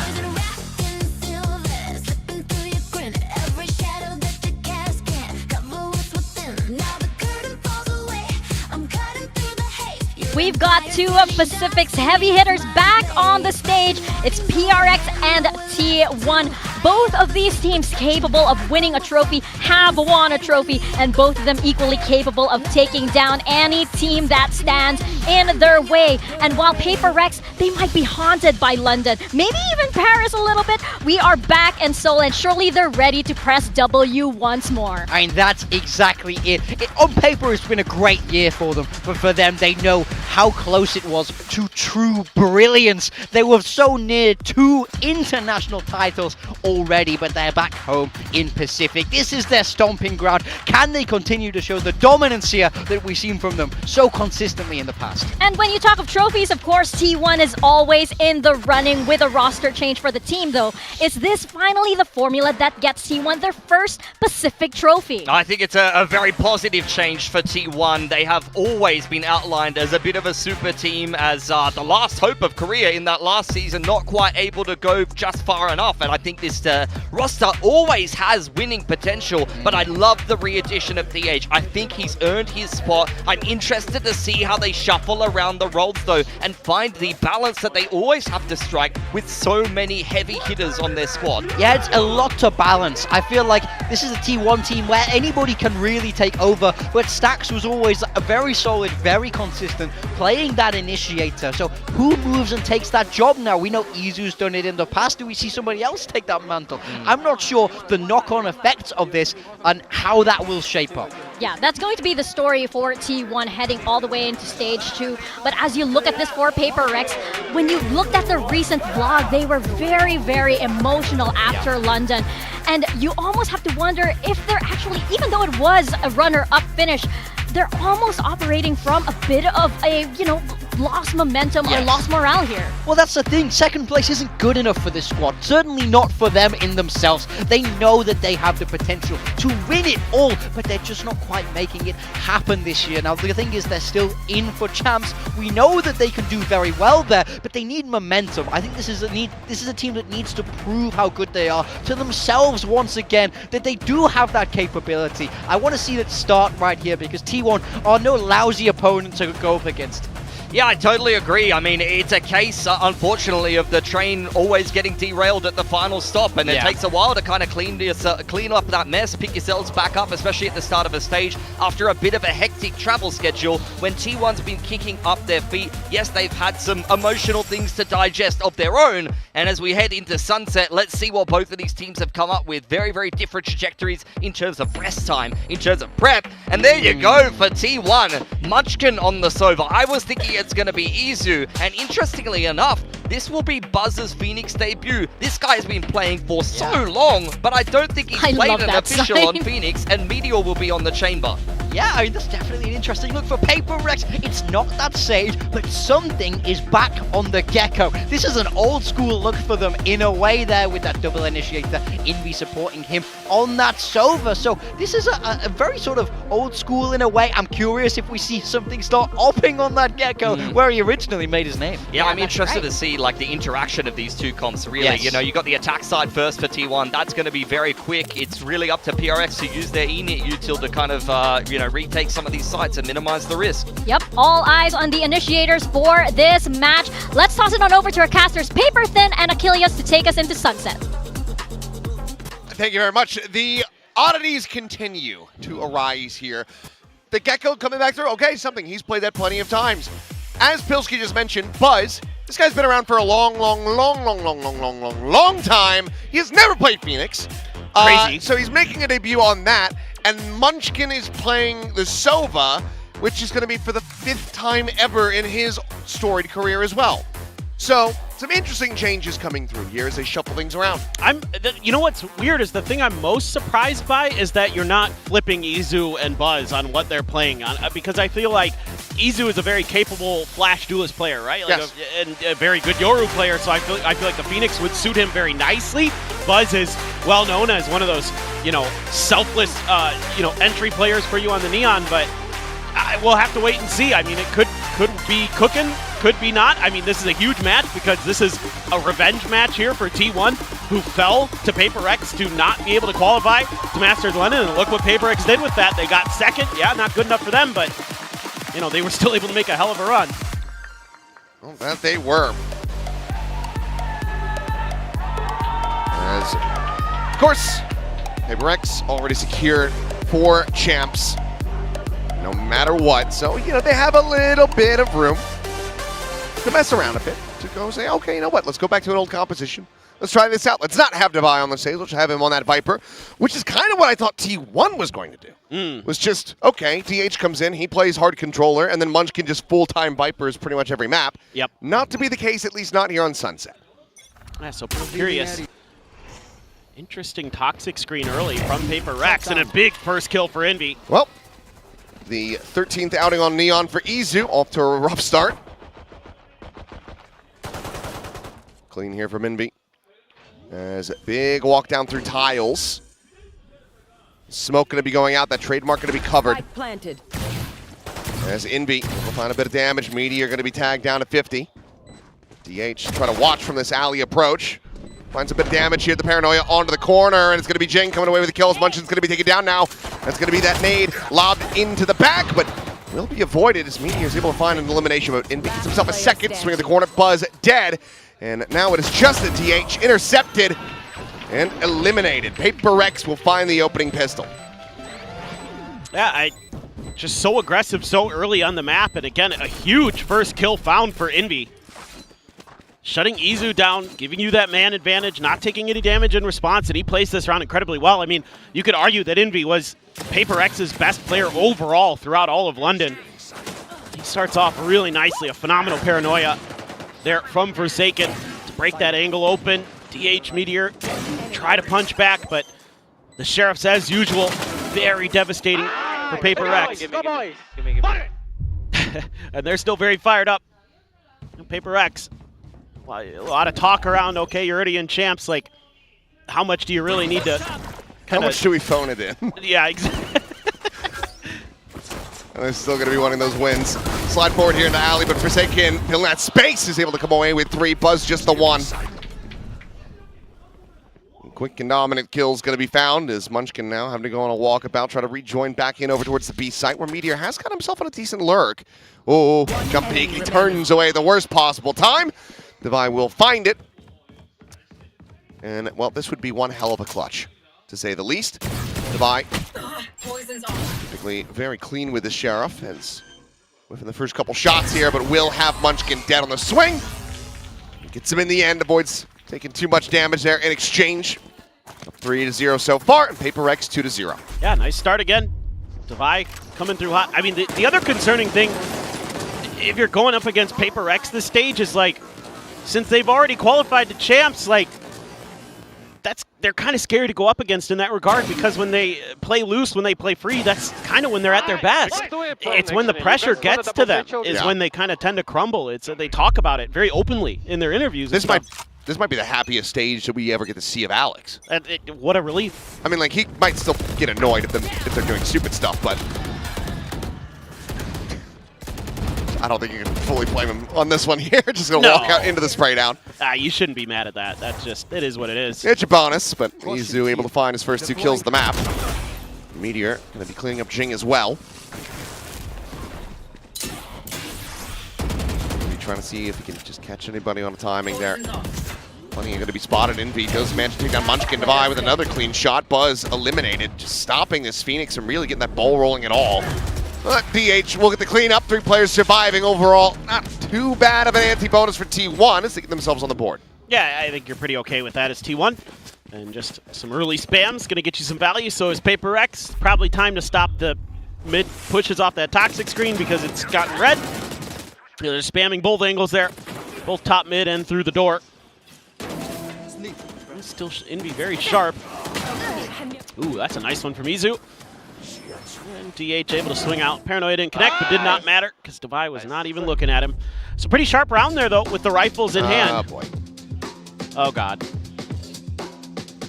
Who let Elfish Guy into the building? I don't know, but we'll have to have a word with security. Get his badge taken away. Yeah. Just in case anyone's curious, he is, in fact, the curse. Yes. Yeah, he has been the problem, but yep. It's all right. It should hopefully be something pretty quick. We'll just wait and see if we have anything that we can push towards you guys. But yeah, as you can see on the screen, gear issue. So should be a pretty quick one. Also, T1 is very notorious for having tech issues. That is true. I don't think this can really be pushed towards us at all. No. I mean, we all remember the 2024. The first day? Even before that, of course, we had the one in 2023. True. And it was all T1, all on the first day of each year there at kickoff. So I blame them. I think, yeah, fairly safe. Let's go ahead and say it's their fault. I'm gonna hire a truck outside of their building in Apujang. Stop the tech pauses. Stop the tech pauses. Yeah. At this point, becoming a little bit more of a deep cut, I suppose, but oh, this fan's saying that he's got a KTX, a high-speed train to take at 10:49. At 10:49. He's got 3 hours. Yeah, even if it goes to 3, if it's quick, he might have a chance if he hops in a taxi. If he's going from Seoul Station, not too If you're going far. from Yongsan, then good luck. Yeah. No. By that point, I guess the traffic wouldn't be too bad on the highway. So you could also take the Gyeonggi-Jungan if you're going to Yongsan. That is true. Of course, I mean, crowd is getting packed in here to the seats. PRX T1, the most popular teams, going to be showing up to show their support. I think it's overall a pretty even split. Plenty of PRX fans out here. I mean, it's hard to not be. Oh, I mean, with their success both here in Pacific and globally, absolutely. I mean, it's hard to not just be impressed with them regardless. Even if you're a PRX hater, you still have to kind of just admit that they're a threat. They will always be a threat as long as they want to be. And yeah, we got the call up for DH. Back here in Pacific again, had a little bit of a stint down in the academy team. Was doing pretty well down there too. Their academy team is always a real serious force in Korea. So here he goes again, and let's see if he can live up to kind kind of that promise he had. I'm going to work hard to make sure we get back there. We have another shot. Good. Good luck to both teams. Hell yeah. Love a little neutrality. I'm all about that. I kind of wish- have to be. You know, you know what I should start doing? I need to find a way to like blind send my picks for the day. I mean, I'm already in the I'm already in the dumpster anyway. That is true. So that way I have no bias in terms of I don't anyway because I don't really care about my predictions. Should do. Well, I mean, I think he set it up to basically buy and sell stock, but Michael Reeves get a goldfish and a sensor that tracks which side of the bowl it swims through, the aquarium. That's a good idea. And then that would determine which team. And then you just put a drape over the fish so that way you don't see what it's picked. I like that. And then it just auto sends the pick over to production. I like that. And then you show up and you just, make sure you don't look. Yeah. I might do something like that. And then at the end of the day, you're like, oh, well, I guess I went for that team, and I still got it wrong. Thanks, Goldfish. Yeah, thanks, Goldfish. The Goldfish would do better than me at this point. I mean, you have similar brain capacity. That's so true. I think it would Similar probably, memories? Yeah. Probably just continue on the same fashion. So yeah. Well, nothing too crazy there, but looks like still working on everything down on stage. Well, if you guys are bearing with us as we try to get through it. Looks like something with Meteor. Hopefully we can align quickly. I gotta say, I do like, I don't know, maybe how I didn't notice it just watching from home the last 2 days, but these little backlights that we have behind with the team logos. Oh, yeah. Those look really sick. Those are really nice. A nice little addition, thank you. Thank you, production, for adding that. Those are really cool. They like have that kind of fake depth to them almost. Like, I like that. Just like our commentary. It's all shallow. It's all a sham. It's all just yelling and no substance. Ah. Yeah. We're good at the yelling part. Yeah. That we've got down. Not so sure about the rest. It's all, it's just like modern Star Wars. It's all just big flashing lights and loud noises, but there's nothing behind it. It's just a hollow shell of what it used to be. Yeah, well, I can at least, it's so funny because now I'm like, the prequels weren't that bad because of the new movies. It feels like, it's kind of like, people in the chat are like, oh my god, they're so old, because I'm going to mention Wind Waker. But when that game came out, everyone's like, this looks like trash. Why would I want to play this? And then people played it and they're like, it's not good. Ocarina of Time is still the best. And then Twilight Princess came out, and then everyone's like, Wind Waker is great. I hate Twilight Princess. This kind of sucks. And then we all kind of agree that Skyward Sword is overall just not very good. But maybe they fixed it, with a remake. I haven't actually tried that. But I'm being told that it's time to go to a break. So apologies, guys. We'll yap more about garbage when we come back if the game's not ready.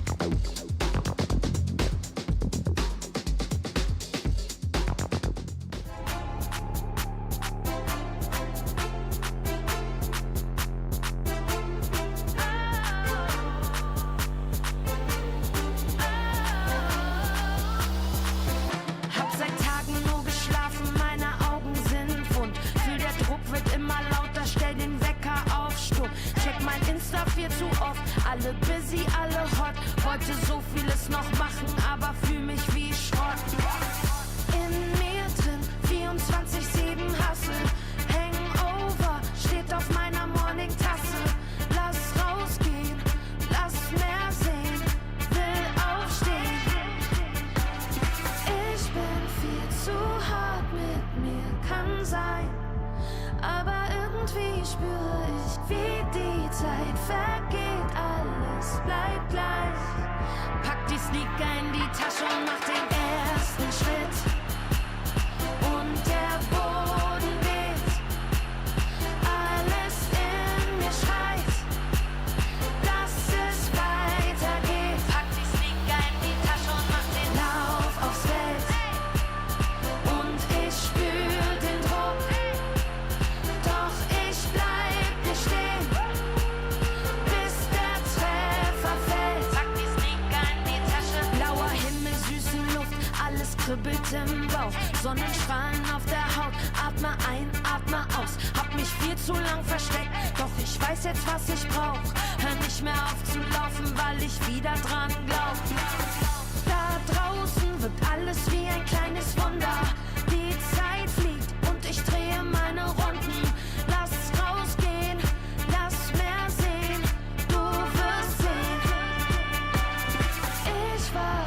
zu lang hier drin allein.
Red Bull gives you wings.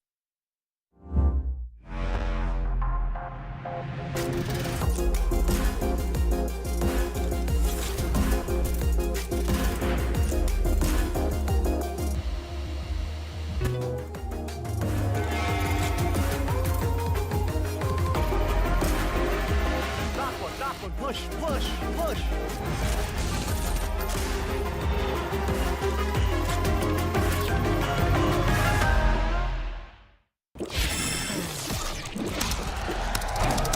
Red Bull gives you wings.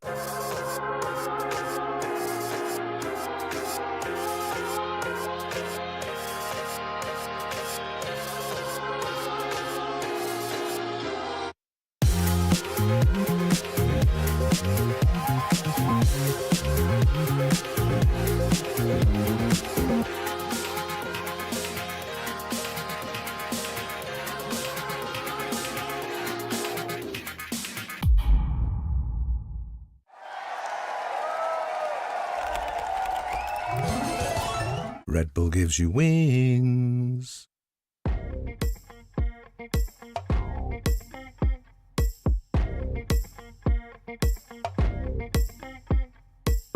They said I wasn't ready.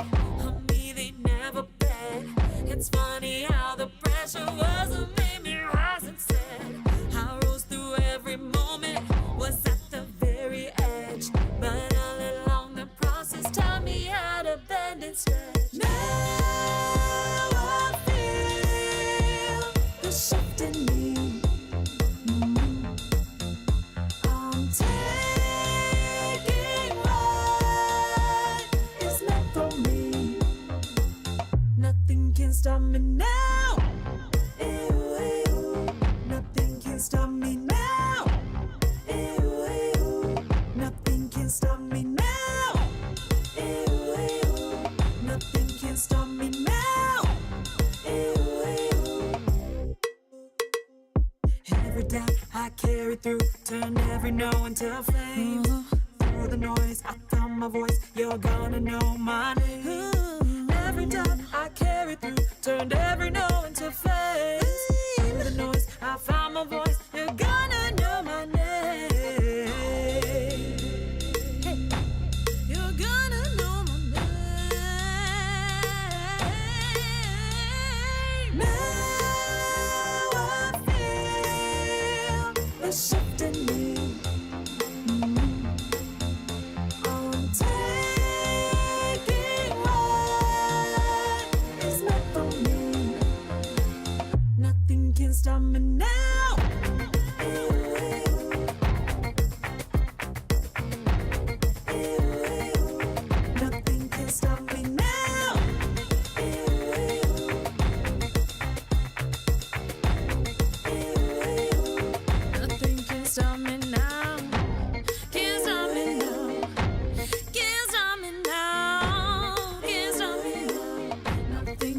stop me now.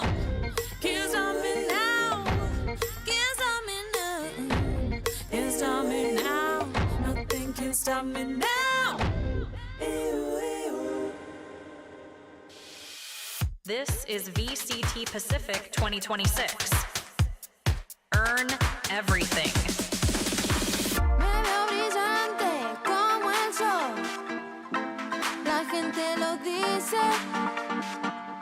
Siempre suplicándolo. Luego nunca decides.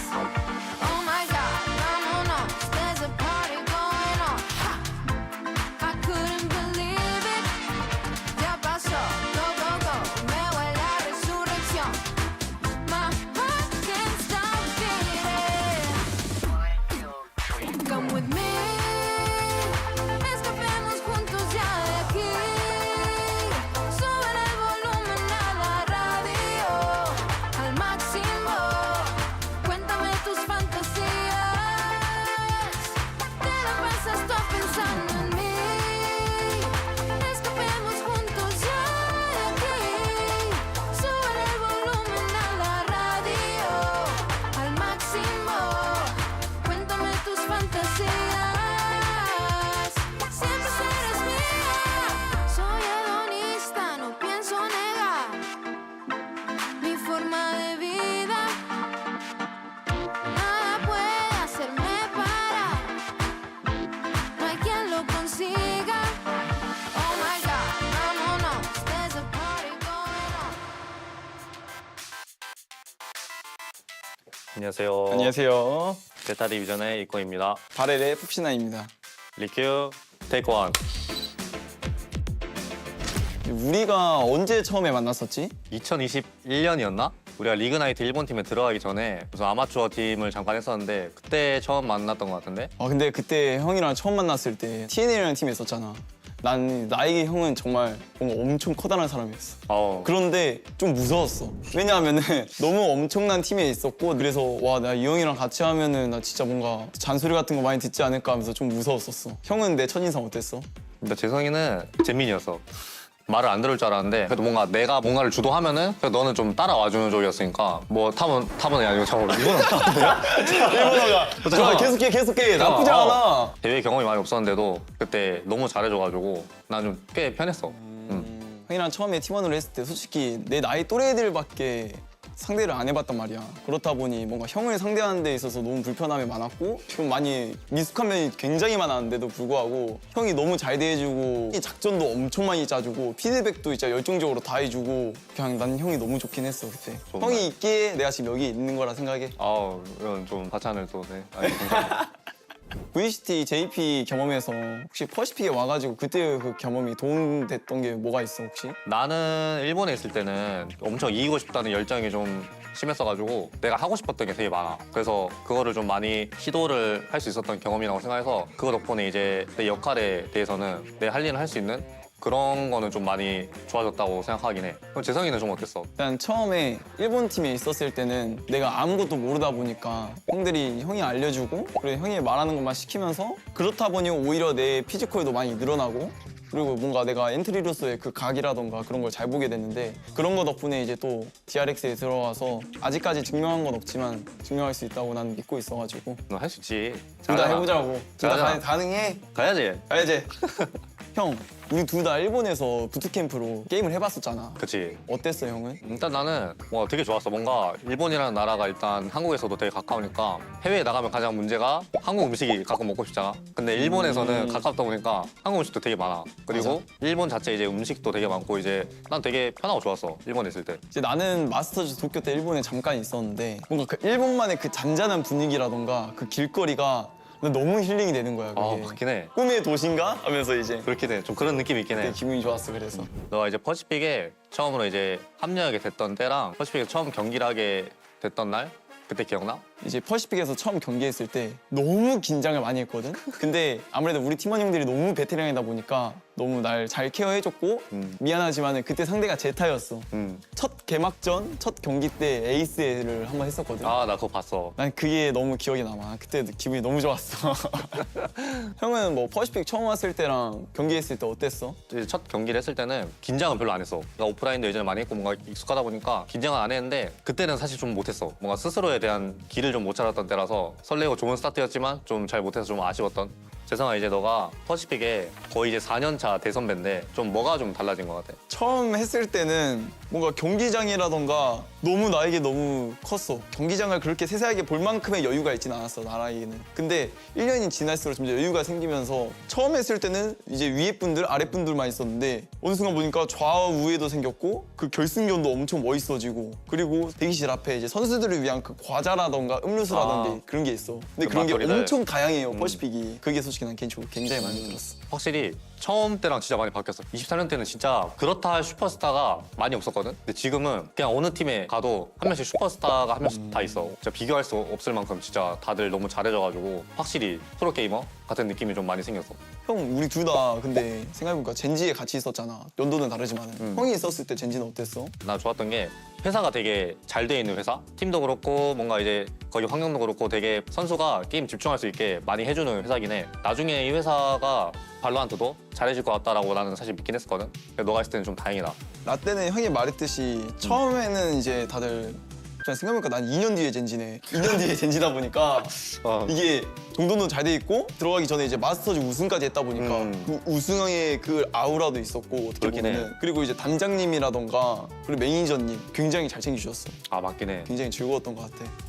아, 내가 물어보고 싶긴 해, 솔직히 이거는. 나는 프로게이머로서 난 형이 너무 자세가 좋다고 생각해서 꼭 한 번쯤은 다음에 형이랑 같이 팀을 해보고 싶은데 형은 혹시 생각 있어? 뭐 기회가 된다면은 뭐 해도 되지만은 이제 예전에 아무래도 재성이가 같은 팀에 있을 때 랭크 30번을 초대를 했는데 이제 한 번도 받아준 적이 없어가지고 팀을 같이 하면은 랭크를 같이 못 하지 않을까라고 생각해서 제가 이제 푹신한 선수에게 물어보고 싶은 거는 그 이유는 좀 물어봐도 될까요, 제가? 이게 제가 그때 너무 못했나요? 사실 나도 기억이 안 나. 아, 네, 정말 미안해. 그때는 사실 랭크 좀 안 하긴 했어요. 근데 지금은 나 랭크 많이 하긴 해. 이제 가는 거야. 가보자 그럼 다시. 가볼까 이제? 형, 팀 하잖아? 1년 내내 형이랑 할게. 아, 진짜로? 진짜로. 나 랭크 1등 시켜주는 거야? 진짜 질릴 때까지 계속 시켜줄게 내가. 초대해줄게 내가 다음에. 내가 할게 형. 렛츠고 가보는 거야 우리. 재성아, 이제 스테이지 2 있는데 좀 어때? 좀 준비 어떻게 잘 되고 있어? 우리 애들이 이제 어떻게 보면 나보다 아직 많이 경험이 부족한 선수들이라 내가 지금까지 쌓아왔던 경험들이 이제 도움이 될 것 같아가지고 애들한테 최대한 나눠주면서 게임을 하고 있고 우리 바렐이라는 팀이 어떻게 보면은 지금 유연패를 하고 있지만은 항상 보면은 비비다 지거나 아깝게 졌다고 생각해. 꼴등이지만 1등 팀도 이길 수 있는 그런 난 무서운 팀이라 생각하거든. 무서워. 어느 팀든 이길 수 있다. 너무 무서워. 물론 어디 팀한테도 질 수 있지만. 근데 나도 이제 우리 팀에 되게 가능성을 좀 많이 느끼고 있거든. 아직까지는 좀 뭔가 대회장에서 뭔가 좀 보여줘야 되는 그런 힘이 좀 딸린다고 해야 되나? 근데 그거를 이제 우리가 좀 많이 느껴서 좀 많이 준비를 했기 때문에 나는 조금 기대를 하고 있어, 사실. 잘하면은 챔피언스 갈 수 있나? 라는 느낌으로. 샹하이 가고 싶어요. 중국어 공부하고 있어요. 샹하이 가고 싶다. 와, 샹시 빙칠링. 와, 중국 잘하는데? 둘 다 화이팅 해보자. 화이팅 해보자. 챔스 가자. 갑시다. 형은 나의 첫인상이랑 지금 봤을 때 어떤 차이가 있어? 비슷해. 그냥 나이가 좀 많은 잼민이. 그래도 이제 많이 성장했구나. 예전에는 총만 잘 쏘던 잼민이었는데 요즘은 생각도 하겠지? 난 좋게 보고 있긴 해. 생각도 하겠지. 형은 진짜 우리랑 한번 만나야겠다. 스테이지 2 때. 만나고 싶다. 왜 다른 쪽인 거야, 우리? 아쉽다. 형, 우리가 마지막으로 셀카 찍었을 때 기억나? 찍은 적 없는 것 같아, 우리는. 지금이라도 한 장 찍을까, 같이? 한 장 한번 찍을까? 찍자. 아, 앉아서? 앉아 찍자. 나 다리 아파. 확인했잖아. 멘트 받았잖아. 나이가 많아가지고. 자, 김치. 감사합니다, 셀카. 아리가토 고자이마스. 형, 우리 만나면 이길 자신 있어? 나는 하나만 말할게. 제타한테 져본 적이 없어. 뭐 그래, 너 화이팅하고 뭐 그렇게 말하면 내가 뭐가 돼요, 형.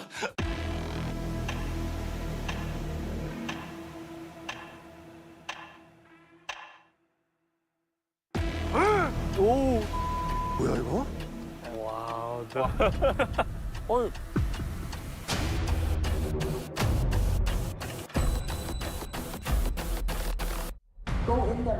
Go inside. 여기 들어가라고요? 네. 야, 이거 너무 어려운데 이거 말이 되냐 이거? Holy, this is gonna be hard. 아니 저기서부터 보라고. 저기 시작 지점이라고. 이게 경로가 그래.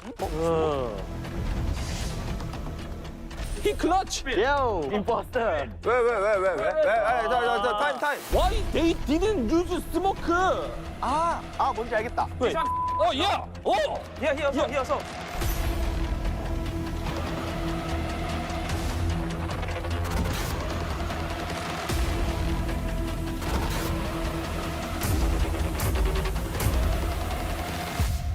너무 어렵네. 와 미치겠다.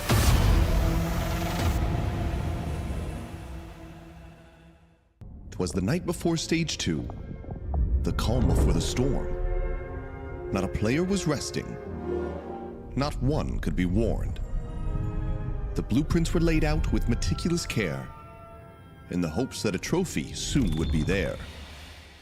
Every team had a plan, some of them good. Every team doing things that perhaps no. All right, welcome back, everybody, to VCT Pacific. Thank you for bearing with us. Hopefully we've got everything all squared away. Achilleos just, well... Open a soda and the damn bit of thing an incident. exploded on the desk. Just killed everything. You're going to have your own tech pause here. Yeah. Luckily, didn't get on the microphone. Just a little bit on my actual cell phone. But otherwise, we're good. So, okay. Let's get into the action. As Jake looking to try to hold things down over alley, able to find one, but DH quick to trade it back.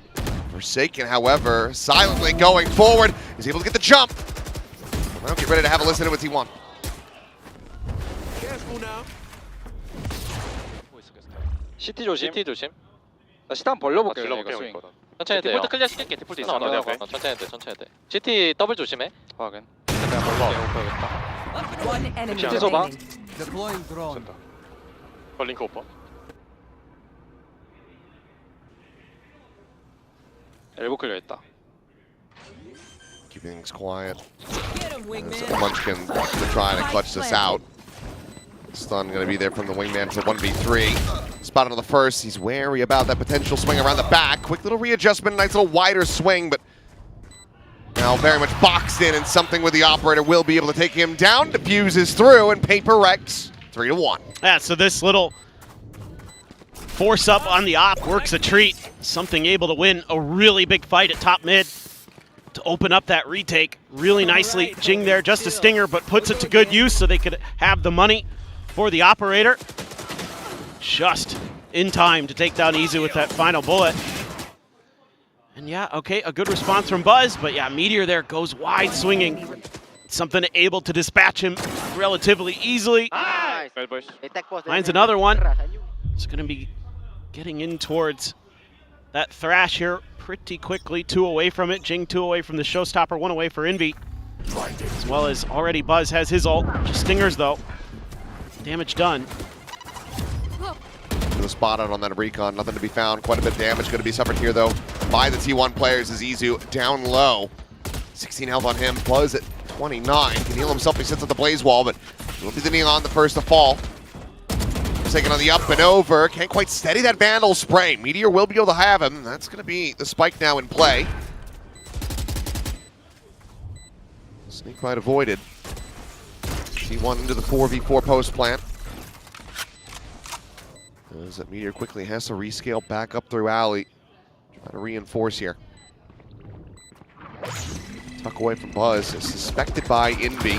Will be able to find him in the end. Munchkin dead, Meteor gone, and that's just going to be a very swift cleanup here for PRX. Just one casualty.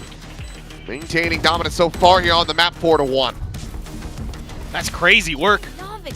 I mean, that feels like it should be a pretty even retake, should be pretty bloody. And then PRX just comes through with all 4 still alive regardless. I mean, great work by Jing to absorb that relay bolt. He's able to blast back out of there, but then Forsaken goes down to Meteor, and you think, oh boy, good chance here for T1. Munchkin went swinging into that operator. You're able to get really good value. Again, out of the ability to use the drone and the Gecko util to get good info. I mean, you have so much ability as PRX in this composition to figure out where those opponents are in a post plant. Sova, the Raze drone, and the Gecko util all going to give you valuable stuff. Yep. Tour de force. And triple walk to Thiles. Looks like T1 very well prepared for this. they're like, they have a showstopper. Jing usually comes up mid with it, but they're going to be a little bit patient. You know where the potential threat is coming from. It's just, are they going to be ready for it? You do have Meteor here to absorb it, too. Oh, boy. Oh, no, he wasn't. Oh, no. Starts thinking, okay, well, they haven't gone for the push through Tiles yet. Normally it's a bit pacier, so maybe they are just going to be late lurking in mid. Nope. Gets the bad news. Izu as well, I think, actually wallbanged by that AWP shot. Meanwhile, showstopper Jing kind of just sending that one straight into the wall here in front of him, but it doesn't matter too much. Divide just holds things down. It's 3 quick kills, something again.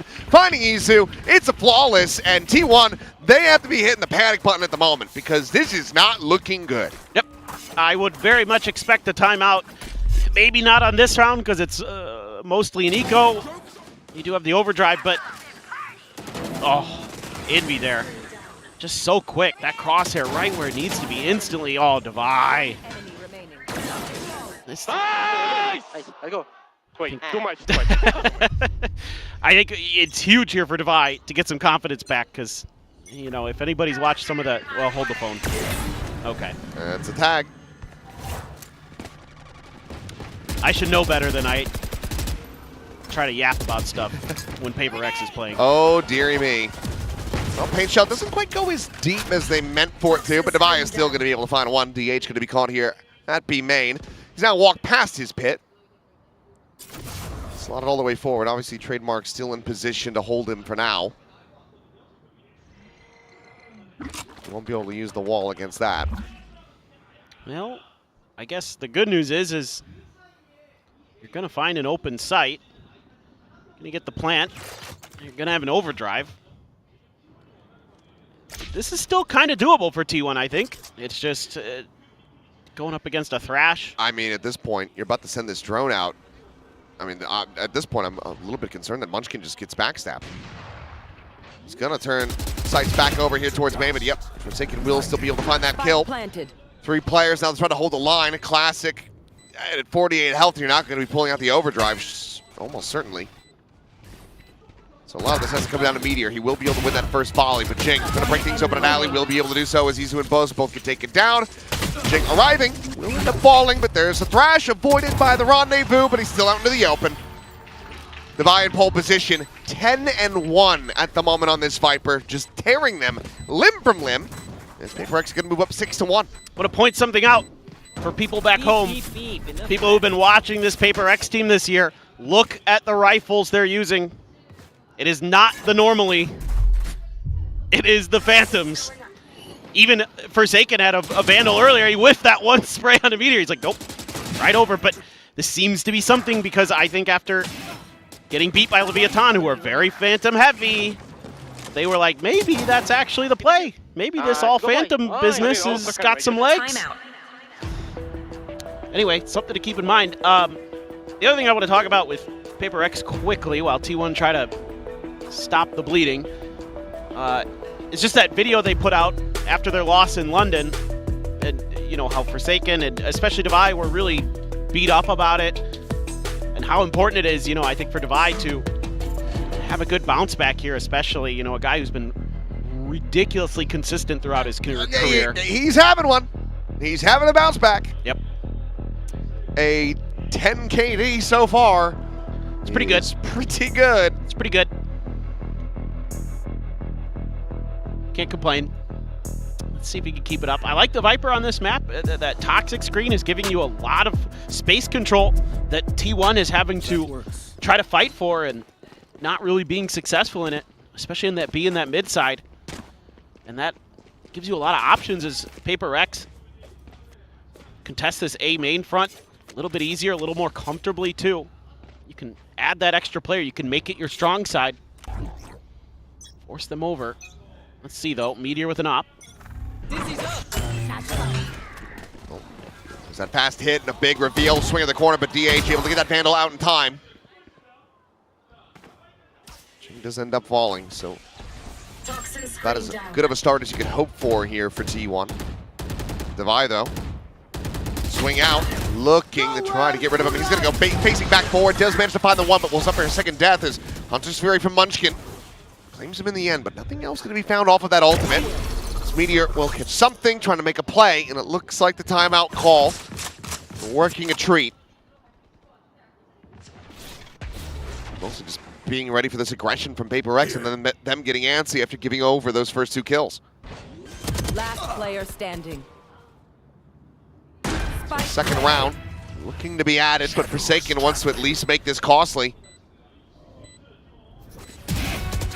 Finds himself another. Starts becoming all the more possible. Set up on the rendezvous to scale forward, but Meteor will have the timing and the shot. So 2 players staying alive. Operator going to be kept in hand. T1 get themselves a second round win. Yeah, I think this is just good preparation from T1. They're able to respond nicely. DH especially there. Johnny on the spot to win that fight against Jing. He probably heard those blastbacks and is like, yep, I know that trick. What I'd like to see for PRX now is to go back to what they were doing mostly in the beginning. Be a little bit slow, a little bit methodical, default a little bit. You know, if there's open space on the map, sure, you can cheat. But they're going to go back to something over in the B main hold. So yeah, back to kind of more their normal default. Just kind of a trade-off position here, but look at this. Fast hit all the way up top mid. Spray and pray. Getting a bit of damage there, but Meteor winning the fight versus Buzz. Divide with a fantastic shutdown. Will be able to find Izu. His reign of terror continuing, but only for a little bit more time. Wasn't ready for just how many people had piled up through mid. It's just a lack of information. So Spike in play, T1. Looking to try to hit the halfway mark and running this one back. Joke's over! Speaking of which, there's the commit to the ult Buzz. Taking some space over towards Boba, swing out, spots just about everyone. DH still has that paranoia. Try to slow this down, but recheck in, re-clear from Meteor into market. Forsaken now on the floor. And PRX making the call to just go for a save. That operator that was in the hands of something not going to be obtainable. Have just enough money to be able to get another one into the next round, but okay, T1 starting to build up some momentum. Yeah, and this is just a great read by Munchkin. I think sensing that PRX was going to go back to what I was talking about with a more default style approach, but they had left mid open on a previous round, and Munchkin kind of figures that out and says, we can take advantage of that, let's fast hit. That's a nice shot by Divide, but just too much, too many angles to have to worry about there. And Meteor probably feeling very comfortable back into a meta that's maybe a little more suited to him without the double duelist running all over the place on him. He's also talked about how he struggled and kind of why he feels like that. He just feels like he can't lurk, can't do what he needs to do, but give the man a sniper and he's damn good with it. Going to be pinged off that. Walk forward, snake bite out from Divide, trying to delay, pushes up into the pass lane, but this time Izu able to draw it down. It's a little bit faster on that one, and T1 running away with this round. Forsaken considering at least a peek over the top, trying to see if he can catch anybody, but they're not going to be giving him any kind of angle.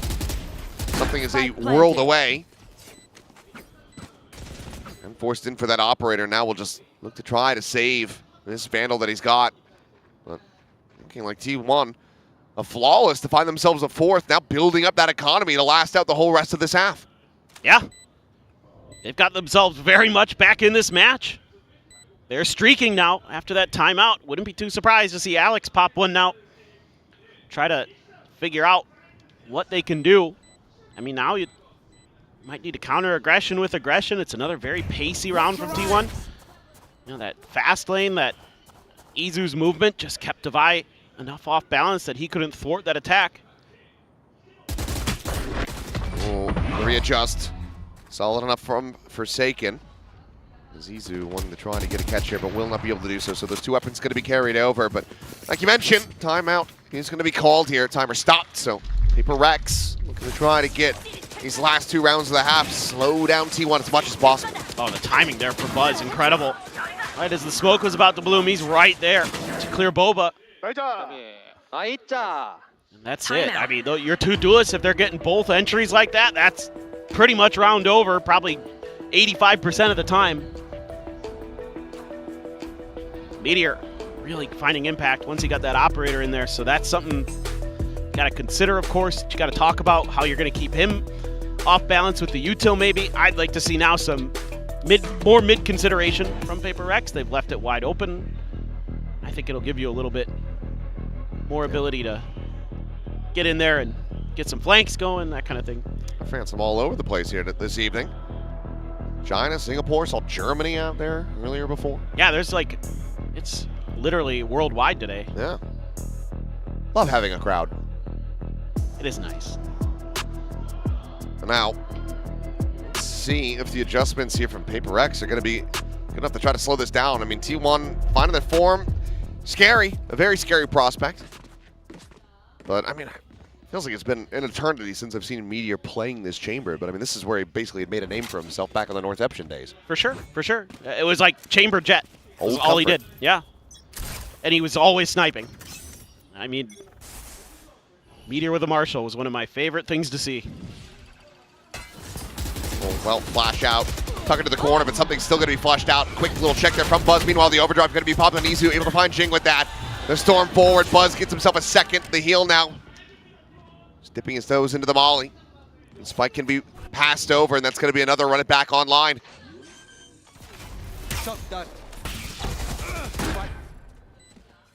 Overall, the Shock is not going to be finding enough.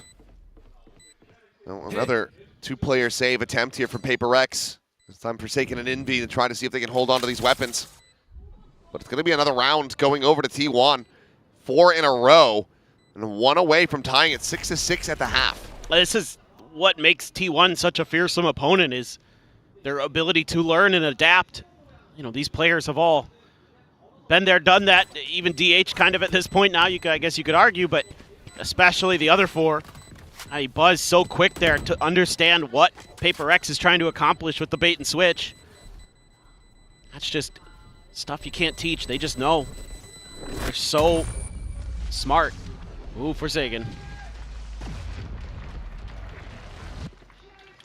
Oh, just saw him at the very end. It's just enough. I mean, it's potato for Meteor. Gets the kill, gets a death. He's got the tour de force to back it up. He's got the money as well for another operator. So going into this last round, T1 looking very well slated to tie this up.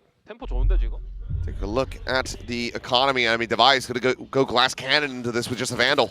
Yeah, why not? Just has been a complete change of ideas for T1. There's been so much pace here. Ooh, Dizzy out, looking for that tile play, but Izu slides in. Paranoia be damned! Still able to find it. Meanwhile, it's just a denial on Buzz's ult. As this round has T1 written all over it, just like the previous 4. Players from PRX in position, in the right spot. There's the TP check around the back, not going to be able to see anything, but now Devi dead, trying to play himself in over that street side and something. It would have to be an ace clutch. He'll quickly be overwhelmed in T1. What a rescue of this half. They make it 6-6. They go 5 in a row to close it out. That is incredible. They've got a real shout here. I don't know what's going on this stage of Pacific. The teams are having a tough time with their map picks. It's like everybody's kind of just, yeah. Start of the stage, it's always a bit of a crapshoot as well. Especially with the meta change, big time changes to the agents. You know, the buffs to Sentinels and Initiators. Hard to get a read, but... Idiots. Halftime. That was calmer than it could have been. And I mean, again, I think that we are going to be seeing a different set of circumstances for PRX in this stage. Yeah. So, there's a hell of a lot less rage than would have been behind that had champs not already been locked. Yes, 100%. The desk may be a little safer than normal, so, you know, sell your desk stocks now.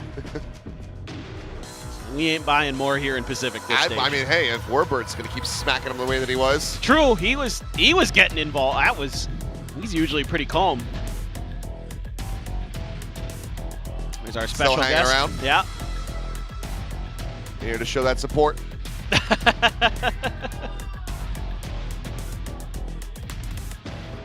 Very good Valorant player. Immortal. That's what I was told. Oh, damn. I know.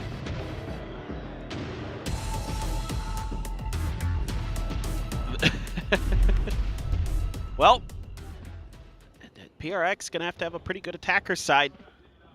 I never know what to expect with this team, to be honest. I've given up on trying to know if are they attacker side or defender sided. Are they this, that? What comp are they going to be running? I just show up and Cover going out. Let them, you know, surprise me. Surprise! Oh. Out in the mid goes Meteor. Shutting the door behind him, has their rendezvous. Quick little safe escape. Meanwhile, Forsaken going to be overwhelmed as Munchkin comes away with that kill. Slide in the tiles, Izu will get shut down. Oh, something. 3v4. Something with the classic playing point. Spike will get in play from the wingman assist. Well, Meteor, this time, no way. Try to safely get out. An opportunity to try to bring this one back to the brink. Buzz down to 22 HP now. Eliminated. They get this into a 2v2. Shadows traveling. Smoke situated, just a classic here for DH. Taps it, try to get the util out. Recon going to be cleared, the paint shell going to be layered in. Munchkin taking the deeper angle. Realistically, how are you meant to start holding this one up to half? They're going to have to do just that, is swing out of the smoke, and Munchkin will be able to clean it up. Plenty of time for the defuse, 1-1 in pistols, but now the lead in the hands of T1. I think just a little bit kind of feeling the pressure there where PRX, when there actually wasn't it. They didn't have any information on the other side of that smoke, so they have to go checking.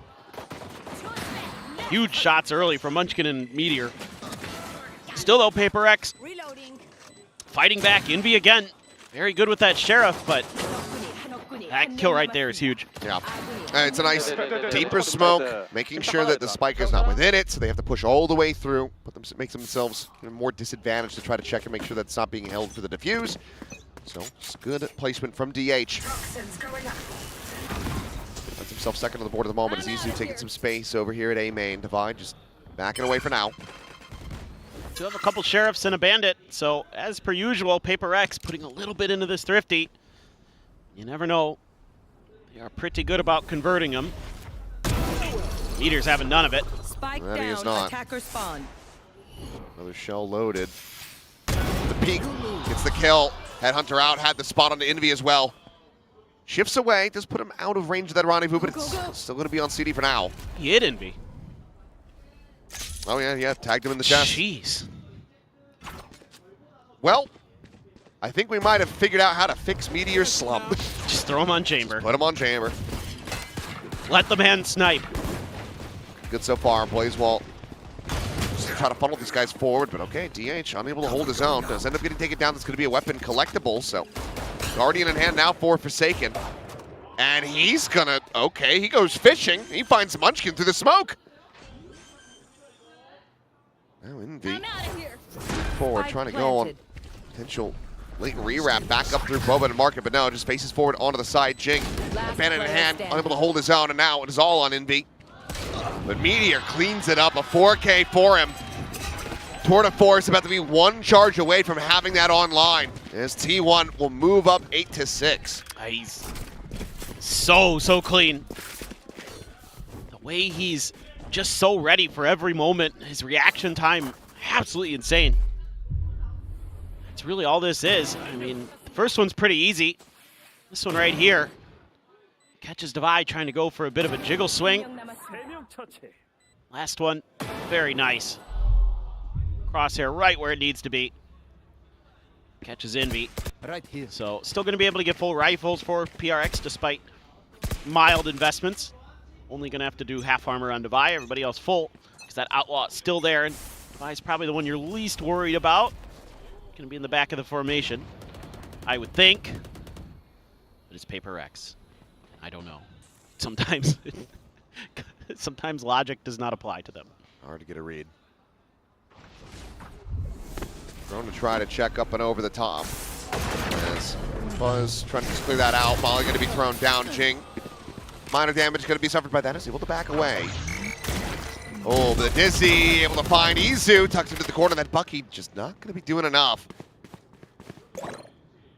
significant damage going to be found here, and so far so good to deny this bonus conversion. Consideration on that Mosh, but looks like they're going to pump the brakes a little bit here. Try to instill some doubt in T1.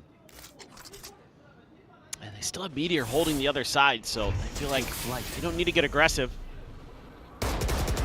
Drone won't get the check, but Buzz dead off that. Envy find that kill, and now Munchkin quickly going to be overwhelmed. Some shock darts going to be chucked in, trying to find some damage. Tag there on the divide, puts him down to 10 HP. Health bar is overall very low, and now DH jumping over the top. He's not able to find that kill. It's going to be Meteor, still from Alley's side, able to find him, and clean tap from Envy, gets himself a 4K, but now Munchkin try to do it all. 1v2, no commitment on the plant quite just yet. Now we'll re-rep back in. Forsaken tucked away, still playing on that high ground. Gun barrel should have been spotted. Munchkin now seeing it. Hits the headshot, and Jing, he's dead to 1.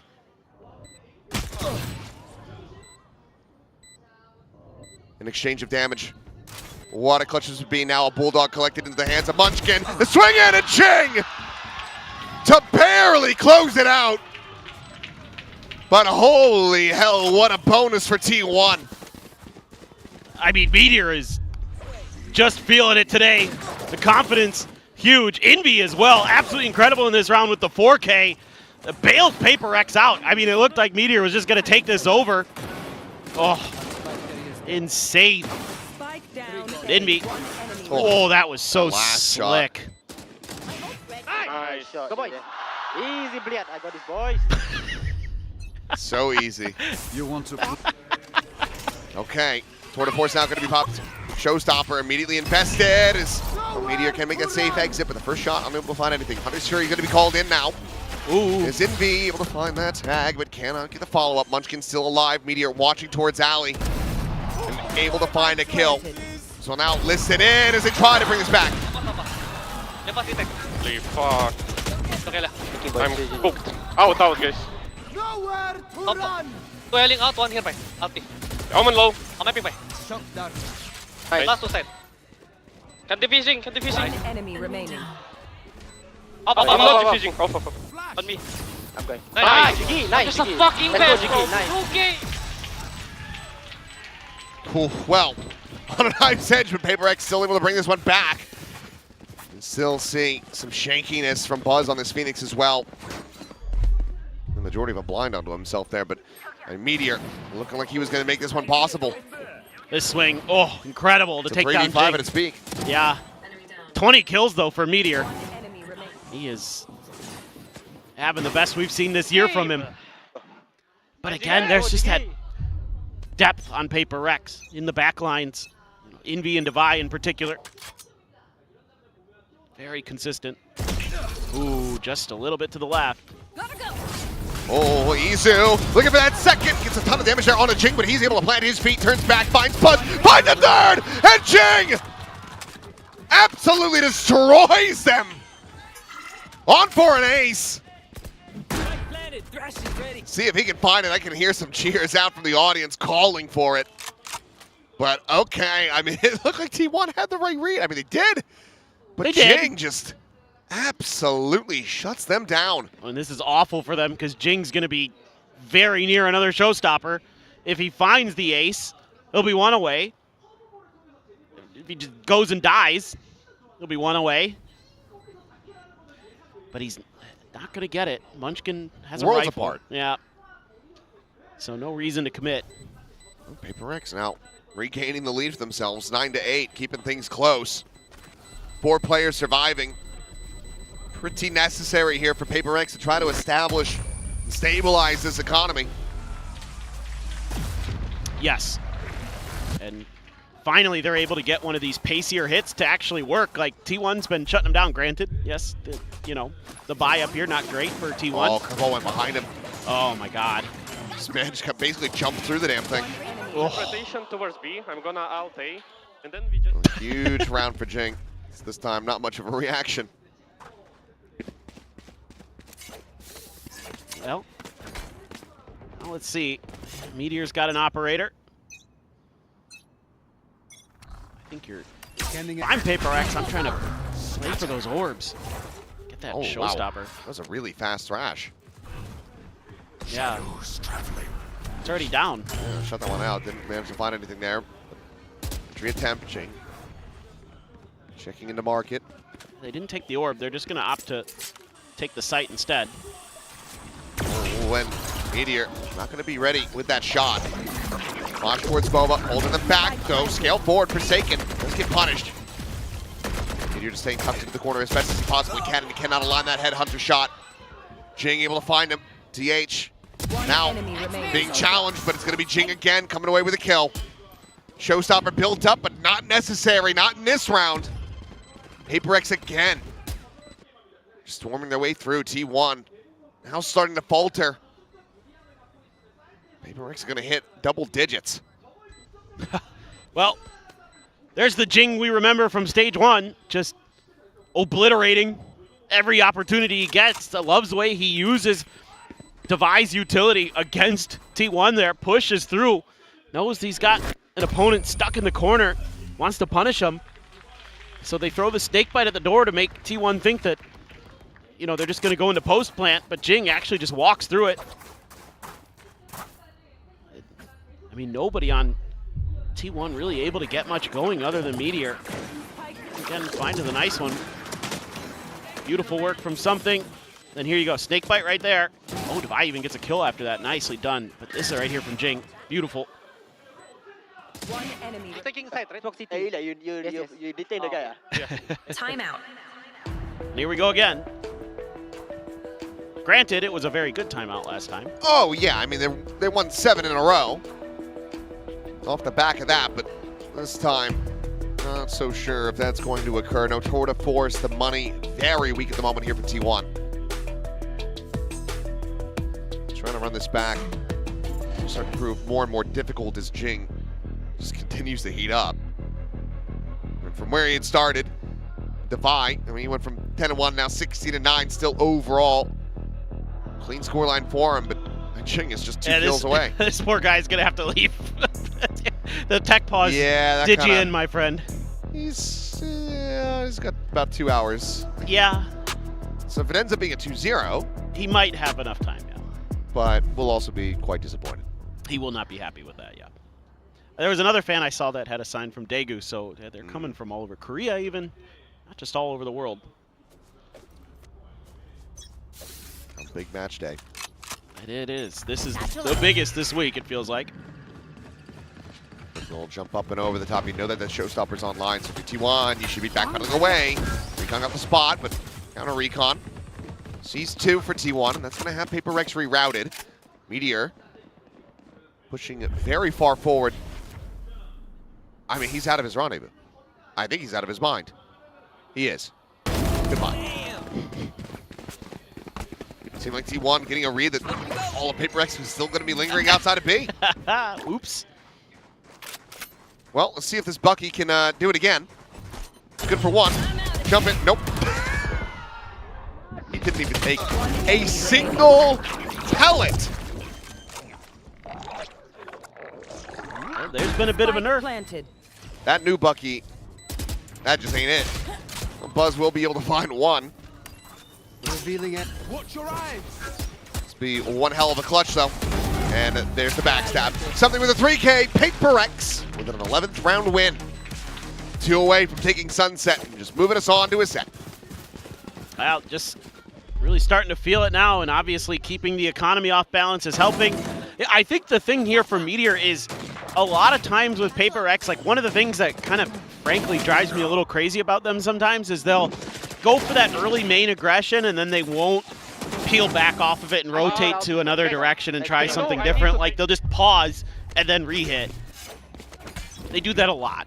And so in Meteor's defense, kind of get what he's thinking. It's an eco. Oh, sure. Overall, not the most consequential thing that could have happened, but no, it looks silly. A bit. But now that Showstopper still available to Jing. Another thrash, 1 charge away after that big round from something, and Meteor is just not ready. Given what we've been seeing, uncharacteristic in that moment. But this is looking like it's maybe about to be an absolute bloodbath. Showstopper, double last bite up and over the top, able to track down Izu. Not gonna be fast enough, not slippery enough. Munchkin only able to find 1 for now. Ooh. Buzz looking for that hold down on the spray, but just cannot confirm a kill on the Dubai. Munchkin will be able to do so, but now Thrash is getting cleared out. Get him, wingman. Time for the reload. Forsaken at 10 HP. Spike not yet recovered. Man expended. Recon sent. Munchkin Last player standing. will get caught. The wraparound, able to find him. Now Meteor trying to see if he can get a catch, but this could just be a silent walk 30 over to seconds B. left. They have to know that Meteor's going to be on the side of the map. They'd heard him before, so yep. B site primed and free for the taking. A Meteor now going to have to try to clutch this out in a 1v2. Has the weapon swap. Doesn't have to try to play this one out with the operator. Spike plant. But how does he decide to approach this? It's going to be tough because Forsaken should be able to put a smoke in there too. Make it even more difficult. There it is. Just create that extra angle here. Really smart. Just got to execute. Don't give him the freebies. As long as the trade is there. And something starting to already potentially get onto that flank angle, but just works his way back into market. The defuse looking to be held to half, but something, yep, it's wide enough out for him, not tucked into the cubby. Cleans it up, Meteor dead, no chance of the heroics. PRX moving up to map point. It's a nice showstopper. Sometimes we kind of laugh at Jing's showstoppers because they get a little bit whippy, but that one right there was pretty good. But then he's just not quite ready for Munchkin initially to come out of Gen, and Munchkin just keeps wide swinging that. Nice little timing there for Forsaken. Nice, let's go. Yeah, nice, let's go. But I mean, so much of this has just been Jing. So impactful on these entries. First kills have been huge. And what is going on here? Oh, well, stun is there, so that Outlaw not going to be able to find a damn thing. Meanwhile, Spot out, Envy cleaned up as well. Looks like T1 still yet some fight in them. It's Meteor again, trying to play forward. Has the rendezvous out to safety this time around. Makes his exit, the drone checking the blast pack forward. And Meteor, whew, I mean, a little bit of luck, but also decent. Little drag across, catches Jing. Buzz now trying to hold things down, but good lord, something. He's making sure that Buzz has as bad of a time as he possibly can on his first outing on Phoenix. Teleport's ready. It has been rough. It's pretty funny. PRX reads the round, just doesn't read where it's going to come from. They know that overdrive was going to be popped. Can they deal with Meteor here? One enemy remaining. Readjust, looking for that finisher, but something will be able to hold his own. And with a chance, but the double face forward. Basically needed to try to find a collat there. T1, they hold on. They keep their heads above the water at least for a little bit longer, but there's 3 more to go to try to give us another overtime here today. Yeah, and there's plenty of money for PRX. But yeah, I mean, again, PRX, they totally understand what's going to happen, just not where. Something coming alive, having a really solid round. Good little maneuver there from Meteor. I mean, this is just a brawl. This map is just so pacey. Both teams are playing their attacker side, just go, go, go. Trying out. To play, let's play. Scale the other, tour de force in play. DH, pressured back. Fire. Yeah. Going to be sent volley, try to stop the flood.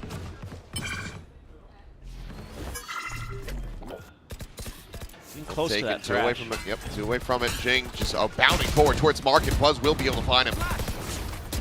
Curveball out. PRX for now. Decently contained, but Munchkin going to be caught. Buzz able to find himself a second. Curveball played himself in yet again, but as he faces forward, he faces his death. 2 players remaining here for T1 to try to keep this map going, and Izu will be able to find it. Something's going to be dead. That was a spike. Drop forward. Divide. Drop. The pit. Gone. Forsaken. Unable to find the kill on Izu, who gets the fadeaway shot. How in the hell has Izu survived that? Well, immediate timeout. Yep. I mean, this is a PRX special. You have a completely winnable round, and you yeet it into the nether because you send the spike up to the top of the site. You have the pit. You could have just planted in the safety of the pit. Or at least tried to. I think it would have been very different. So that's just a PRX moment. That's all I got. That was. Look, I'm mad about that, and I'm not even the coach of the team. It was a little inty. Just a bit. Still here with this advantage, but it's only 2 rounds away for T1 to tip this over.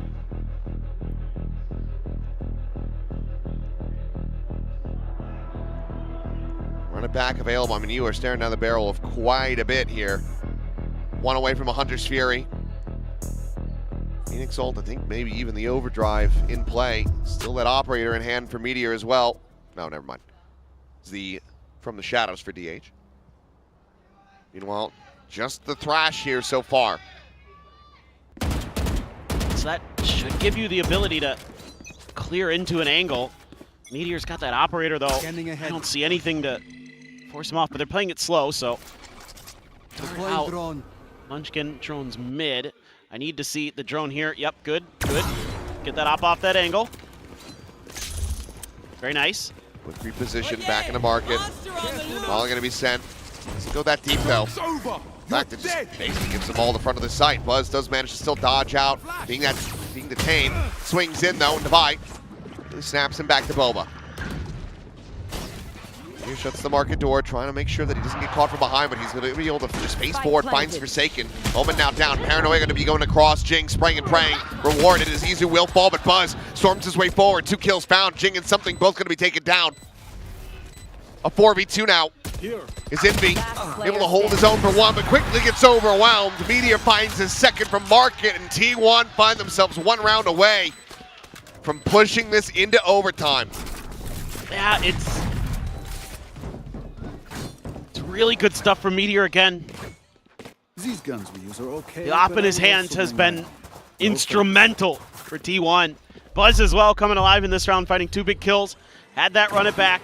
That right there from Forsaken. Swinging out into the open when you kind of know that's likely where the chamber went to. Just got pressured because of Buzz. Just a great collapse from T1. Coming from a couple different angles. So here we go. Hunter's Fury on both sides. Only ult that PRX has to work with now. They have a couple Guardians. A hell of a lot of half armors, but okay, Meteor going to be spotted. Trying to see if he can catch anybody going for the peak, but we'll just take the rendezvous over. Meanwhile, Devi. Alert forward. DH. Oh, wow. He was ready to set up for a Paranoia hit onto A main, but decides to go for this check. And now they get this insert on Izu, pushing him down to try to utilize this one way. What's feet going to be spotted out? Envy dead. And now a Hunter's Fury is looking to try to collapse the whole rest of the team. Forsaken going to be tagged up. Doesn't manage to teleport away out to safety. But Meteor now so far forward, completely situated, staring out of B main. This should be OT. Yep, it should be. I mean, Jing is just dead if he pushes. You would think. Paranoia is going to be there, but Munchkin, second layer from Ali. A bit of backup. Spawn confirmation. Munchkin just backing away. Swap of the gun's going to be heard. TP over across. Right here. Munchkin can just backpedal, but Izu still silently sat here at backside. That mosh going to be committed. Thing reveal off the recon. 10 seconds remaining in the round. And on this push, Munchkin going to be able to find the one. Izu gets the other. And here we go. After how this had started, it felt like it was going to be impossible, but T1 have pushed this into overtime. That's so huge from DH again. He shut down Jinger in one of the earlier rounds to really disrupt PRX's plans. I mean, Devi probably thinks he's slipped the net. They didn't see me. I should be able to get a freebie. The youngster, wise beyond his years in general. 6-6 to a 6-6. Our second overtime of the day. just is. I mean, this one I fully expected a lot of overtimes. Now that I think about it, because it's RRQ in the first match, of course. Yeah. And here it's just these two teams are always very close, very neck and neck. Go, go, go. And all it took was that one round where give Izu a window to get that 3 kill, and Take flight. then all of a sudden they're streaking rounds together. Looking for this walk out of mid, and we'll be able to catch Meteor. Caught off guard. Forsaken as well. Little shot out. Whoa, whoa, whoa. There. Clear repositions, and now PRX is going to be storming their way over. Try to reinforce this A site that does have to be surrendered for now, so Plant can come in for T1. 4v5 to try to hold the line. So much util for this retake. And not much left standing here for T1. The 2 shock darts available. Molly and a curveball, one of which could be committed. They shift over to the alley side. Buzz, he comes away with 2 kills, but something in Envy. Able to find someone to reply. Izu's still going to be fighting back for a little bit longer, but Shorty from something takes him down. Now it is all on Munchkin. Finds the first. Shock dart going to be layered in. Forsaken tries to take the fight, but Munchkin has him outdone. A Red Bull clutch, and T1 Switching sides. suddenly up to map point. Oh boy. Just some great battles that they're winning. It's looked pretty decent for PRX. Again, a great dizzy here. Even though it's a nice curveball and Buzz gets 2 off of it, the response from something is just as good. I'm just not able to deal with Munchkin. They swing him one by one. Nice. They both have the same idea. Go for the fight. But Yeah. Munchkin's got to go for the tap on the spike, or rather, Forsaken has to go for the tap on the spike first, so Munchkin's just favored, has the weapon at the ready. Yep. Saw the frustration, the immediate timeout call now from Alex. I mean, it's not going to be quite as, you know, all sunshine and rainbows as we would have thought. Nope. The dinosaur is gone. Now it's just punch their way through the sign. Yeah. It's just nervousness. The typical PRX roller coaster. You look like you're going to win the map, no problem, and then all of a sudden it's overtime.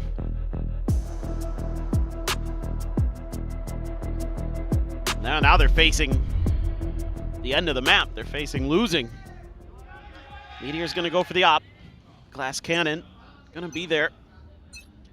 He's going to be locking down some of that mid-angle pressure. Meanwhile, PRX is taking a bit of a peek all over the map. They were checking mid. They were checking both mains to see if there was going to be any kind of swift play from T1 off of that timeout.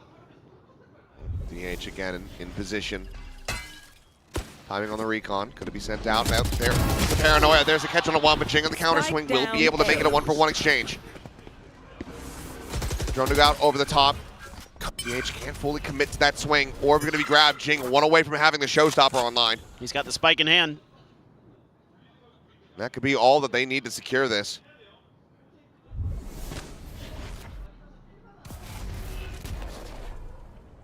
Smoke the alley, but a re-clear out in the main. Drone going to be coming their way. They have to know where the strike is going to be coming from, but they also have to try to back away.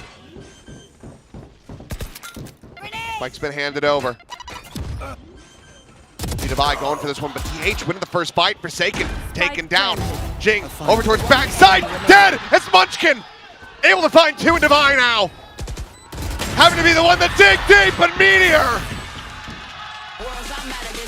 sits him down before he can even get going, and somehow, some way, T1 started off this map 1-6, and instead they take it 14-12. And what a return to form for Meteor.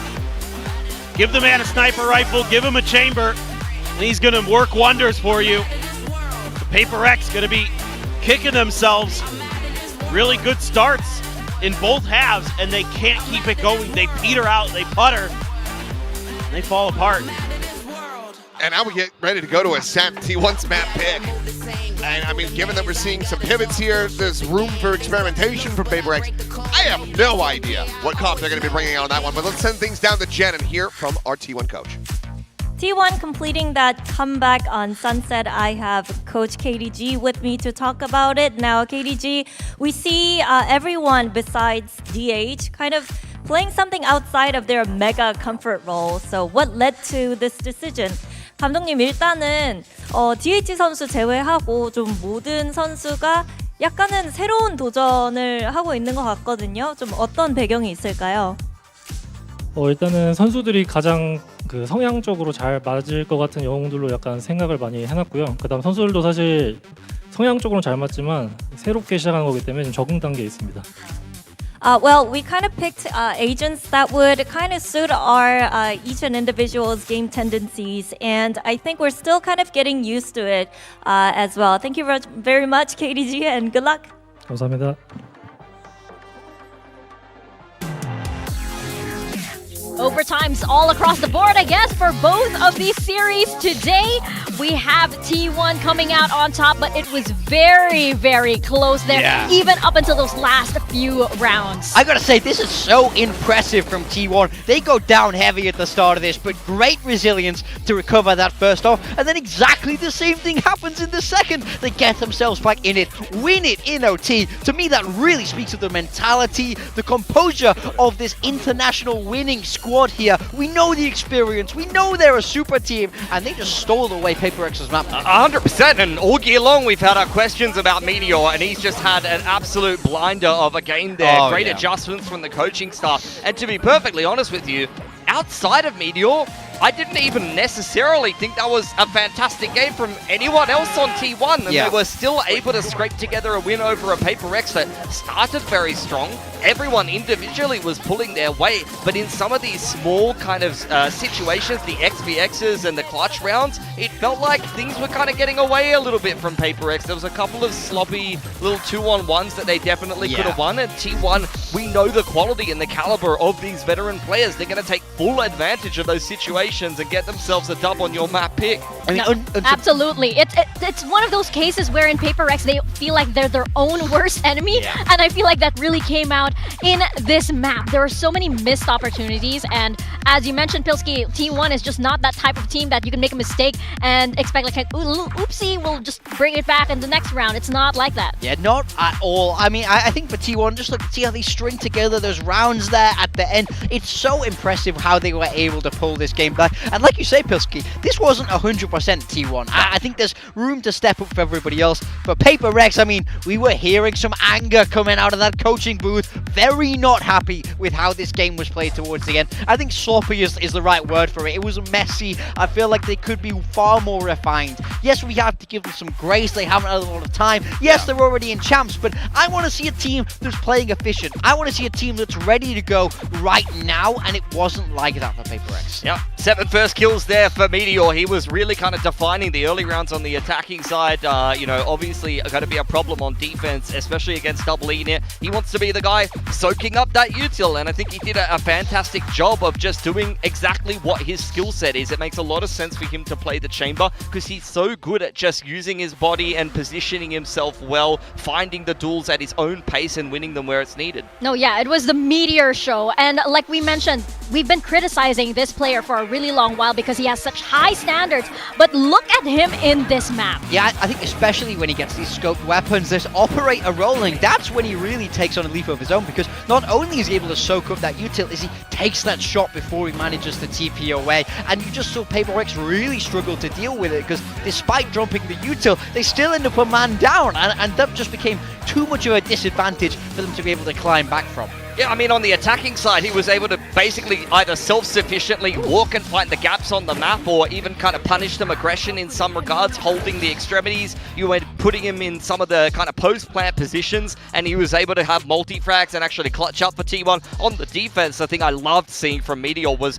when there was an active side of the map, he was running up the main, like when he was on the B side of the map, holding that classic B main line with the operator. When A was taken by PRX and they did an elbow take, he ran all the way up and took took a deep line into spawn with a rendezvous behind him. He was very, very on top of taking space on the map. And look at that glow up from the stage 1 performance. The stats aren't bad, but he didn't have that pop factor. And this game was a star game from Meteor for something we've been waiting for ages. Yeah, way above his average. Maybe the chamber will be something we'll continue to see more. T1 as a squad have always loved that chamber, so maybe we could see it come out again in the Ascent. Yeah, definitely. And I'm excited to see it as well. But, you know, it wasn't just Meteor, because this was a very, very put together kind of map for T1, because we had those timeouts as well. This was a team that came in with a plan. Yeah, they said at the end of the cast there, they were down 1-6 in this game. And in the opening half, this was the initial timeout taken by T1. And PRX does what PRX often does. Post timeout, they get aggressive, pedal to the metal, straight down tiles, and T1 deal with it very, very well. Later on, you're going to see PRX take their own timeout after a bit of a resurgence after this particular round from T1. And once again, T1, even in their opponent's timeout, are able to make good adjustments and deal with PRX's aggression pretty consistently. That's the thing, when you take these timeouts, especially late in a half like this, it's always that double-edged sword. KDG getting another chance to talk to his team. And look, it looks like they're walking right into a trap here, but the util is so clean, they know what's coming, they deal with it very effectively, and are able to continue that round streak because they understand, they're thinking one step ahead, they know what Alex's adjustment will be, and adjust for that. Yeah, I mean, it's perfect. Double flash there. Once again, another set play straight down tiles here for PRX. Immediate relay bolt. On the other side of things, Meteor's found a pick. Buzz activates the ultimate, and Meteor's followed him up perfectly there. I mean, the thing that impresses me is just the punchy util that this comp is known for is all placed in the right position when the other team gets aggressive, and T1 do such a good job of following each other up. The spacing is perfection. PRX are so infamously that team of W Gaming. They love those aggressive set pieces. T1 knew what was coming and had the answer when it mattered the most there. Yeah, and there were some plays that were just a little bit on the awkward side for PRX, right? When they got caught in a little bit of a pinch, you kind of caught them sleeping at times, and it was just microseconds, just milliseconds. But against a team like T1, you cannot, you know, sacrifice those kind of moments. I think it's just teething issues. It's small little things, and I think that might get to PRX a little bit more than even getting blown out, to be honest, because that's kind of the whole narrative at the moment. They're almost close to a W. Once again, that was their game on a silver platter. They were kind of dominating the game. They were really controlling the narrative in the majority. They had a lead in the second half, multiple map points, and they let it get away from them. That's going to start to kind of eat at them a little bit, because I think that's something they've been thinking about a lot lately. For sure, and PRX is just that kind of team that the expectations for them are just so high. And I feel like the pressure of them needing to meet those expectations just gets to them a lot. I mean, we've seen it even in Champions LA, right? That was the big storyline leading up to that. So it just feels like even in a match like this against T1, those pressure, that kind of pressure is still there. Well, now we see we're moving towards Ascent, and I do think there's a big question mark on the compositions. PRX have been running this Sage, the Yoru device, for a long time on this map now. When we saw it from T1, it was the old school, the most boring comp to ever exist, default comp. So I wonder with the prep time now, especially on T1 side, they're picking it. They've had the time to work through this map in practice. What are they coming out with, and can they catch off PRX? Yeah, that is a big question, but first we're going to toss it to the stage with Jen and Coach standing by for a quick interview.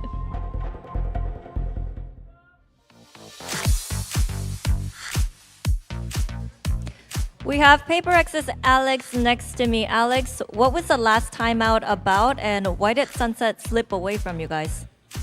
The one in OT? It's about what to do in A post plan if you get into the A post plan mainly, and I think we're having problems trying to close out because I think they really want to win, and I've been trying to work on that, but it's happening again. So I'm still trying to figure it out. Okay, thank you so much, and good luck on the next map. Thank you.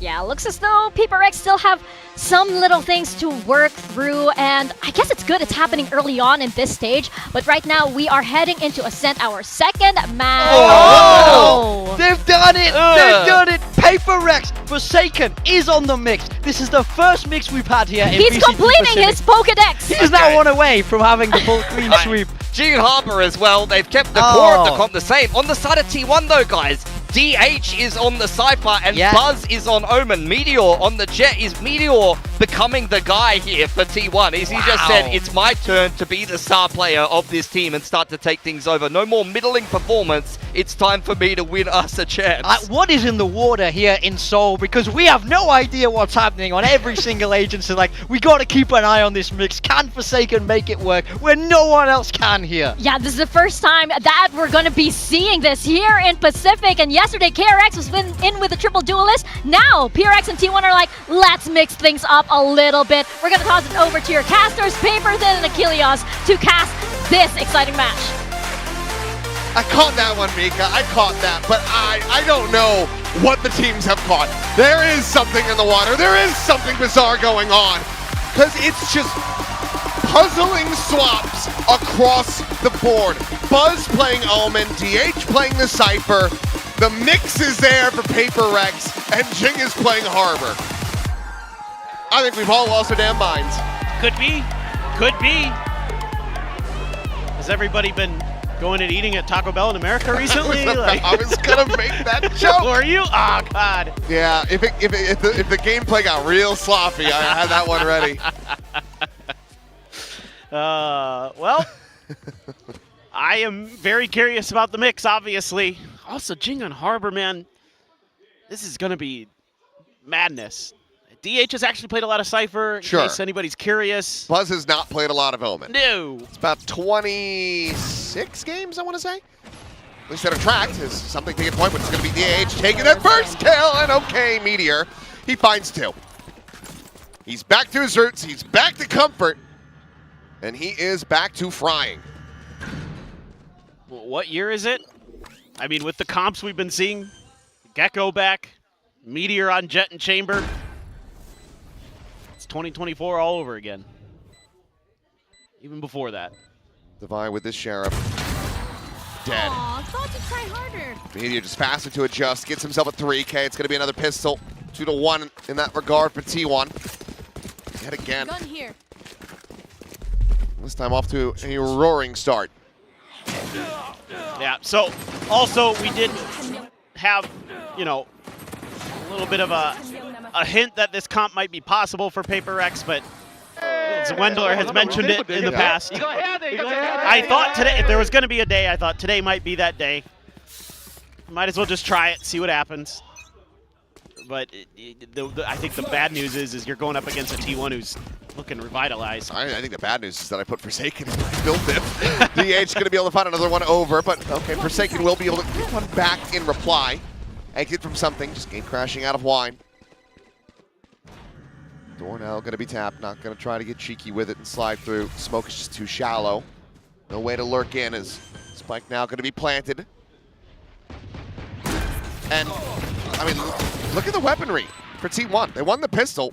They have no guns really behind this aside from the Marshall. You know, I tracked that and then I didn't mention it.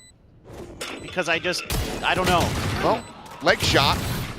Forsaken survives, and I think maybe not taking any guns into this is going to end up costing them dearly. Curious. Very curious, but 1-1. PRX. Trading it back. Sticking by my Taco Bell theory. Yeah. There we go. The parasites have made it to Seoul.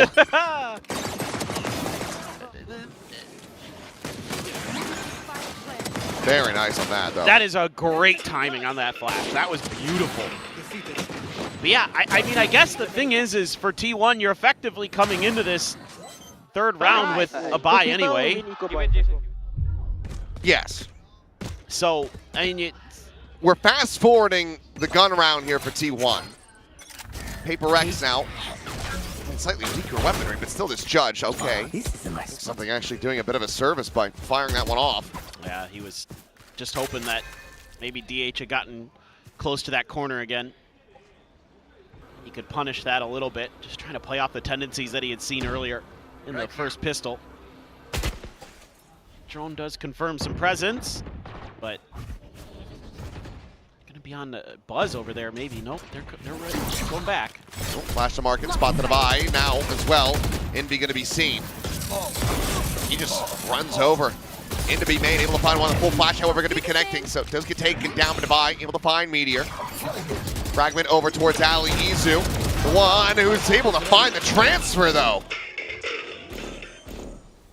3 kills found. As Izu on for an ace, the swing out. No, Munchkin will deny it. Taking that out of his hands, and okay, T1. Well, 3 players survive. They move up 2-1.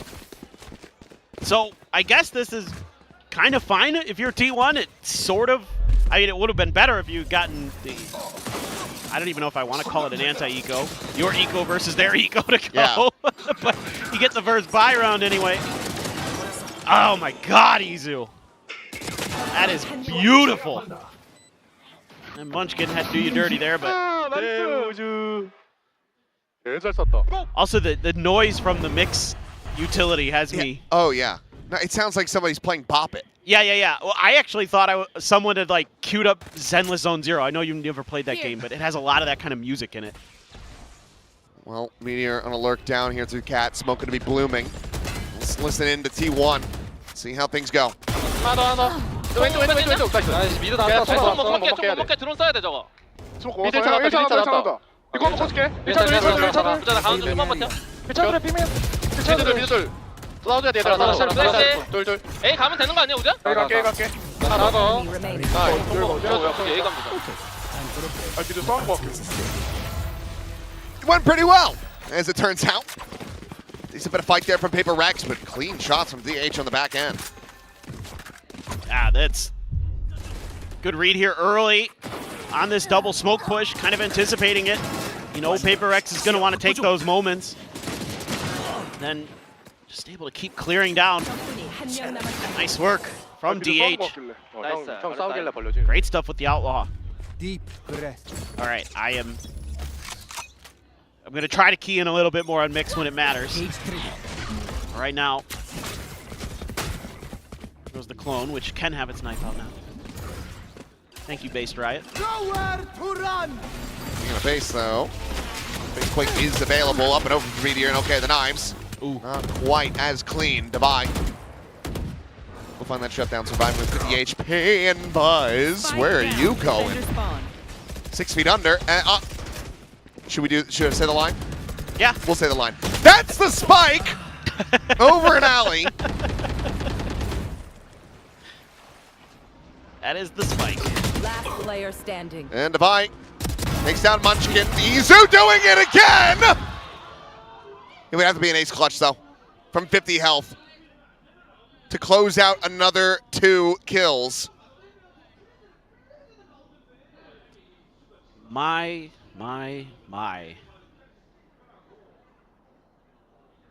What is going on with Izu today? Revealing area. What's going on with everyone? It is a very strange map. Oh boy. Oh my God. Had he played that a little bit more patiently, absolutely would have been rewarded. Does get a good amount of damage onto Envy, though, with the shock. But now you've got something shifted around. Watching this angle, steps made, and there you go. And something able to go ahead and seal the deal on that. Operator carried forward. PRX find themselves a 2nd round win. Yeah, I mean, here's what I'll say from trying to key in on Mix a little bit more here. The smoke was pretty good behind to keep T1 pinned by the switch. I don't know about that TP Buzz, but you do you.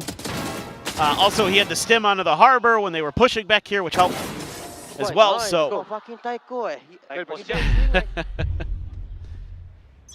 I haven't seen a good use of the concussor heal just yet, really. But he had one very early on. Okay. Trying to retake into A. Oh. You can send it and it Through the wall. It'll clear through into hell. Right. Okay. There's just nobody there. Right. Well, Recon quickly cleared out. No ping reveal, Divide. That lockdown at the ready. Deploying drone. Enemy mark. So just a spot out on the clone. Line going to be going through. TL went forward. Meteor not working his way over to switch. Will eat quite a bit of damage, though, from the Killjoy Molly. Gets tucked in. Slide forward, Envy, ready, and Divide holding things down that front approach. DH now headshot going through into the spray down, Envy. gets the kill as the Boppet's just going crazy around Munchkin. And okay, PRX, a chokehold this time to tie it up 3-3. Yeah. Did get Jing's ult out of this, but at the very end, just to make sure. 30 seconds left. Guess that's the only thing you can hang your hat on is T1. These B hits just not really able to create the pressure onto the site itself that they need to. Devi doing such a nice job. Munchkin's already using this to call the timeout, essentially. I saw him gesturing with his hands even. He took his hands off the mouse and keyboard, knowing that he was safe enough. Should be an interesting idea to see what T1 wants to do. Looked like it was going to be maybe a really hot attacker side running this very old school comp. You know, generally just a KJ instead of the Cypher was kind of the old meta, but the Cypher was definitely a optional variability in it. I just feel like I've already seen enough puzzling things. Bro, this Jason, I said don't stun, you stun me. I think I've already seen enough puzzling things occur in these 6 rounds of playing to write a thesis on it. Yes. This has been a game of Valorant. Win or lose, I would still love to have Jen talk to T1 and figure out what the idea behind the the anti-eco in quotations was. Because it felt like the whole team just pulled a Nevera and forgot to buy their weapons. Can't have been the case though, but something still damn clean with that operator. Time to jump. Why not Shut flash? down onto 2. Munchkin had a flash there. Could have thrown some util, but just went for the dry swings. I mean, it is, again, an eco mostly. Izu does have a Vandal. No, well, how many can we beat him? Okay, well, we'll go for the Dimensional Drift, spot on the remaining 2. Just trying to play in Envy. We'll be able to steady that spray eventually. Buzz going to be taken down. And Munchkin cannot find anything else. A flawless round here for PRX, who's starting to get cleaner and cleaner. Cutting through. Yeah, well, this is where PRX gets really scary in general. It's just something on an op. He's fairly locked in. Again, a little surprised that Meteor goes for that reswing. Figured you could use a little bit of KO util there. Try to tee him up. But these B hits have got to go. You got to try something a little bit different, I think, as T1. Yep. I mean, obviously, would have liked to have just been able to hold on to the Dimensional Drift, have that going into this next buy, but ult economy-wise, you're still so far ahead at the moment as PRX. It's just the neural depth available for T1, so don't mind it too much, especially if something's going to be able to just continue to frag. And better than not drop the op there. I mean, you don't want to lose it. And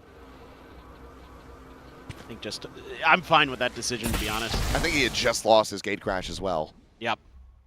So no other recourse for exit, so. And just sent it through. Meanwhile, cluster up into B main. Meteor Portal closed. Lingering around in mid. Let's see if he spots anything. We'll hear this rotation back as Hunter's Fury opened up. Tag onto 1. Buzz trying to reposition. Will be able to do so. Meanwhile, Meteor just counter looking forward. Is able to get the jump on something. Kill found. Swing out though. Jing. Quick to take down Izu. Synthetic concussed as Buzz will get himself on the board with the kill on the Envy. Jing looking for a little bit more. Rewarded with the second elimination.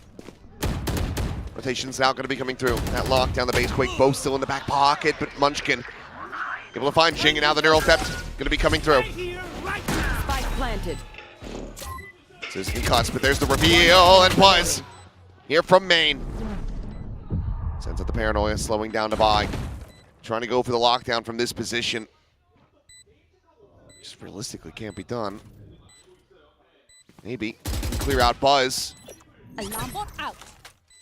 Try to go for an attacker default, but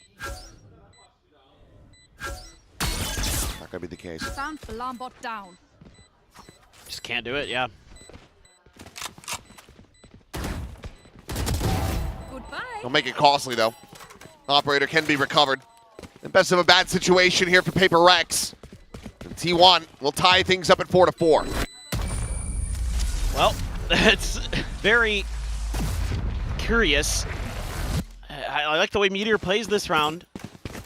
He's doing a great job waiting out the ability of something there, and you know, the gate crash goes down and something has to hightail it out of there, and he's right on his heels. Oh, Munchkin just reading that position. Knew Jing had to be down there somewhere. There you go. So, getting some ults again out of Paper X RT1. So got a good chance. Maybe string another couple rounds together here. Paper X looking for an aim fight that not to be. T1 now seemingly more on an A split. Take flight. But Envy gonna get not exact good confirmation. Oh, but something able to punish that through the wall. That big kill. He's done it again. Not quite as blind, but okay, Meteor trying to break that high and low. Is able to find the first. Because going to be lobbed in. Jing with the double check back towards Tree. Finds Munchkin. Spike now going to be on the floor. Does have his ult, so could ult to go ahead and collect it, but loses his life instead.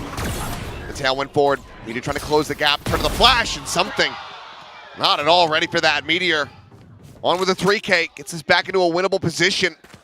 It's going to be a quick pivot into an empty B site for T1. He is absolutely incredible. What a timing there as well. That is a great moment from DH. The heads-up play there. And now the tripwire as well. Meteor can just quick pivot. Shift off market, the door now shut, just keeping him protected from the flank. One enemy Push forward into the smoke, and DH has them both. What a round from him. A big welcome back to the stage as T1 will eke their way back into the lead. I am so impressed with the way he plays that round. Shows you he definitely has some comfort. Like that setup to get that first kill. I was thinking in the back of my mind, well, that doesn't tell you a lot as Paper X, because T1 has been having Izu go catwalk most rounds. So, and he's been doing it, you know, not always on his own, but doesn't really confirm anything. But oh, DH. Timeout. I assume Paper X's timeout. Yes, it is. Yep. I think maybe just talking about how to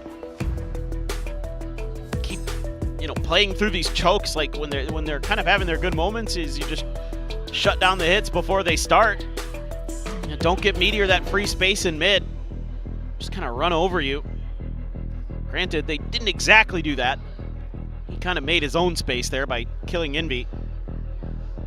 Maybe just talking about making sure you're playing off of each other. Always having a buddy there. Use the buddy system. Keep it up, but I guess T1, you're starting to feel like you can send this in 2. 5 on the attack side already. Pretty good. Especially running this comp. This used to be a very defender-sided kind of affair. And you have a Hunter's Fury. Devi's Lockdown still kind of not the most valuable. Deploying drone. Like the diligence being shown. You know how much Paper X wants to get aggressive in mid. And they are. They're hiding behind that smoke and short. You might have opened up at a moment. Nope, you're going to miss it. They're going to slide in. Going to be on site, and that's where T1 has really had a tough time breaking this B site open. Yeah, none of the util cleared as well by that shock dart. We'll have the null command though. You should run. We'll go to Ali. It's going to be on a timing here as this lockdown gets sent. T1. Looks like they're going to call for the cancel on this one, but Meteor was left on an island dashing forward. Meanwhile, Forsaken watching over towards main, anticipating that second layer, a little bit more on the approach. Sends out that impulse. It's a silent pivot, the alarm bot here on the corner. Envy, how many can he get? Maybe an unassisted 3-2-1 on this? 30 seconds left. You don't have a flash. I mean, trying to maybe feign that this was going to be a shock dart sent out from a little bit deeper, but Envy still able to find one. Meanwhile, Forsaken now backfilling that space. Situates another one. And, I mean, Izu's had some incredible transfers. Shouldn't really want to try to challenge in for this one, but Forsaken will just take it, gets himself a 3K, and gets it tied up 5-5. This round for me is a little bit weird from T1. you have the Hunter's Fury, you have the null command, you don't use either. You're trying to sneak Meteor in for free. You're essentially trying to cheat a little bit, and I don't mean that in the literal sense. I mean that in kind of the get away with some things you could save your ults for a little bit later. But I think you have a really good opportunity here to just rip the null command, rip a couple ults, maybe even pop the null command before Meteor goes in. Probably have that entry a little bit easier, potentially. Something able to avoid that 0 point, but Camera up into the window, able to get the spot out. Forces his exit. Null command now going to be ringing through. Spray and pray, and Divine nearly able to find Munchkin. Munchkin probably wishing that he had. He just get the res in, he'd be back up to full HP. Now he's going to be stuck at 10. Hunter's Fury going to be opened up though. Izu looking to try to get proactive, catch somebody on their way over to the site, and we'll be able to get a tag on the Envy, but cannot find that kill. At the same time, Something finding one. TH cannot find a transfer. Dead on the exit of the market. The stun over on the Buzz. Mixed value going to be found. There we go. Forsaken. It's a cleanup. Izu now. Green tap for the one, but Something is there, and now it's just Munchkin at 10 HP to try to desperately clutch this out, but he cannot. Forsaken back-to-back 3Ks as PRX move their way up 6-5. Yeah, and this is more of what I want to see from PRX. Just a great teamwork. Something that I was kind of not seeing enough of. This one right here, a lot of good, immediate follow-up off of someone else, whether that be Util there, we saw the mix, playing off the known positions of T1 players, setting up that op into a good spot. Great little position found there by Forsaken. Something gets a nice op shot onto Izu. Munchkin, just not much he can do. Jason. He's got another ult to try to close this out. I mean, Basequake in with a Reckoning as well. And the buy is awful for T1. Stingers, Guardians, a Bulldog. Clear the cam, just a jump peek. Get crash back to boats. Something can try to get maybe back onto this angle, but we'll take a deeper one over towards Alley. Is turret going to be cleared out? Base for TH. Woohoo, boy. Hell of a shot. Divine now quickly trying to reposition, but full flash connecting. And now Something likely to be overwhelmed. The Spacequake does go in. Push back onto a couple of these players, and Envy able to find Buzz. Izu going to be taken down. Envy finds another. We'll have to see that one in the replay, but I think that Mixed might have gotten even more involved here.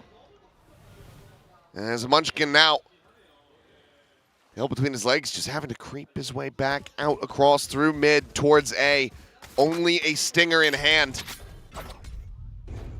Unable to grab anything else, but how are you meant to get set up in a post plant with this weaponry? I mean, some players will go main with that Stinger. I would think, hell, maybe you're better at bad options. Just going to tuck in around Jen. He's going to have a little bit of time to work with, but again, with just a Stinger, you wouldn't think this is very possible.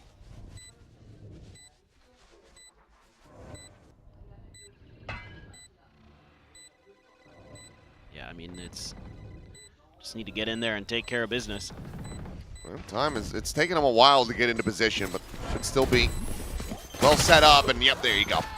And with a third, the defuse to go through. PRX 7-5 at the half.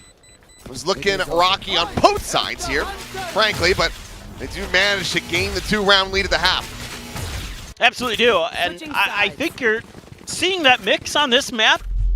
I could see some value here. Honestly, in some ways, like, it's not, I mean, I think Omen's probably still better, but like, I kind of get it, actually. Like, you have a lot of ability to clear some weird angles with the Impulse. The ult covers almost all of B's site from back alley. Literally everything but like the very back of boats. So it's effectively like a lockdown almost, and it comes out pretty quick, so gets a lot of value there in that round. Smokes are normal smokes, as far as all that's concerned. And then the stim at times is, I think, had some value. He's gotten a couple moments where they're able to get the kills, get the refresh on the health. So, for what it's worth, not bad. A lot of different ideas so far here in VCT Pacific. I think it's going to take a while before the dust settles and we start to really figure out who's got the best read on the metas. It's everywhere right now. Every region is wild. Seeing crazy stuff literally everywhere. A lot of T1 fans out there. A lot of hope that this would be a 2-0 after that overtime win on Sunset. Again, getting that revenge would be sweet for them and give T1 even more comfort in feeling like you've got a really good shot to get the champs with the champs points. That's really what you're looking for. Every win you get here in the regular season is so valuable for T1 to really just keep themselves at arm's reach of a lot of the other teams. Knife does get a bunch of players there for PRX, but they're just going to take their orb and leave. So even though Munchkin gets that read, it's just when's he going to make his move? Double stack right outside the B door. High-low setup. That's going to be tough. Tough, but can't overwhelm this with numbers. The shots are going to be clean, but Devi, okay, does manage to face back in, takes out Izu. Meteor now to his own devices for the moment. The other players going to be scrambling. They try to get themselves back over to B. Meteor going to be good for a second, but nothing more. 3v3 with something down to 70 as the spike gets planted. Spike planted. Harbor wall just blocking off that vision. Dome set. One way situated on alley. I really like the Harbor in this situation. It really just got a ton of value. Shoot a lot of time off the clock. Harmonize going to be expiring on something, unable to really utilize that stim. Shadows traveling. Smoke towards boats. The paranoia to go across should connect on that. Just about everybody, and it does. Buzz jumping forward, able to find something with Jing. Just cleans it all up. 3 kills for him. And another pistol. PRX. 2-2 in that regard. Now up by 3 rounds. This is a great round. The theory here really nice on this. You use the Harbor wall to cut off the door and back sight, to cut off the market door. And then you use the concuss to block off the market door as well, the impulse. One enemy remaining. That's actually really, really nice. It makes it really difficult. And then again, all that extra time with the Harbor smokes put a lot more pressure on you as the defenders to make that retake quick. That looks intentional, and he paid the price. Trying to bait the shots, could not do anything about it. I mean, he did. Baited him right into his face. Devi. Gonna be hearing that rotation, so timing, catch, no. Devi, pass turn back, clips on the Buzz as well as Devi. Oh boy, tucked to the corner, but it's all good. They've got him covered. It's going to be a flawless. There's a PRX, okay. 9-5. 4 rounds away from sending us the breeze. This is where you would think that this T1 comp should really start buttering their bread. Defender side, it's the old school. Whoa! Disgusting stuff from Devi on that swing. That is a ridiculous flick. Woo! He had a lot more to say, I thought, after that, but gonna be that outlaw still. A couple players, one death to that. 3 of them, in fact. Yeah. So clear on the recon. Backpedal away. Munchkin gonna be taking the lion's share of the damage. And Forsaken gets clipped by a shock dart there. Devi again. All the way up through mid. And there's one of the players. Susceptible. Something cleans it up. Pop flash forward. Buzz trying to play off that one. The drop down. Forsaken right into the one-way, so it makes it an easy kill for Buzz. As DH, yep, has the lurk forward. Out of B main. Something going to be caught. 3 players survive. T1 not allowing for the bonus conversion to come through, so still in with a shout in this map, but PRX now. See what they collect for themselves is, yep, it's going to be a very healthy buy. Pop flash there. El Clasico, the underhand behind the back. And then, yeah, the one-way, trying to walk through it, but it is the bonus, so It's okay. Got him stunned, then maybe it works, but the impulse just didn't quite get there. For sure. Well, looking like they want to try to go for a very fast hit here, but fragment out, Munchkin holds them away.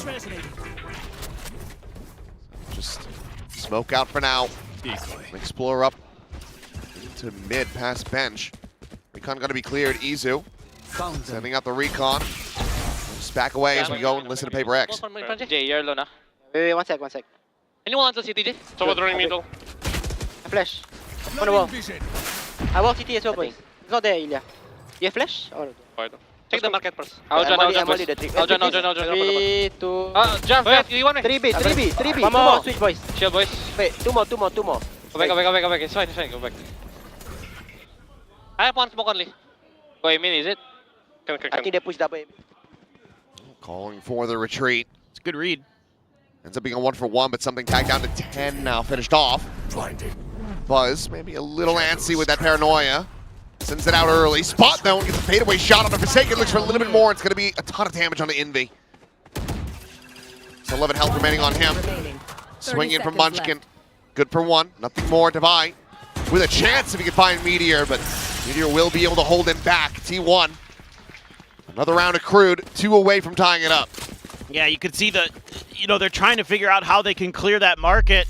So they're talking about it, and they're trying to go for a timing hit. So it gets a little bit chaotic in the comms and the timings that they're trying to find.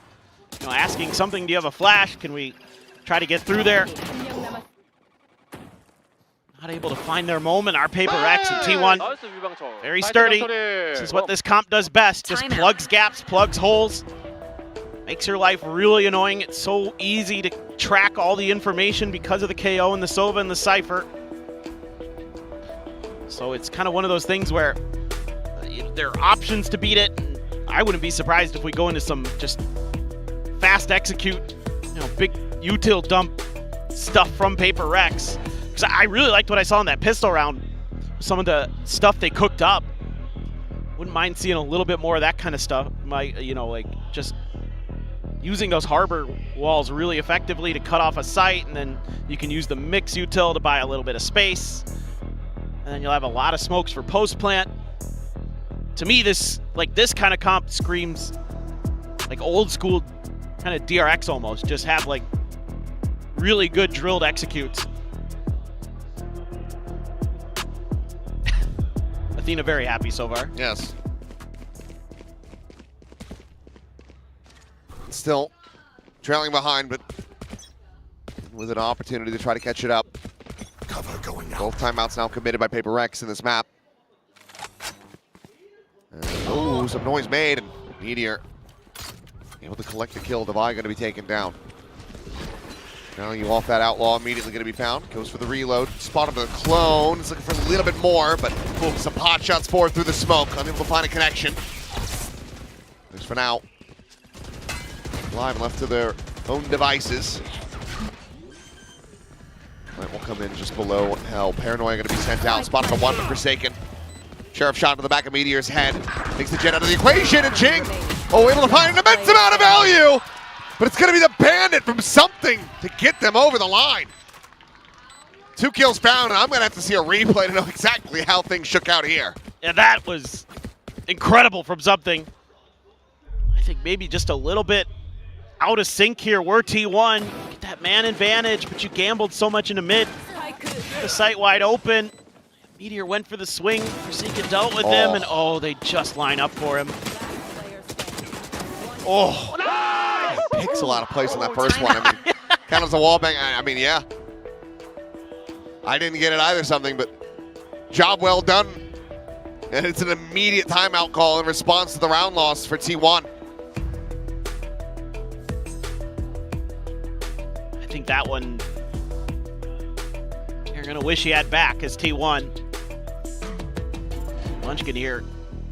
I mean, again, a lot of things for T1 as well, probably feeling a little bit uncomfortable. Now, they have had a lot more time than Paper X to cook up these new comps and these new ideas, but it just still didn't quite feel like they're totally in sync at times.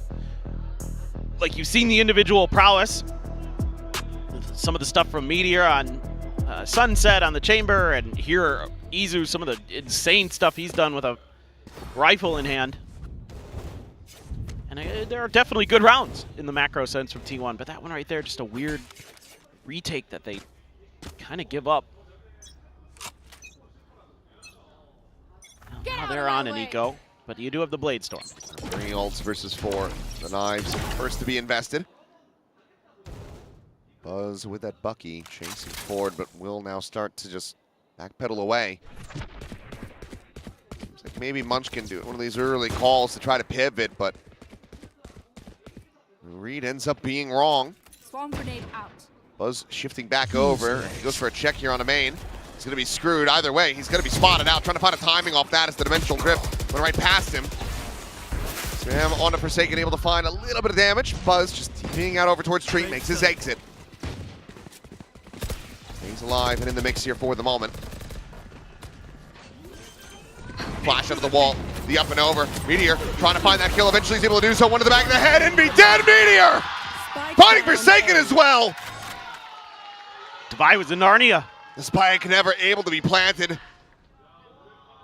And Devi would have to make this a 1v4. Weapons recovered into the hands of Munchkin and Izu. Went to try to get the rest of them, and okay. There's the first. Moderate damage suffered, but what more can you really do? Money for the team, not fantastic. Has to be getting told that HP on a lot of these players is damn low, but the time surely just is not there. Molly over to the side, and Munchkin will be able to find him. A thrifty for T1. Off the back of the timeout call. Once again, 2 rounds away from tying this up. This is just a hell of a retake they set up. The flash out front. The paranoia as well, really nice. Great combo there. To tee up the Blade Storm.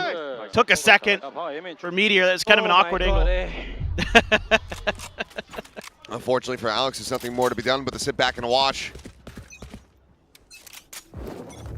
Unless they can force another timeout call from T1. Meteor once again. An outlaw in hand, but not going to be able to find a timing on anybody. Just clears out that turret. As TH, a little bit of spray and pray. Finds a ton of damage. It's something simply taken down 25, but nothing more realistically able to be found here. Devi will shut the door. T1 going to get themselves into position, try to go for the retake, and Devi will end up getting caught. That's the one rifle now out of the equation. It's an Null Command gone too. Or excuse me, I believe he had one. The lockdown. Yep. Have that at the ready. I mean, they all just get lit up. Like a Christmas tree, everyone getting spotted. Ping reveals. The defuse is in, and T1. They will get themselves 1 round away now in flawless fashion. That's really nice for T1. Gonna start getting that economy built up. And it's again that early mid pressure that they're generating. This time around though, just up against an eco, so they're able to pivot pretty quick. Having that null command there, really nice. Just don't let, oh my god.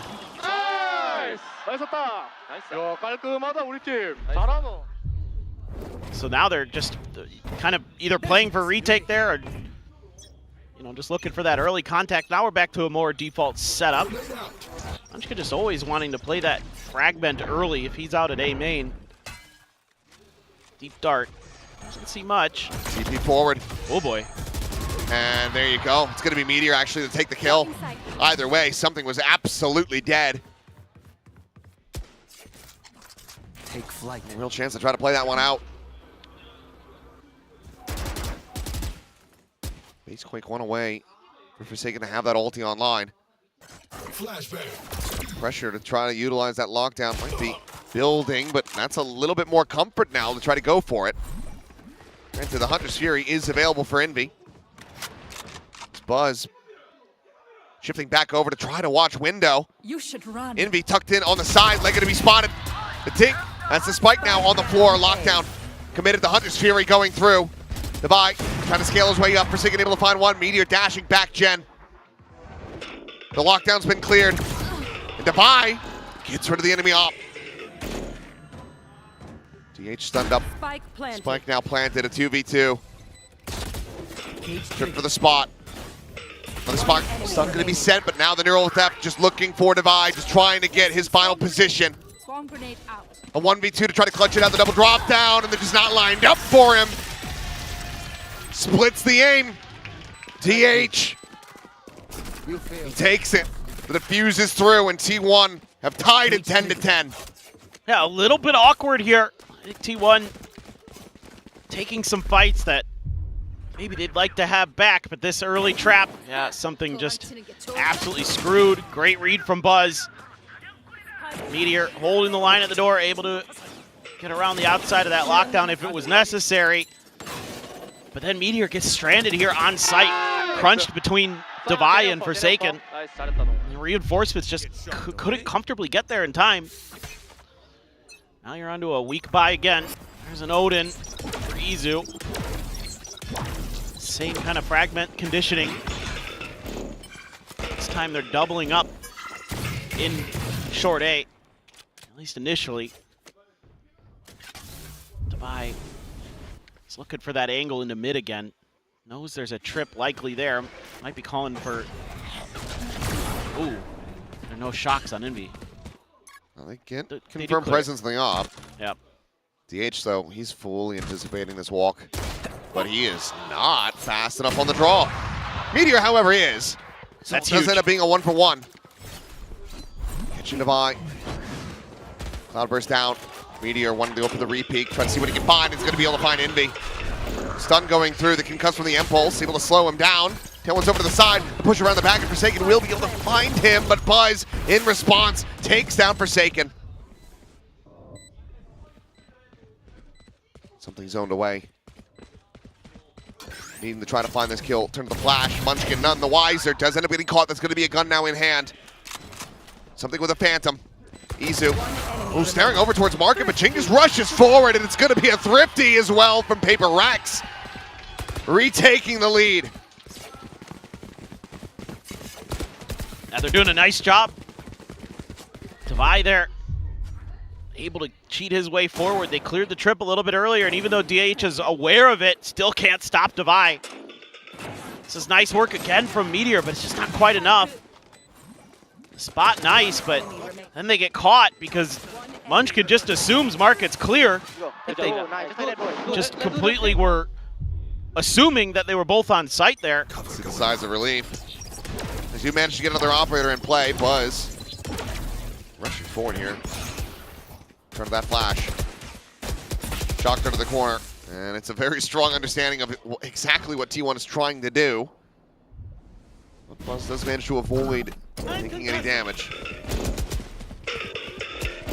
Have to be wary of Wine, but nobody from T1 there this time. Gonna leave short A. Widely unguarded, so eventually... Oh, Izu actually not gonna go there. They're pretty convinced this is gonna be some kind of A hit. But I will say to PRX's credit, they've been pretty good about ping-ponging around the map a bit more than usual. Making themselves a little bit tougher to read today. Water rising. Looks like Jing maybe gonna try to sell a fake here, but 0 point spots out nothing else. Is that enough for T1 to start to get the read? Placing swarm grenade. Seems widely like yes, as Izu just gonna start spot checking around mid, but looks to try to rotate, but PRX are counter-rotating right back off of this one. Munchkin now is on an all-in angle. 30 seconds left. Gate Crash going back as there's the base quake, but Buzz playing forward, able to find something before the wave crashes through. Tucks away in hell. So far has not been captured, but pinned to the corner, TP forward, Izu able to find the one. The time is starting to get away from them. 12 seconds going to be remaining in the round. Spike in hand for Forsaken, taps it, the drop down, Meteor dead. He's got to commit to this. Shock dart, however, it secures the round. Nothing more for Envy to do as DH ensures that they carry nothing over. T1, oh, they tie it up 11-11. Oh, this looked so good for PRX. But Buzz does a pretty nice job on site. Able to use that moment ahead of the wave to shut down something. Thought he could get through there free. Maybe a little bit of miscoordination there. 10 seconds left. A nice job by Forsaken. faking, but the problem was he was very weak. At least stop Meteor, but at the end of the day, now you got problems again, but PRX already able to put 150 together recently. Pulse out. Munchkin able to find the one, but something finding two. Meteor at the same time able to take down Devi. It's a shot out onto the KJ outside of B. Catching him in lobby. Meanwhile, DH fearlessly just trying to scale forward, but this could be a catch coming in, and it is Jing intercepting the Cypher, and now an open B site for T1 to get the plant. Meteor with the knives, making a little bit of noise here. Drone up and over the top. Spot out onto him. Needs to tuck back at alley. Tucked away. See where the wall is going to be coming from. You know that Jing is playing in main, but Meteor now all alone.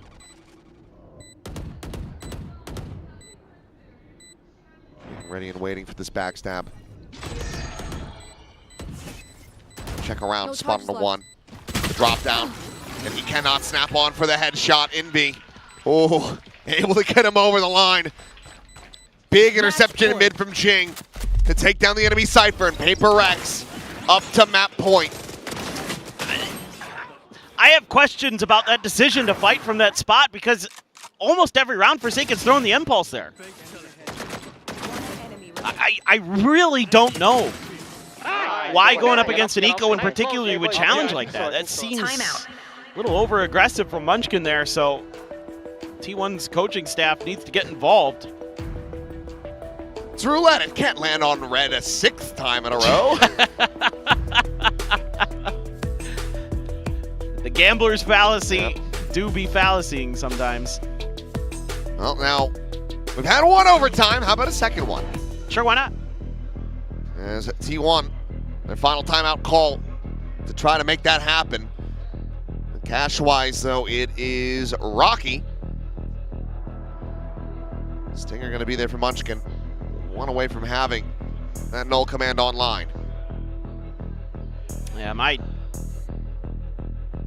concern here for PRX is it just feels like as long as you're just kind of playing pretty defaulty as T1, you've got a pretty good shout in the rounds. It's when they start doing weird stuff, they get a little over-aggressive or overconfident, like that mid-push out early on in the half. I've got this attackers up for something.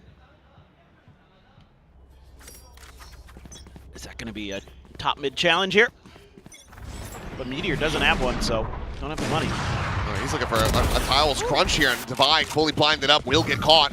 Meanwhile, quick push forward into A, double trips. Not really going to be intercepting the players on this approach. Just DH with some spray and pray. One of the trips going to be cleared out. Something, however, still going to be able to find value, and Forsaken takes down DH. Inby down to a sliver of HP, just 10 remaining on him. Store's going to be broken, flash up and over the top. Munchkin smoked off for the moment. The drone to try to lead forward. All these players going to be spotted. Still need to try to clean them up at something. With that operator in main, able to put the KO down to the floor. Unresable from this position, but Meteor finding one, finding a third now overall in the round. Clean up on the impulse. He's all alone. Tailwind's in now! Last player standing. The tap of the fuse. An ace to try to clutch it out. The flash fully connecting. Meteor has to tuck back, and something has him dead. Attackers win. 13-11. PRX come out on top on Ascent. They extend this series to a third and final map. Well, it worked. They went for it. They went for the mix. It gets the job done. The Harbor, too, really likes some of that kind of coordination between those two agents that we were seeing. Looked a little weird at times, but the whole map looked a little weird. From the second round on, things are very unorthodox between these two teams today. We will be going to Breeze, and I don't even know anymore. I don't even know. Nor do I. What do the comps look like? Who is playing what? Right. I have absolutely no clue what to anticipate. Because is it Buzz playing Jet? Is it Meteor playing Jet? Why not Izu? I thought on this map they'd just run Phoenix something again. It'd be almost like a mirror comp to what they ran on Sunset. That was my assumption. Well. In stage 2 so far, it's just uncharted territory, and we are trying to map our surroundings, and it is proving to be difficult. need to improve in our cartography skills, I suppose. But yeah, some wild scenes this whole way throughout. We're still left scratching our heads about plenty of it. But you know what? I'm having fun. Oh yes, absolutely. Big battle between Meteor and something this whole way throughout. But how this breeze is going to go, I really have absolutely no clue. I cannot wait to get into that one and see. But yeah, we'll have the analyst desk break down all of the insanity that just happened on a sense of, guys, take it away. How are we gonna break everything down when I don't even know what's happening anymore? What is going on? I'm thinking about our build diff rosters and how much of a mess that all is. But PRX, they managed to take ascent here with a very, very confusing composition, which I feel like maybe didn't even work the way it was supposed to be. It's just that PRX is PRX. This is the most PRX thing I've ever seen. That's what I'm saying. They pick Sunset, you know, they go old school. That's where they feel that's where they feel good. That's the one they lose. They come into this, they give Forsaken the mix. This is a crazy composition coming out from them, and this is the one they get done. I mean, it's impressive from them. You know, they have this tenacity and ability to win, even when they shouldn't. I think T1, they didn't play a bad game here. They put up a good fight. Meteor especially once more really leading that charge, but not enough here on map 2. Yeah, absolutely. I thought the T1, I mean, we saw them already take on PRX over in Ho Chi Minh on this exact map, and it was the map that they were able to win, so I'm not too surprised they've gone straight back to picking it. Haven't necessarily changed their overall style, but as we've mentioned, the roles are seriously shifting in T1, and I don't think it's even necessarily going to be the same thing map to map to map, and Breezes are going to be another question mark for me, because you had Stacks on the KO previously, Meteor, Viper, so I think there's a lot of shifting around that has to happen over there, maybe not even in terms of roles, but in terms of the overall comp. For PRX though, we have seen them be able to pretty handedly beat T1 on Breeze over in Ho Chi Minh with the comp that they always won. You're getting Forsaken on the Neon, and that was a game I remember where I felt like T1 was in good positions. I remember they won the pistol in one half, and then I think they even ecoed PRX and went on a bit of a run in the second half, but they still got 13-8'd. So hoping that they've, gone back to the drawing board on Breeze and given themselves a decent chance on that one, because it's been a very tight series so far. Yeah, I'm still not sure what to expect as we head into Breeze, but of course, looking back at the Ascent map, I'm not convinced with the comp, but I am convinced by these individual performances. You have something, for example, that had an amazing performance here on the op. I mean, he's been playing this agent on the map for so long, and we are on the patch with the slightly buffed gate crash. It's just that little bit better, so I'm not surprised to see him stick with this, but when he gets those scoped weapons rolling, my goodness, is he good here? I feel like he understands the agent and how to get the best out of it, be aggressive in those positions, rotate fast. I think he did everything right. The extra 5 seconds, it makes a big difference. Teams of this level do play around your gate crash timings. They will slow things down for an extra X amount of seconds, and that's where the mind games start. That's where something might take a line somewhere, wait for 10 seconds, then he uses his first gate crash. It's all about the timing of the attackers in particular, taking space on the map, or maybe they use their KO knife on a certain timing if you're playing the comp that T1 is, and it's up to him to be creative, which is what he's so good at, about when he's going to aggress, when he's going to drop a gate crash behind him, when sometimes maybe he's going to be a little bit greedy and hold on to it, and then have that little window where he can find a pick. Yeah, and that adjusts his timing, also adjusts the pace, right? It's a much faster pace, and I feel like that gives PRX so much confidence when they're able to actually ramp things up. And right now, we had amazing performances as well on the side of T1 all around. Yeah, look at this cheeky little base quake move here, coming in with the Odin, forces them out into the open through that harbor wall. I think we saw moments here where I was impressed by the mix, but then also we have to touch on these ecos, Pilski. Yeah, for sure. I mean, this was a messy game, but very entertaining nonetheless. T1 win the opening pistol, immediately get ecoed by PRX. Then we head over to the second half, and you get this eco round win for PRX when it feels like T1 is starting to recover their economy. Things very quickly fall apart. Unfortunately, though, then T1 also has a crazy round where there's just beautiful flashes, and Meteor goes ballistic with the knives. Yeah, this was lovely. They stole back their own eco here. So this to me just screams the fact that the individuals took over this game. Yes, you know, I think PRX have probably scrimmed this comp a little bit. I'm not saying that they don't have reps, but I'm saying the individuals in that server are always the difference maker for PRX. They're able to do things nobody else can, and that's how they steal away this map pick. Yeah, absolutely, and that's why you have Forsaken himself on the mix, because he's the only guy who can actually do that and be like, oh yeah, Surely we see the gecko now from him. Yeah, and he has to get over his fear of like the thrash, because I know he stayed away from the gecko because he said it was awkward when he would go into the thrash. Figure it out, man. Yeah, I mean, like if you've done this, if you've brought out the mix already, then surely you can bring out the gecko. We are heading into Breeze though as our decider map, and as we mentioned earlier, I'm not sure what to expect on this. I mean, I know that we have some certain comps that we're looking out for, but based on the previous 2 maps in this series, I think I'm prepared to throw that all out the window. Potentially so. I mean, the onus is definitely on T1 to change comp. Not only have they changed their roster and the roles, at least from what I've been seeing for the majority of today, don't necessarily fit the personnel anymore. For PRX, I wouldn't be surprised if they just keep running this. I mean, it's something that has been working for them. They didn't really go too crazy with changing their Sunset comp from what they used to play. The Ascent comp, they kept the core of the comp the same. I know the Harbor and the mix is very different from what they were playing before, and they definitely had some good ideas. I thought that comp was perfectly serviceable. I mean, even the Harbor, to be honest, it's crazy on Ascent to kind of pick it, but it's something that's been theory crafted for a long time. I felt like I was seeing a lot of Harbor walls that I'd seen back when Harbor was not as good as he is now, so I'm interested to see. I think T1 will change. I wouldn't be surprised if PRX don't feel the need to. They, like, as I said before, even though they didn't start both halves particularly well in Ho Chi Minh against T1, this is a map that they've been reasonably successful on. A little bit hit or miss sometimes, but reasonably successful on with this approach. And I think a big thing is when you don't have a lot of time, we know that they've had to travel a lot, they've been short on prep time, but they've put time into their Sunset.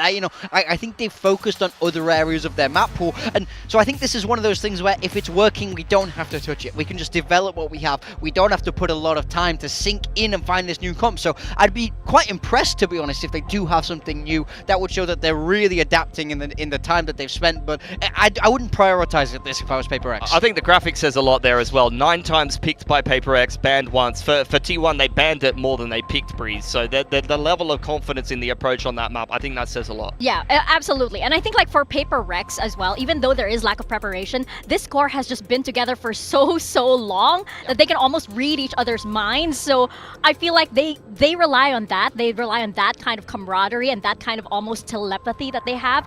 Then they should be good. That is where they excel. For T1, there's still a lot of adjustment that has to come into play here because of the addition of DH and of course, Stacks being away from the roster as well. So I don't know, but we have some amazing performances as well. Like you have Meteor popping off, which is the Meteor that we've been looking for so long. He is back, so I'm excited to step into Breeze. Yeah, I mean the 2-time, he's ready to go once again. He's back. He's been the guy for T1, but he kind of feels like the only one.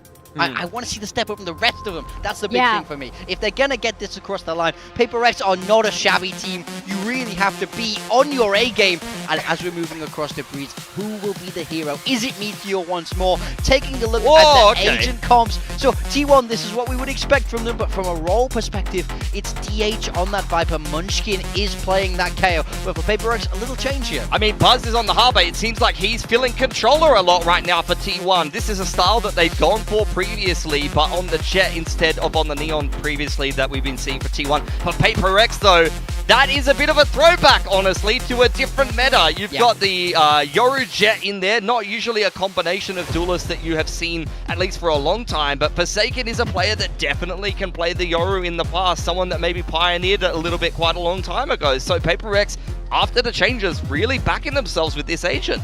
Look at our duelists here, Pilsky. We have Jing and we have Buzz over here on the Omen and on the Harbor. As we mentioned, we don't know what to expect as we step into our last map of the day. I don't know if you guys are ready, Paperthin and Achilles, but it's over to you. As ready as one can be. So still scratching my head a little bit here for T1. As it's going to be Buzz now over onto the Harbor, sticking with his smokes roll. Meteor after his performance on the Jet. That's not too surprising. I feel like there's still a way that you can shuffle things around a little bit more here to get some innate comfort going, but not to be the case. But we do also get the treat of Forsaken back on Yoru. That ought to be interesting. I mean, he's a decent Neon player for sure on this map, and I thought maybe they just kind of keep running that down, but I think PRX just looking to tighten the screws overall here. I think a lot of this stage for them is probably just going to be toying with agent comps a little bit here and there to see if they can min-max in their run-up to Shanghai. So, I mean, an agent that, yeah, everybody knows, Forsaken, no slouch on it, for sure. It's a great knife. And it is. Now the spot out. Jing still going to be tucked away, but quickly is Envy overwhelmed. Forsaken will be able to find one. Jing now forward into that smoke. Catching two off guard. Meteor now deeper around backside, making those footsteps. Forsaken, ooh, the up and over. Paranoia to connect, but a fadeaway shot. The tuck back, Cloudburst down. The push forward, Jing trying to hound him, but Meteor just a bit too hot on that movement. Now spots out something. Spike is grabbed. And DH, ooh, great fadeaway shot. T1 find themselves another opening pistol. This is just banana stuff from Meteor. My God. The way he plays that is so good. Using that edge of the corner to cut off players so he only has to take 1v1s the whole time. And then the double Cloudburst there to re-wrap. I mean, it looked like maybe the Joman had done the job. This right here is a thing of absolute beauty. And then the dash too. Yeah, I think, yeah, that's how I feel. It is so fun to watch him on that agent. Okay, this time a little bit more oomph behind this anti-eco. Not just a Marshall, but two Guardians to go with this. Still an opportunity, of course, for PRX, though. They have a Bandit, they have a Sheriff, a Ghost. Two Bandits, in fact. And they always do buy into these Thrifties a little bit. They just cut util and see if they can get this to go, but that's not good. Just the one spotted, but now Forsaken, you have that elbow going to be seen. Munchkin can just back away, but if you see the KO, you probably know where the rest of the team is going to be. As Divine able to find one, looking for that second, but Izu, some damage suffered, but still standing, still fighting. Something trying to go on a timing, and he's just back to back with him. Couple shots, we'll be able to find that kill. Makes it back around the corner. He's made some noise though. Buzz trying to find the punish, will be able to do so. Catches him midair, but look at the damage here. That's Spike. That's a gun collected. Forsaken now with that Guardian. 30 seconds left. Jing instantaneous with a DH. Last player standing. Trying to flush him out. Couple spam shots through, and Forsaken gets tagged by that 15 health remaining! And the bite! Oh, it claims him. Just the one Guardian. Gonna be carried over. That Marshall, the other Guardian, gonna be lost. So it's good damage found, but also a great read by DH. Yes. He, again, talked about it a little bit. He's played a lot of Cypher. He's also played a lot of Viper. His three most played agents, Omen, Viper, Cypher. So he's right back into comfort as far as, you know, we're kind of curious about how this could all shake out for T1. Just the trying to get out of there with the spike. And it was so close. I know. It's so frustrating. But, man, you did so much damage as PRX. You shouldn't be too beat up about that. As long as you're able to secure this one here, win out the anti-bonus. Still in a good enough spot. More collection here from Munchkin, trying to get that null command online. Knows how powerful it's going to be when they try to get these site takes going. Flashback. Once again, want to challenge that elbow space. Feel like this is going to be a pain point. They would be correct. Drone won't go deep enough, but something's just riding off the back of that one, and we'll be able to find Munchkin. Doesn't have the spike in hand. Buzz, though, also trying to just catch him off guard, but something holds his own. Taking out his frustrations from the previous round on those players. DH will be able to sit him down a bit, cool him off. Toying with some door noise, just trying to set up that extra angle, but he's got to wait. Smoke in the face there.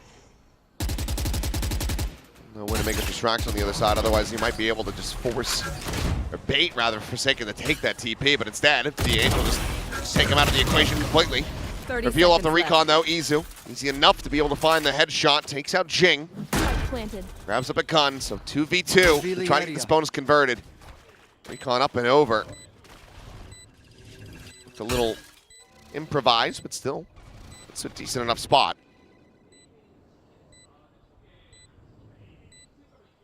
Oh, let's see if Devi reads this.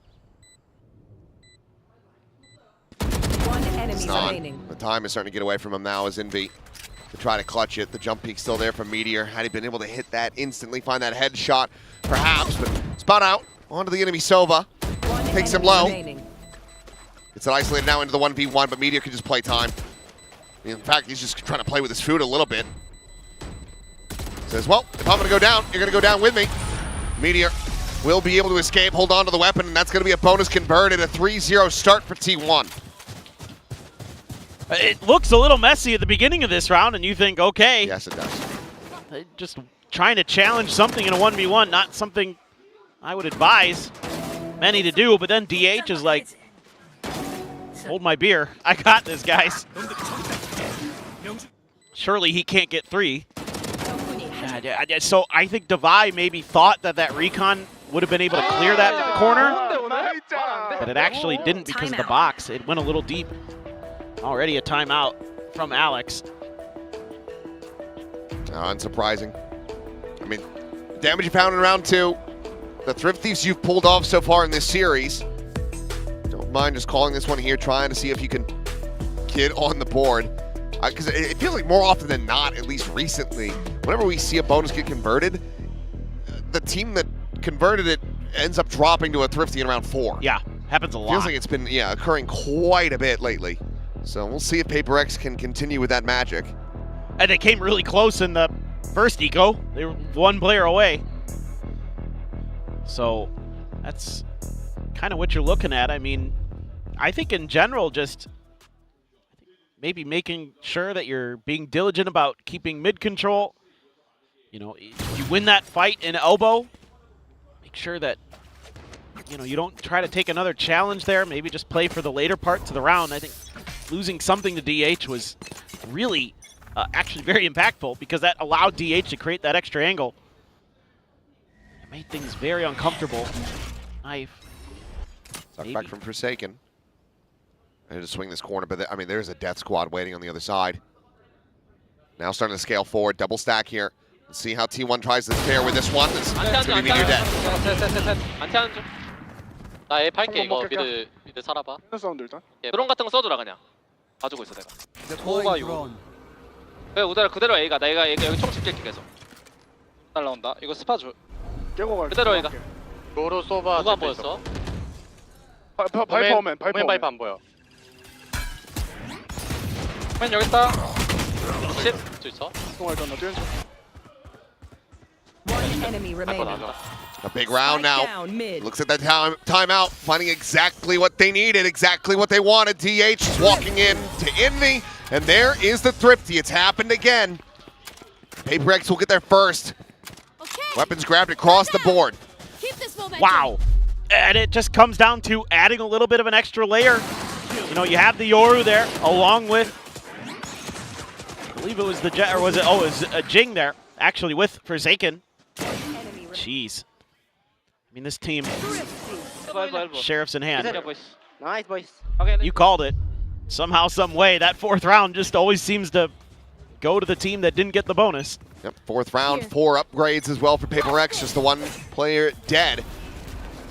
And you're going to look to try to build up a little bit of a bankroll. Knife's going to be popped, but something now has that operator in hand. All commands try to escort them forward, but all of PRX corralled in position. The peek from DH is an intercepting shot, but cannot find the kill. Was that through the smoke there, or did he step into it? I'm not sure. The op kill. Not 100% certain, but Paranoia going to be sent out. Munchkin able to find the dink, but cannot get that elimination. Jing going to be pushing forward. Munchkin now gone. Hunter's Fury called in. Izu coming up empty-handed. Look, gets that Vandal back in. Second kill found, but it's being corralled. It's being surrounded. Swing in the corner, and Envy takes the fight, wins it. 3 players surviving. The AWP going to be still in the hands of PRX. And the bank is bursting now for them. We all did our part. As they are just 1 away from tying it up. I'm just genuinely very curious about the first op shot there. Oh my my God, he's done it again. That's, Buzz, I'm sorry. You don't deserve that. You're just trying to set up a high tide for your team. Man's trying to play Harbor for maybe the first time. I actually didn't even check that. I'll look. I assume it is, but I'm not 100% certain. I mean, if he's played it before, I don't remember it. That was, that's so brutal there, too. Okay. Wow. Well, taste of his own medicine, I suppose. We want to see that one back for sure. It is indeed the first Harbor game. Okay, there you go. Here. Well, spot out of the gun barrel of Izu's Sheriff. Buzz does have that Reckoning ready to go. PRX starting to reassess things. Is Envy going to be repositioning back over to Bridge? Drops down. Divide. Oh, hearing all of this. That's going to be the orb down. Meteor will get dropped, but Buzz with that Bandit able to find it. Izu turns back, finds Forsaken, but it's going to be Jing up and over the top. Finds himself a second kill. Down mid. And now Buzz. Okay. Looked like he was going to go for the full send over to B, which would be the correct play. 0 point spawning out nothing, but he's now going to be in with a shout here as Envy. He's running. Oh, spotted. Can he somehow break this? Isolated. Yes, he can! Oh, takes it so very low, but it's going to be a Thrifty in response as T1 maintain the lead. You know, I think I'm starting to understand the logic from T1 to just buy Sheriffs into the second round because apparently they're the best gun in the game. That's what I'm learning, except for that moment. Meteor had a really nice shot. Yeah. Good Lord. I mean, cheeky is all hell from Jing. Yeah. Able to catch two. I thought that might have saved the round. That Envy just didn't expect. I mean, he should have heard the door. That's what I'm confused about. He didn't even look at the tunnel when he was running by. Just assumed they'd gone to B, I guess. Full flash into the face. Forsaken going to be spotted. Something with that operator in hand again, trying to make it sing. Trying to go for the jump out, but up jump right into the face of Meteor. Gets him with a shorty. I mean, it's just something things there, I suppose. One of the few that can ever get away with it. Ends up being a 1-for-1 exchange, but my God, if he didn't style on him. That was a wallbang, too. The additional drift now. Just the check out around A main. Two players going to be spotted. Forsaken sees the rest of the site is still open.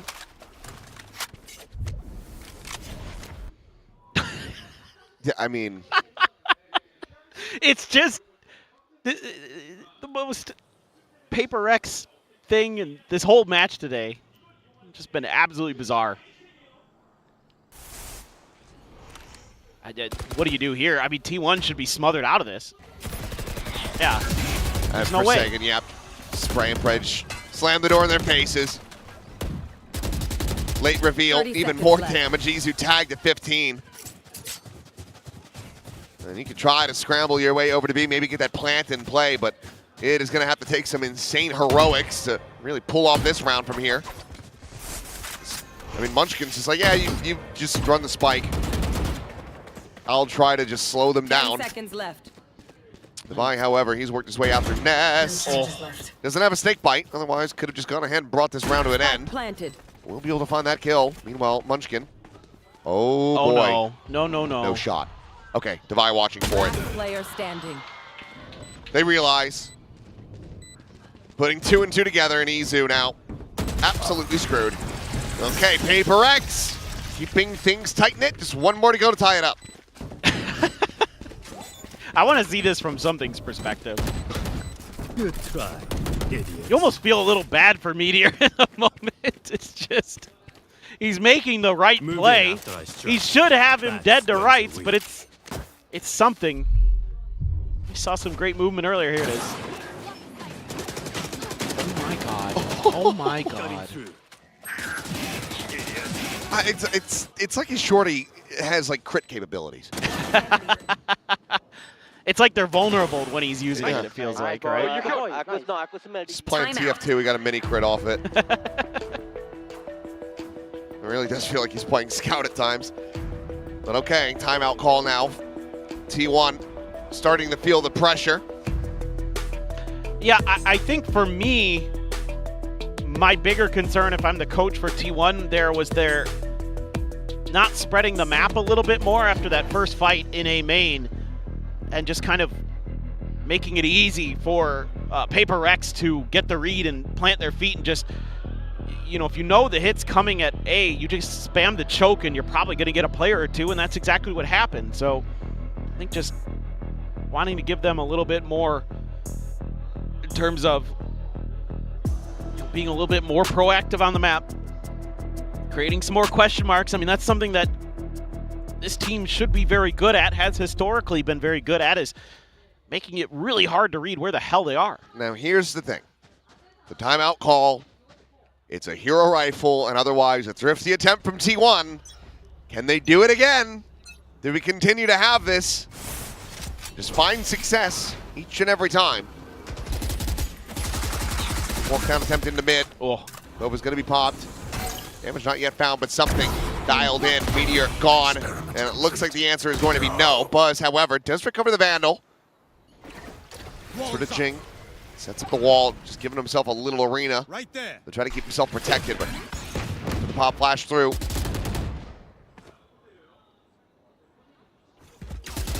Try to flash out of this one. Quick turn of it. They realize that they haven't blinded him up, and they will just be able to counter spray, but Devi! What? Okay, replay. Straight in. Well. I don't know what happened there. I thought for a second T1 might actually find a way to break out of this. Buzz been watching Mata with the high tides. Oh, yeah. Nicely timed by Devi. Just walking into the gulag. I'm not locked in here with you. Yep. So no thrifty to be found. Okay. 4-4. Maybe the madness ends? No shot. No way. That one forward, that one otherwise. It will be an empty sight device. Stay tucked, stay quiet over at the doors. As Pit will be invested. Locking off main.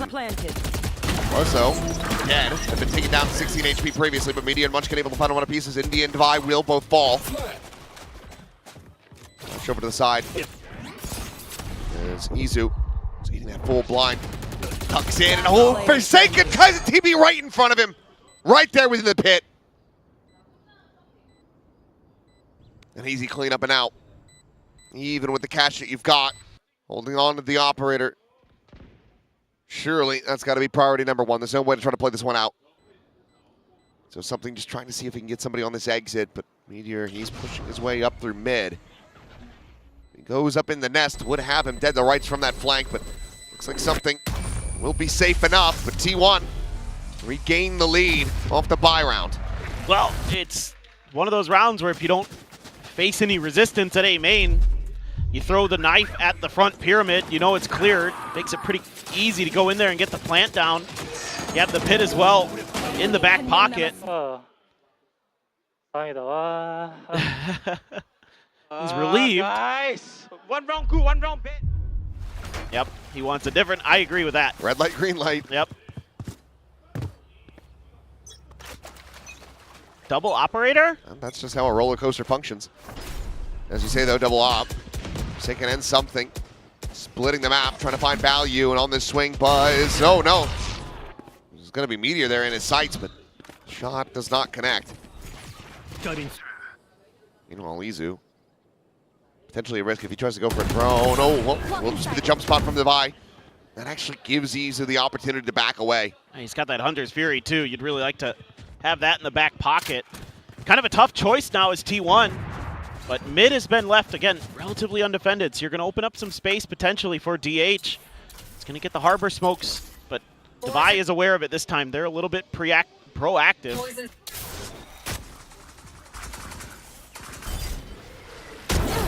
Oh, DH. Quick little how do you do from something. Sights turned over towards main, but the flash is going to be connecting something, trying to backpedal away. It has that shorty in hand, but this time it's not going to crit. Munchkin takes him down. Meteor finds another, just wrapping around the back of Orange. Given the Forsaken, you still have this gun. Well, not for very long. The cleanup is going to be there. DH the only casualty in T1. They move up to 6. 2 more rounds to be played in the half. I actually do kind of like the macro here for PRX in terms of having the double ops, clearing a bunch of space, being ready for the mid hit.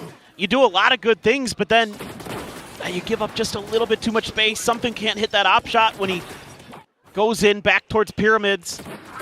And then, yeah, and it's just all gone sideways. What are they doing? Why do they want to? Here. Well, Get out of my way. I was curious to know what the end of that statement, the end of that question, I should say, was. But now, hit on the one side of the map, but they're not going for a stack. Instead, maybe anticipating that T1 was just going to go for a pivot, go up into mid, go for a crunch, try to circumnavigate the pit, but instead they have just found themselves a completely empty B site. Yep. Spike planted. Right now in play, DH just clears that gate crash. Right here. Clone to lead the way. Izu waiting that out. Flash goes out behind him. He's looking for that transfer. Can't find it, but DH is the second layer. Just peels back the rest of that pressure, and now watching for this approach. Clean shot from Inby, but Buzz actually the one to swoop out to find the kill. Device position now known. As the time is just gone, you have to back away. You have to save these guns.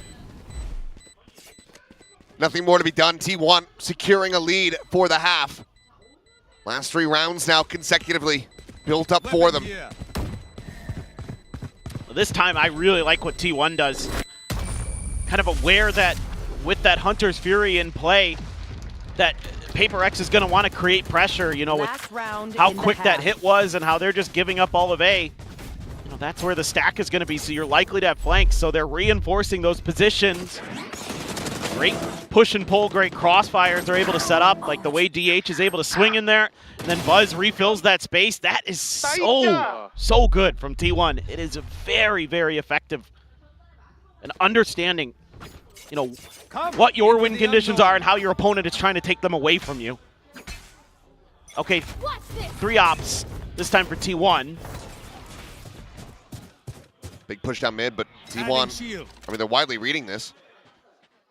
Very much ready to just completely push back this pressure that's being applied. The Knives now dead on the floor. Yeah, I don't know what he said, but I heard Alex. I can hear the crowd laughing too. I mean, look, just 3 ops. Yeah. It's just like, well, you're gonna run at us. Right. We know you have a Blade Storm. We know what you're gonna do. We know what you're gonna do before you do it. It's one of those rounds. But you never know with PRX. Just never quite know. Early TP being set up by Forsaken. It's going to go back site there, over by the pyramids. TP's right before that knife. Oh, that almost went really well. Getting forward, I think a catch maybe onto Envy, but now Hunter's Fury. Sent out, Meteor, a tuck to the side, and a TP, but Envy on the peak timing, keeps him protected. Munchkin now dead. Vengeful Drift in play. Oh, DH. And a quick evacuation going to be made here, but DH, I mean, if he swings this, he is going to die. Finds one. Does damn well to even come away with that, but there's no time to pivot. It's 12 seconds remaining, and Forsaken's just going to contain them at the door. 3 kills for him, so despite the 3 ops, despite the early kill onto something, they still actually managed to get the last round of the half pretty damn cleanly. It's Forsaken here. It's insane timing on the TP. And Envy as well. Credit where credit is due. He bailed Jing out. Knew that he might be in a risky spot. Stepped up with the Guardian. One enemy remaining. Forsaken, it's an incredible timing there right before the 0 points landing or right as it's landing, one of the two. And then he can start spamming down that choke and slow down T1. This has been a day. Yes, it has. Not quite 6 maps, but certainly felt like it after the extended overtime that we had from RRQ earlier. Yes. And we had a bit of a 14-12 on the first map here. We had a little tech pause, so it's effectively a 6-mapper for us. For sure. But, I mean, damn if it hasn't been fun. I mean, look, I'm enjoying it. I'm losing my mind a little bit, but I'm enjoying it. A lot of fans getting their money's worth. Not that it's expensive for our tickets. Oh, no. Just in case you're curious, you want to come down. Worth no matter what. That's true. You basically do. 2-0. Yeah. Yeah. Still success. Get to come down to the Sangam Coliseum. Place steeped in esports history.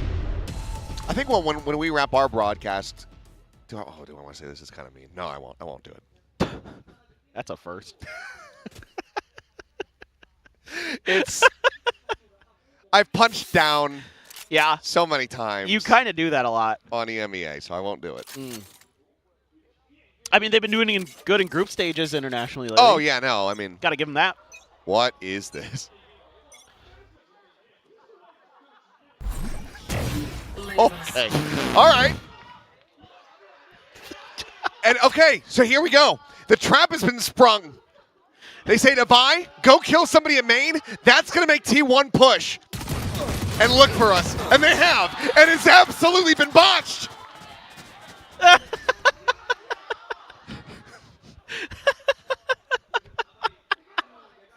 Why is this happening?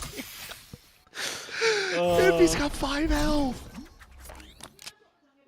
Oh, God. Well, Devi dead. Envy slow walking. Enemy remaining. Will fall. The spike now out into the open, and Jing having to do it all with 59 HP.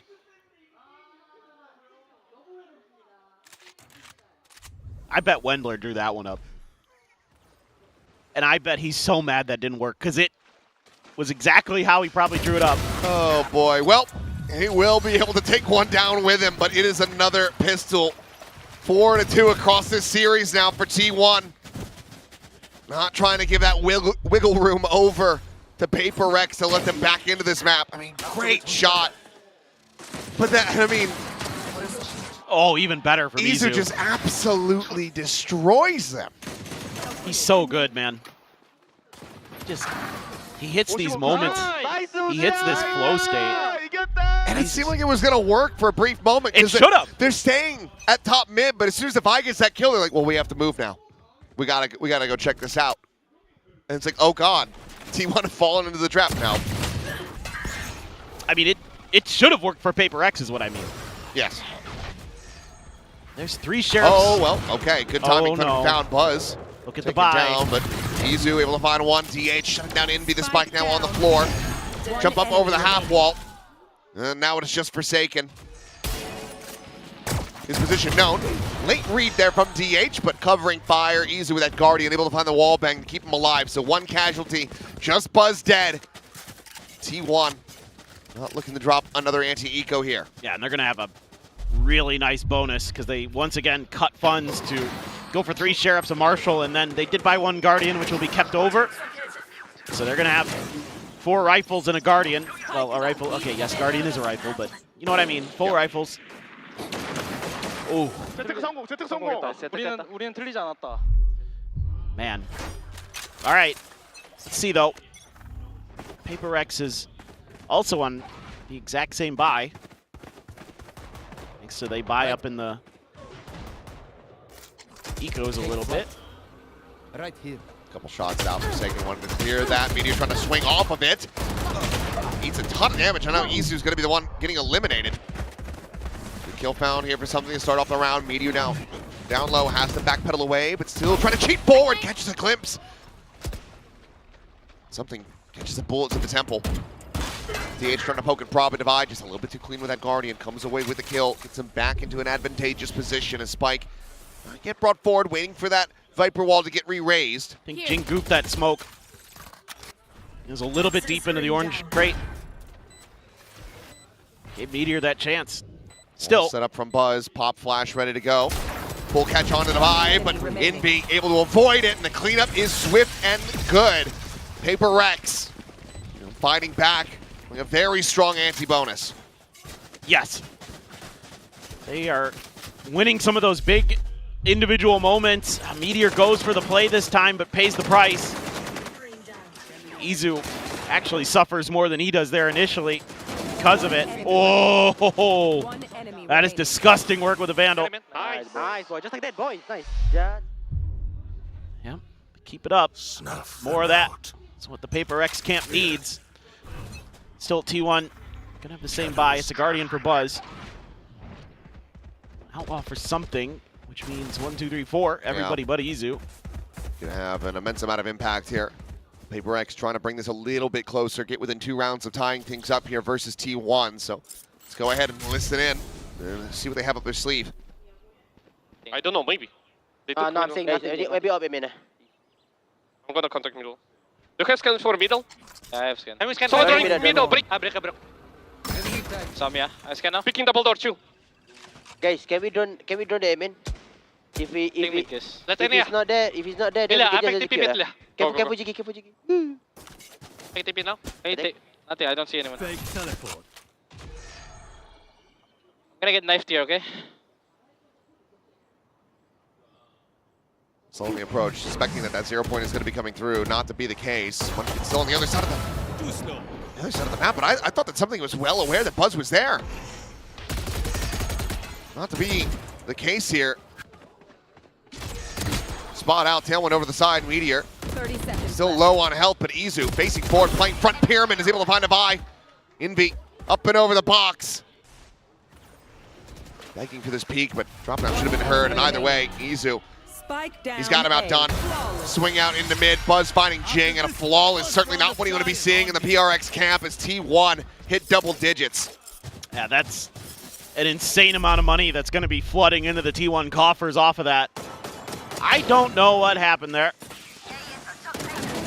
Yeah, I mean, Devi, Forsaken has to win that fight against Meteor if this is really going to have any chance. He has to be able to keep that extra angle pinned down. Can't do so. And kind of figured this might be coming. Alex actually pretty fired up now. Does not like what he's seeing. I think just a little bit overconfident in some of those moments. You know, some things push up mid.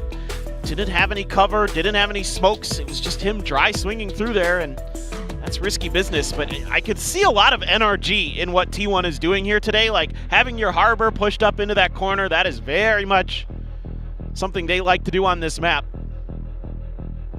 So definitely borrowing some ideas from a team that runs a very similar comp. I'm used to seeing Ethan on that KO, and here it's Munchkin.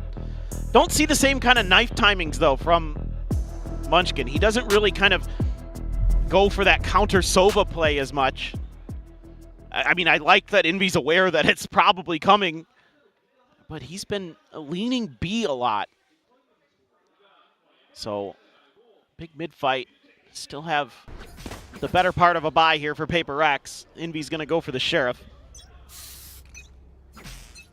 Hunter's Fury there in Izu's hands. He's all alone on A. That he is. Pressure, however, being split away more towards this stack of T1 that's waiting over towards elbow. But it's going to be Jing and Forsaken coming out on top as Meteor can only find the 1 kill. Munchkin now considering trying his hand. Here's that jump back. They managed to re-wrap around the backside of that mid pillar. Themselves protected, but Munchkin now on the silent walk, trying to win out this fight versus Defi, who will be able to capitalize. Now it's DH.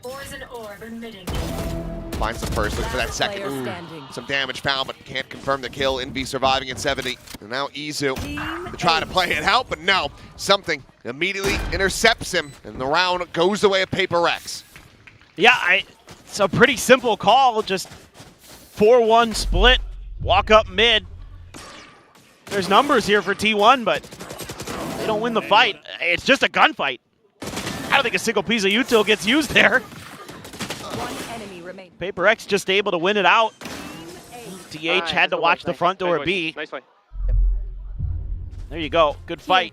Clean round win. Still 3 to go, though. Operator going to be online for Meteor.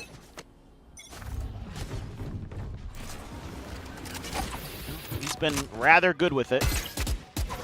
Let's see if they have something to keep him a little busy. Something trying to drum up some attention in mid. Jump spot. Is it Meteor? Considering a cheat to the other side, but okay, Buzz dead off the rip. Hunter's Fury going to be called in now. Izu trying to shut down this approach. Push forward, Meteor barrel stuffing. Gets rid of Forsaken, swaps the weaponry over. Swing at the corner though, it's going to be Envy. Arriving at back sight. Shut him down, keep the Vi alive and in the mix. 2 players left standing here for T1. The cash not there. The operator having to be abandoned on the floor. PRX closing out another round for themselves. First consecutive round win found in this half. They will get within 2. Yeah, I mean, again, the timeout here clearly just said, hey, let's stick together a bit more. Let's, you know, when we go for these executes or wherever, let's make sure we have numbers. So that way, you know, if T1 commits to a fight, they're going to be at a disadvantage in that department. And really good utilization there of their util to clear that back pyramid to force Meteor into an uncomfortable spot. And again, it opens up those extra angles. Let's see if Munchkin does any damage. No, he's not going to look. He's just no chilling. sideline given. Just watching to see if anybody exits from main, but okay, PRX, 4 alive. Cash now starting to become a little bit more stable for them. A couple players hovering around 6,000 credits. Pretty decent for the rest of this run back as, yeah, Buzz just trying to find a timing through that wall, ends up heavily punished. Just didn't expect there to be a layer already through. Thought he could find the timing.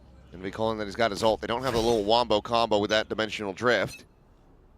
There's a Meteor. He's going to be investing his immediately. Trying to drone for him. Find Jing. Oh, but look at this. They're just going to stack up the angle. And yep. Right into the trap.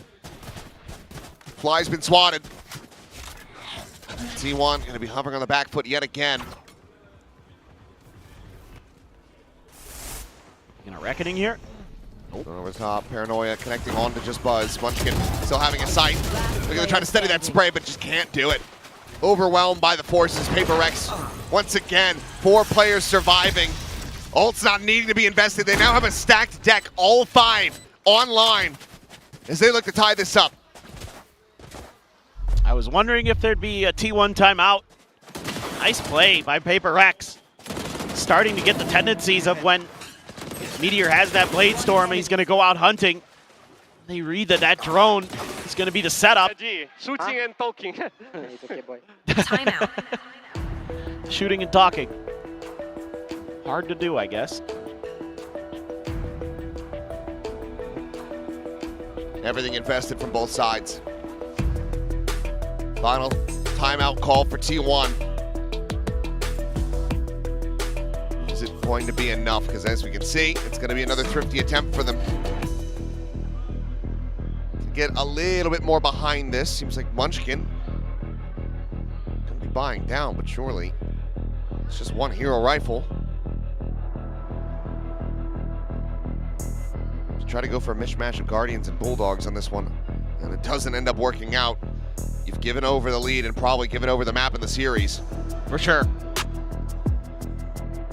I think you need to be a little bit better with your protocols around that A main choke.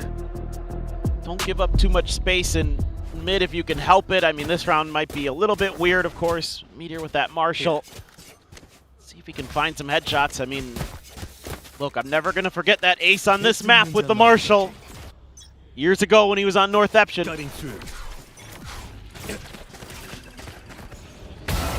Telling ya.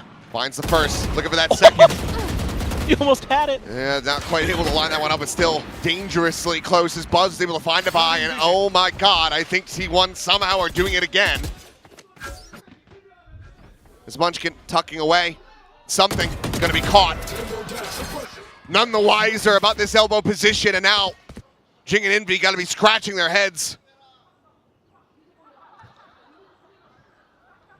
Well, I caught some of the words from Alex that time, and I can't repeat them on broadcast? I can't quite repeat them. Okay, well, Buzz panicking. Doesn't end up investing this reckoning here. Looks like maybe a bit of an overcommitment on that front, but not wanting to take any chances. They have Jing boxed in. And DH eventually gets a drag over, so flawless to continue forward into this one. T1 now up to 11. Do you think Alex just immediately pops a timeout? He still has one, right? He doesn't have one? Nope. They already used both? Round after the bonus conversion around 3. Yep. And then 4 rounds ago. Oh yeah, okay. Guess I didn't remember all the way back to that first one. Which is why I think he's saying the things that he's saying. Probably. You guys are so stupid! It was worse than that. That's all we're allowed to show. There was some additional adjectives in front of the word stupid. Uh-huh. Sounds about right. Well, the good news for PRX, he's still up for a bye. GH. Yeah, trying to get cheeky with that timing. Here. Dimensional drift through, Forsaken spotting out the operator. Needs to try to draw the attention. Meanwhile, Buzz dead, Envy. Catching him on a walkabout over towards doors, but Meteor, facing forward, is able to find the buy. Aggressive TP over to the side, Jing catching two! Meteor and Izu. Not ready yet. Both eliminated now. A 2v4 for T1, trying to get up to map point. DH clean with the first one, but Jing cleaner with his third. Gets the 4K and gets PRX right back into this. Guys, beautiful stuff from Jing on that Omen. A great paranoia, immediate TP. Nobody really knows what to do. Big win out in mid for Envy. Yeah, sure, okay, Meteor gets his one, but that means he's trapped in that corner. JJ wants him done and dusted, and then poor Izu's wandering out there to try to help, and little does he know, Jing's already there. Trying to rally the rest of them back into this. I mean, it's been a big performance from Jing. Double TP up and over the top, trying to take this elbow control. Cover going out. Given how much of a pain point it has been on both sides. They're definitely leaning B. Divide playing very far back over at A lobby. Giving up all that room to Meteor. Meanwhile, something he collected that operator, wants to try to utilize it here, and that's going to be a tag on a Munchkin. Puts him to 43. Still just opting to hold on to the 0 point for now.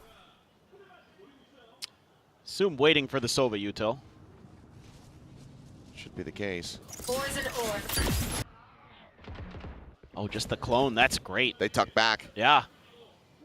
Snake fight as well. Gets invested, but it's going to be a rack and pit now from DH. But Forsaken TP's into the side. He's able to find one. Something up and over the top. Finishes off Munchkin. And all the rest of T1 have to scatter the winds and try to hold on to their guns. No on the Divide, though. Now that they've got that flank, did they try to make a play of this? I think the answer is going to be no. So it looks like they're just going to send Meteor out to try to see if he can kill anybody. Yeah, definitely the save is the play. And this is still a very risky angle to take. I'm really impressed with PRX, the way they're able to use T1's utility against them some of these times. The way we saw it earlier when there was the Blade Storm and the drone and they baited Meteor into that. And this one, knowing that that 0 point is going to be there and using the clone to get it out. Really intelligent. Plus you have the TP in there as well. So Munchkin's knife useless. Something I think that PRX has been, you know, learning and toying with since having to deal with NRG on this map. Well, something not one of the operator for this one. Looks like it's going to be hard entry play for the Jet, so decides to just dump it into the sea. Cool. To just this round, right, guys? very well thought out, well read, well understood. And Yeah. yeah, DH feeling rough about that one. He used his pit too. Yeah, he set it up, backpedals out of it immediately, just none the wiser about that TP around the back. Once again, though, Izu alone on this side of the map, in desperate need of reinforcements. One of this round takes it up to 12, will be at match point. Their own hit now in play. PRX using that to get walked forward. Over for the plant, Forsaken. Catching DH over by cannons. Just has him locked away, but Jing gonna be struck down. Izu able to find one. Spike now on the floor. I got the spike. Grabbed by something. Consideration on where he wants to try to take this for the plant. Hunter's Fury from Envy. Trying to open up the space even further. Spot on the one, calls that over. Buzz gonna be taken down by Meteor, able to find two. Divide, something dead. The pit now dropped. Forsaken with a spot on the one. Munchkin's just desperately dancing in that corner, trying to keep himself alive. It's gonna be Izu, peeling it back. Gets himself a 3K, and T1. They move up to match point. PRX. Can they push this into overtime? They've got the money for it. They've got the buy. Oh. Oh, and he's just got the luck. He's got the read. That was the spike carrier too. What a read. Yeah. Huge play by Meteor there, but Izu even better. It just feels like every time someone has an advantage in the round, the other team just rips it away from them because they're just that good. They understand. Shock Dart not going to connect. PRX is not. They're just going. They're just going to run this one straight in. Yep. And say, okay, let's try it again. Izu, the drone over the top, spot on the divide. This time no pit to try to contend with. Jump forward as Cloudburst going to be thrown down. Something just fishing for any kind of kill that he can get, but this stuff is going to be Jing. Coming away with the first one as Buzz going to be taken down. Something able to find immediately at the same time. In front of the enemy Jet, but PRX, okay. A fast hit, a fast closeout. They take it to 12 as we go into overtime once again. Overtime. Yeah, third overtime today. Just incredibly close across so many of these games. Just how important this is too for a lot of these teams. You know, T1 needs this quite a bit more than PRX does. PRX doesn't want to give them the opportunity. Just love the decision. It's just, yeah, better play that time in terms of setting up for that post plant. Feels like that pick kind of works against PRX in the previous round. Here we go. Back onto the attacker side. Go T1, opt for something. Everybody else just the normal rifles. Patient look early, but trying to play a little bit of ante here. Jing is ready for this off contact. Divide, playing forward. Paranoia invested. Quick little back pedal, and now pump the brakes. Does PRX realize just the sheer numbers of T1 here at main? Yeah, that one's a little weird without a Neon there to tee up off of that Paranoia. Can't just relay bolt and then slide in and do tons of damage. Something onto a little bit of a deeper line, but tuck back around the corner, wanted to try to avoid this drone. Does get cleared by Divide. And there it is. Spike The down, trap mid. set sprung as Buzz will fall. Big part of the smokes now out of the hands of T1. Jump peek from Forsaken, not going to be able to see too much of anything. They heard that though. Ping comes down. And PRX are starting to think that this might just end up being A. Because of the fact that the Viper's still alive. Well, now that they've pushed forward, they've seen nothing. So they're going to start to get this read. Cloudburst down. Spike brought forward by Meteor. Doesn't have a tail when they try to go for the exit, but okay, DH. Swing that corner. He's able to find Forsaken. Something gets himself another kill. DH trying to hold down the flank. Divine going to be noted. The elbow wrap coming through. Envy getting closer to displacing him, but DH has the read, and he has the reposition. Makes his way back over to window, and now it's just looking to try to catch the one. Meteor, his eyes trained on main.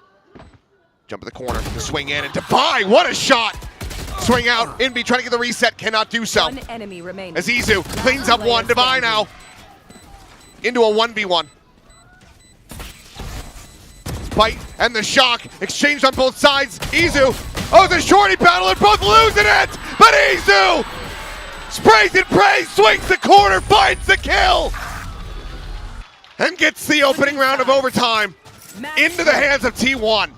What a round there. DH, though, in particular. Oh, man, something at two really nice flicks in this one. But DH here, winning that battle against Forsaken and then winning another one on the backside. Huge play from him to keep that flank in check. It was all on him there in that moment. Just absolute lunacy.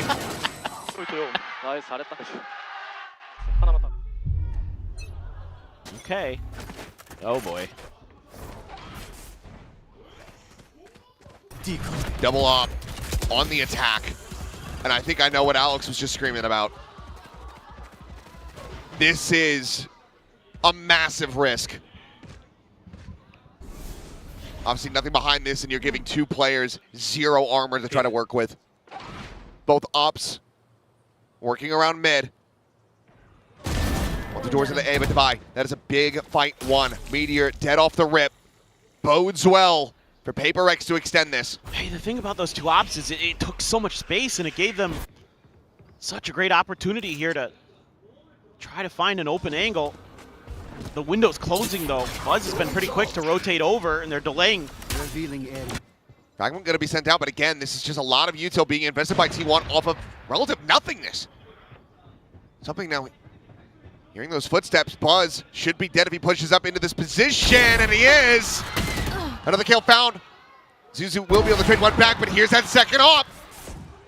Second striking as DH on the approach, trying to get this backstab. Needs to open things up, potentially for Munchkin to try to go on this rotate, but we'll just pivot back over. His focus now trained on A. Util used. Swing out. Devi, fallen. DH, a step closer, but so too is Forsaken, closing in the gap, swinging around the back, sees the foot, he should at least, and now has the shot. And that leaves just Munchkin to try to bring this one to its conclusion, otherwise PRX will tie it up at 13-13. Something that they could not do on that first map, but Munchkin turned to the side. Forsaken dead, still a 0 point in hand to try to scout them out, but tries to play this quietly, and Munchkin! He makes it so damn close!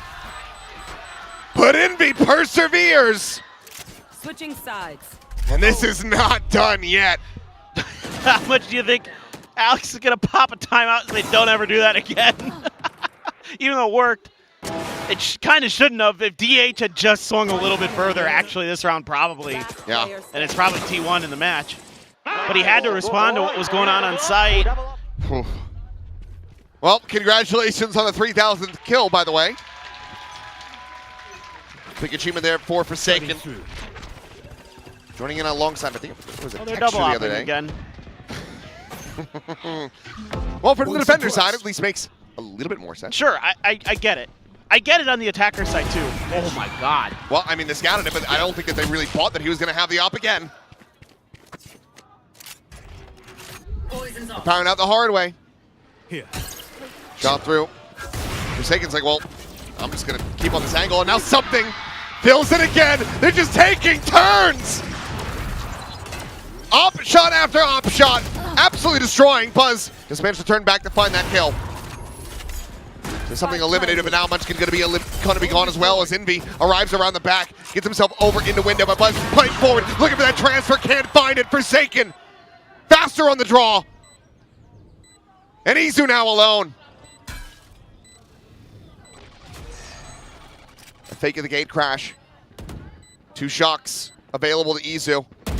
Looking for that first, but Devi plants his feet, takes him down, and PRX. Match point now in their hands. I mean, only PRX puts both ops on B site and are so good and so confident with both of them. They're able to win so many of these battles. Nice timing for Envy there. Oh, what a reaction from Forsaken. Devi. Hey, guys, who was LCT? Timeout. Whose is it? It's a real mystery. It's going to be T1. ADG. Trying to pump the brakes here. Get his team a win on this defender side. Because at this point, I mean, you're scratching your head. You're wondering, okay, they've run double up twice in a row from the attack, from the defense. Do they do it again? Do we have a protocol set up to try to counteract it? Right. Well, that's probably what he's talking about, and I think it might not happen again. So you might be kind of incorrectly guessing. I'm going to buy alcohol if they win. I blame no one. I mean, I think win or lose, you're buying alcohol after this match. This is a roller coaster that does not have a height requirement. Anybody can ride this thing, and it is stressful as all hell. I mean, roller coasters have tracks, trains have tracks. Coincidence? I think not.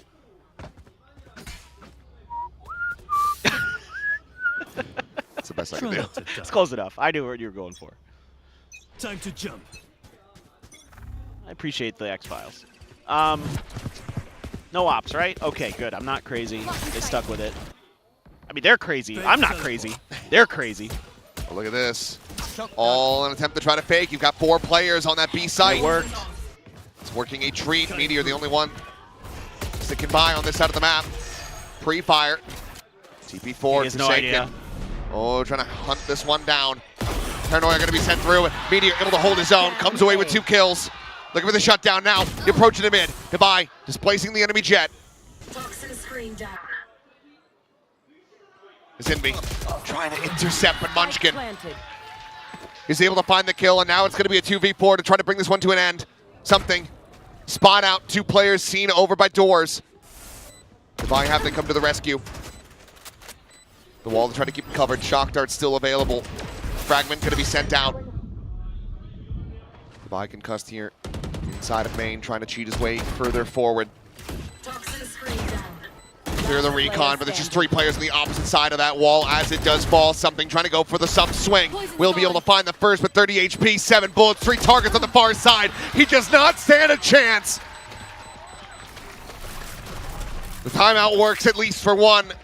T1 tie it now, 14-14. Well, I think this is just a botch from PRX on the execute here. I'm pretty sure Jing's Paranoia hit Forsaken, so he had to go back the other way. I'm pretty sure they're trying to set up for a wrap around both sides of pyramids, and instead they screw it up a little bit.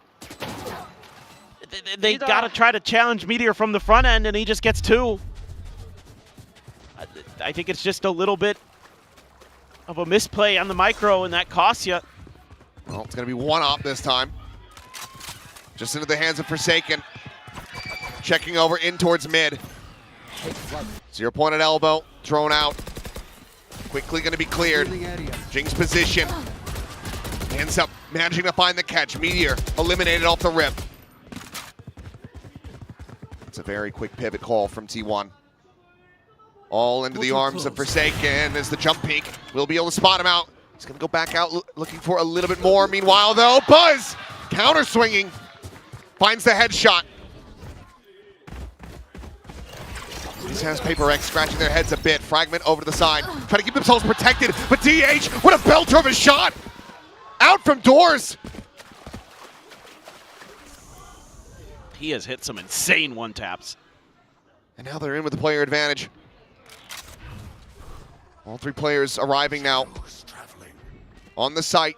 Drop down off bridge from Jing. Last reflood attempt available here to PRX. Still a recon. Pocket at the moment by Izu. Set up here at backside. Shock darts flying. Jing pushing forward. Blind. And it's all to their demise. Envy on the counter spray, able to find 1, but so much more work to be done. T1. Another round in a row. Another match point. Switching sides. It's back to the attack for PRX. Are they going to call their timeout? Still have one. It's PRX for the overtime, but I think Alex wants them to try to figure it out themselves. Oh my goodness. I mean, I think if Forsaken doesn't try to double down there, it's PRX and Buzz knows it, so he's just going to hold that tight angle. They're letting it ride. See if they can get it done from this attacker side. Push out to the mid, something overwhelmed, but Envy able to find that kill. Both of them, however, going to be eating an immense amount of damage. 42 on the Sova, 10 on the Jet. There's no way to heal it as Meteor now. An exploration mission in and around A main, but as that drone comes through, he's going to try to backpedal away. 0 points still available for Munchkin. Can he send that in time to try to keep him covered? Not sure if Meteor had been spotted. Hugging up against the wall. 0 point has the suppression. The fragment buys some time. Good read here from PRX. They didn't commit to that fight. After the drone saw that second player, they knew there was going to be 2 potentially and just waited out. Get that knife expended from Munchkin. DH just pulled away from mid. Looks like he's going to try to get entrenched a little bit more on the back side of B in case they do rotate his way, but they're going to try to just rescale into A main. 5 players in position, something going to be held at bay. TP forward, Forsaken winning the fight. Meteor dead.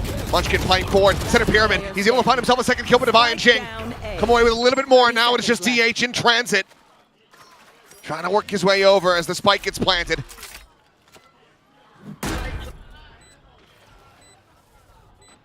One player spotted. Round 2. Snakebite to try to slow things up. try to take a stab here, but Divide will be able to counter spray, finding that kill. 15-15. This keeps going. Yeah, we reset again. I heard fans in the crowd begging for the clutch from DH. Just not going to happen. Oh. They can't all have KTXs to catch here. But the buses are going to stop eventually here in Seoul. They don't run all night. Oh. Nice, boys. Now, mind you, yeah. At this point, I mean, Meteor's getting close to. He's at 74 kills in this series. Oh, well, let's keep going. Yeah, we're guaranteed at least 2 more rounds of play. Quick exit here from Forsaken. It's going to be a pacey hit, but Jing up and over the top, sends out some shots. Counter spam, not able to find him. He's lucky to be able to drift away. Check over, back to Pyramids, but Izu and Buzz finding one apiece. Forsaken and Jing both now going to be eliminated. There's something with that operator. It's going to make for a very difficult retake now. Meteor up in front. Invi dead. Now both players contained over towards double doors. The tail went forward, looking for that gun. Meteor gives him an opportunity. 1 bullet remaining and swap of the guns. The Phantom now in hand, just fishing for anything that he could possibly get, but the rest of T1 can say statuesque. Safe fight going to be thrown forward. Izu, however, holds his ground, finds that kill, and once again, T1 in the lead. Switching sides. This looked for a moment like maybe Jing was just going to be able to kind of cling to life on the site, but they swing him really quick around the outside. Deal with him right here. Buzz knows he has to get in there. Jing just trying to find the best option. Saw the gun from Meteor on the front. Which, okay, something can hit some nice op shots, but could not find anything more. We go again, Meteor with the op. Trying to bait a reaction art, PRX. He's at 75 kills now. Gun barrel spotted. He's trying to beg for them to come creeping forward around that corner, but the drone gets sent instead. PRX. Not putting their lives on the line. Exit, a retap at the door, looking like here for Forsaken.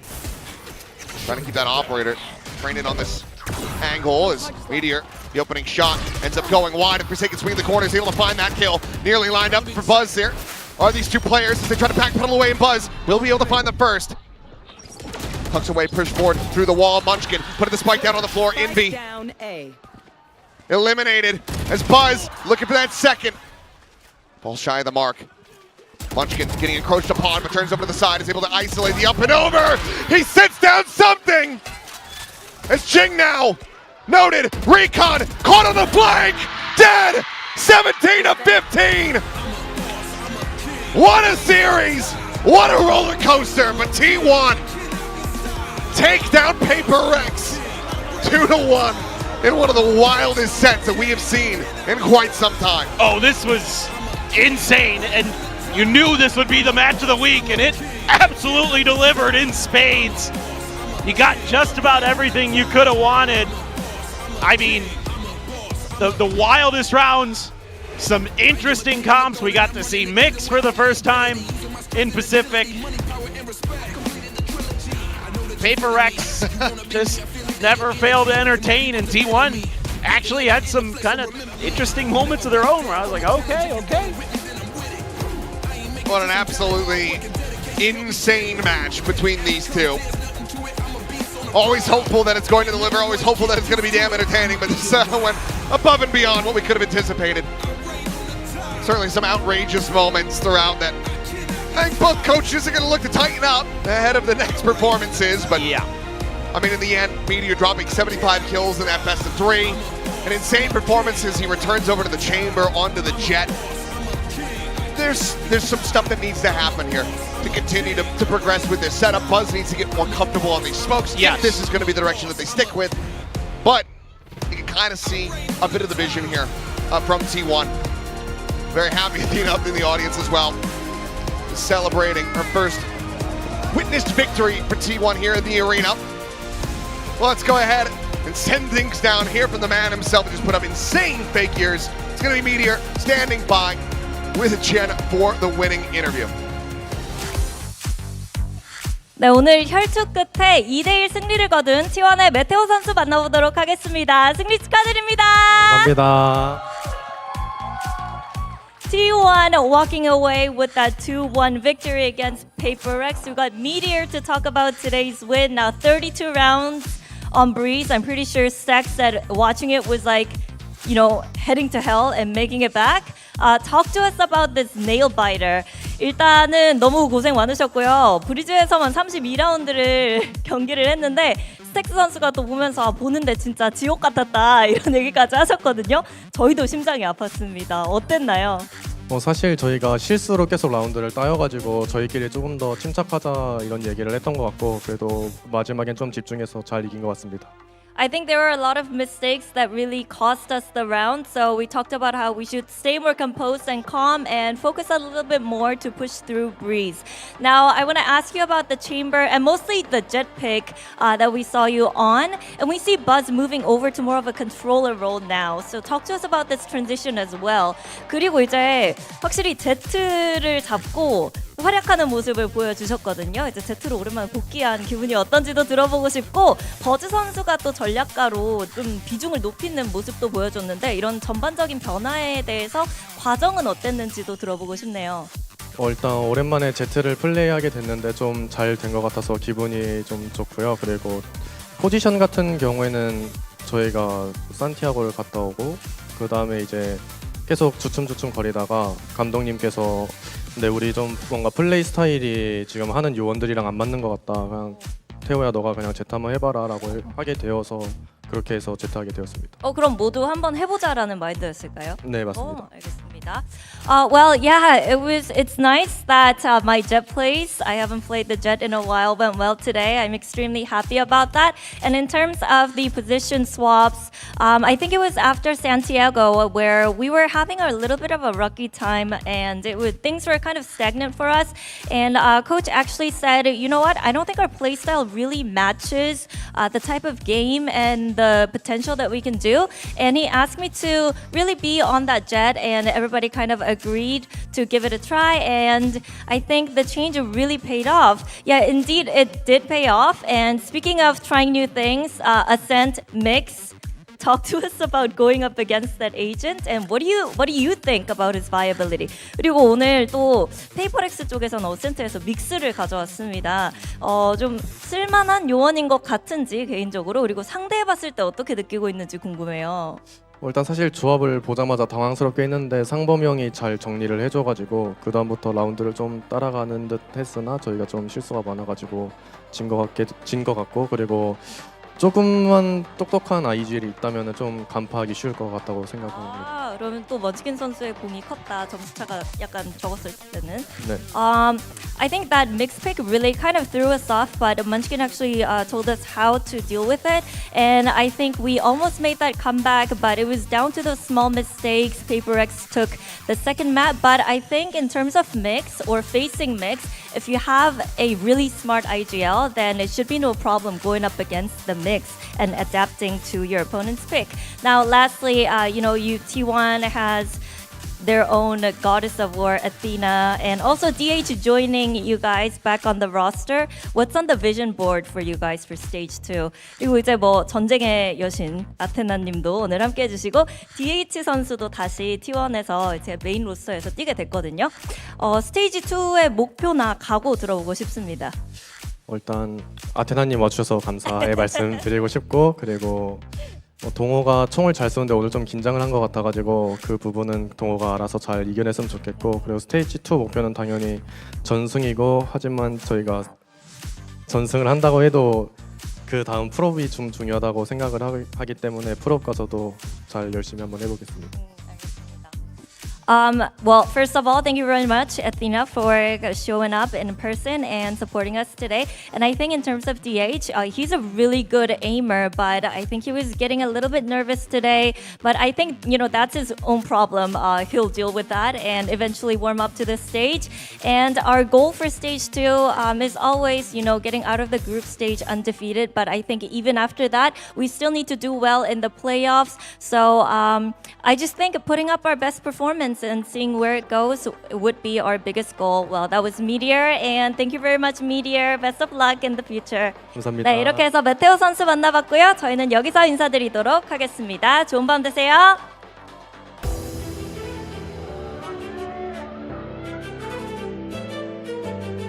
A match that we thought would be over quickly, and then it wasn't, and then it looked like it was gonna be over quickly, but then it wasn't again, and then we eventually have this full 3-mapper. Oh my gosh, this was neck and neck indeed, but T1, they come out on top. I mean, this opening week here of Stage 2 makes me believe I have no idea what is going to come next in Valorant. It becomes impossible to understand what a crazy best of 3 this was, going the full distance, overtime in 2 of the maps, 24 rounds in the other. This was as close as it could get, but you have to give credit to the T1 guys here. They weren't phased when it matters most. They got the job done on what was, the most stable map, Hero Breeze, for both of these teams. I think a lot less surprising, so now I'm even more impressed that T1 were able to get the win over here. Yeah, I mean, this could have been a final. It was 5 OTs. Every single map goes 24 plus rounds, but it wasn't necessarily completely refined from either one of these teams. For PRX, I think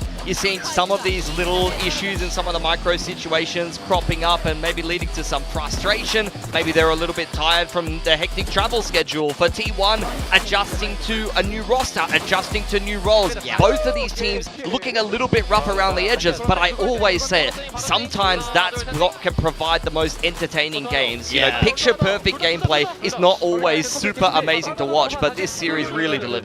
No, absolutely. And it's those kind of plays wherein, maybe the gameplay falls apart and they have to rely on instincts. This is where you see these players really, really come alive. And as we mentioned, props to T1 because they were really able to steal themselves even up against all of the shenanigans that PRX were bringing out. And we were commending their timeouts, for example. The conversion was amazing, even when it was down to the wire. Yeah, absolutely. They made some good adjustments. They really hung in there and showed their veterancy, resilience, in that series. That's rough for PRX though. 21 first kills to 11. They had plenty of advantages in this game of Breeze, and there was a lot of frustration when those didn't necessarily convert to the rounds that they were looking for. Everyone kind of pitching in this third map in particular. I think everybody kind of had their moments, but big shout out especially to Meteor, who put up 75 kills in this best of 3, debuting back on the duelist that he used to play when he started his kind of journey in Pacific. Yeah, it almost was close to the record, but hey, it's pretty early in stage 2, right? He has lots of chances to actually surpass that if he wants to. And if he keeps up this performance as well, hey, he's well on his way to doing that. But of course, we have to talk about DH2, who, we have to welcome back here on the desk as well. DH, welcome back. Hello. And welcome back to Pacific. Congratulations on that win. That was such a match. We heard from the interview on stage that Meteor said that you were a little nervous. Is that true? 긴장한 것 같다고 메테오 선수가 인터뷰에서 했는데 사실인가요? 인정하시나요? 네, 오늘 제가 긴장을 해서인지 모르겠지만 되게 좀 만족스러우지 못한 게임이었다고 생각해요. Yeah, it's true. I don't know if it was the nerves, but honestly, I'm not happy with my performance today. Well, of course, we can expect more to come from UDH. But coming back into Pacific, can you tell us how it's different? How different is the team? How different are the vibes? Because this T1 roster is a little bit different from when you left it. 거의 335일인가 만에 T1으로 돌아왔는데 어떤 부분이 많이 달라진 것 같아요? 일단은 전에는 뭔가 서로 약간 피드백 해주고 그런 쪽이었다면 이번에는 들어와서 상범이 형이 되게 자세한 것들을 많이 알려주고 그다음에 약간 배워가면서 서로 다 배워가면서 지금 현재 메타에 따라 성장해 가는 것 같아요.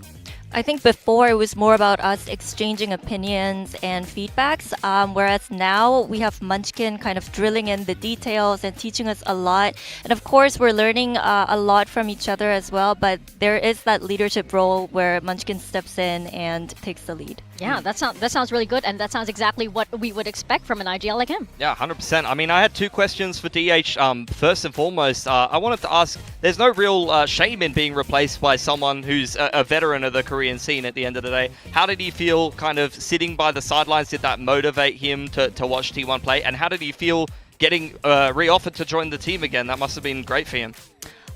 일단은 뭐 한국 씬에서 베테랑인 선수에게 자리를 내주는 게 사실 뭐 부끄러운 일은 아니잖아요. 그렇지만 약간 스택스 선수가 오고 나서 DH 선수는 어떻게 느꼈는지 개인적으로 그것도 궁금하고 다시 이제 콜업이 됐을 때 어떤 느낌이었는지도 궁금해요. 일단은 처음에 제가 빠지고 멈치킨 선수가 온다 했을 때는 저는 바로 인정을 했고요. 왜냐면 저는 부족한 걸 알고 성장해 나가는 시간이었는데 지금 팀 성적은 이제 급하니까 그거에 대해서 인정했고요. 이제 다시 구태기 형이 빠지고 제가 다시 올라간 소리에는 이제 마지막 기회다 이런 생각으로 열심히 생각하고 있습니다. Well, when I first heard that Munchkin was coming in to replace me, I had to admit it. It made sense because I was still growing and I had a lot to learn, but the team just couldn't afford that time. They needed that immediate result, so I made peace with that.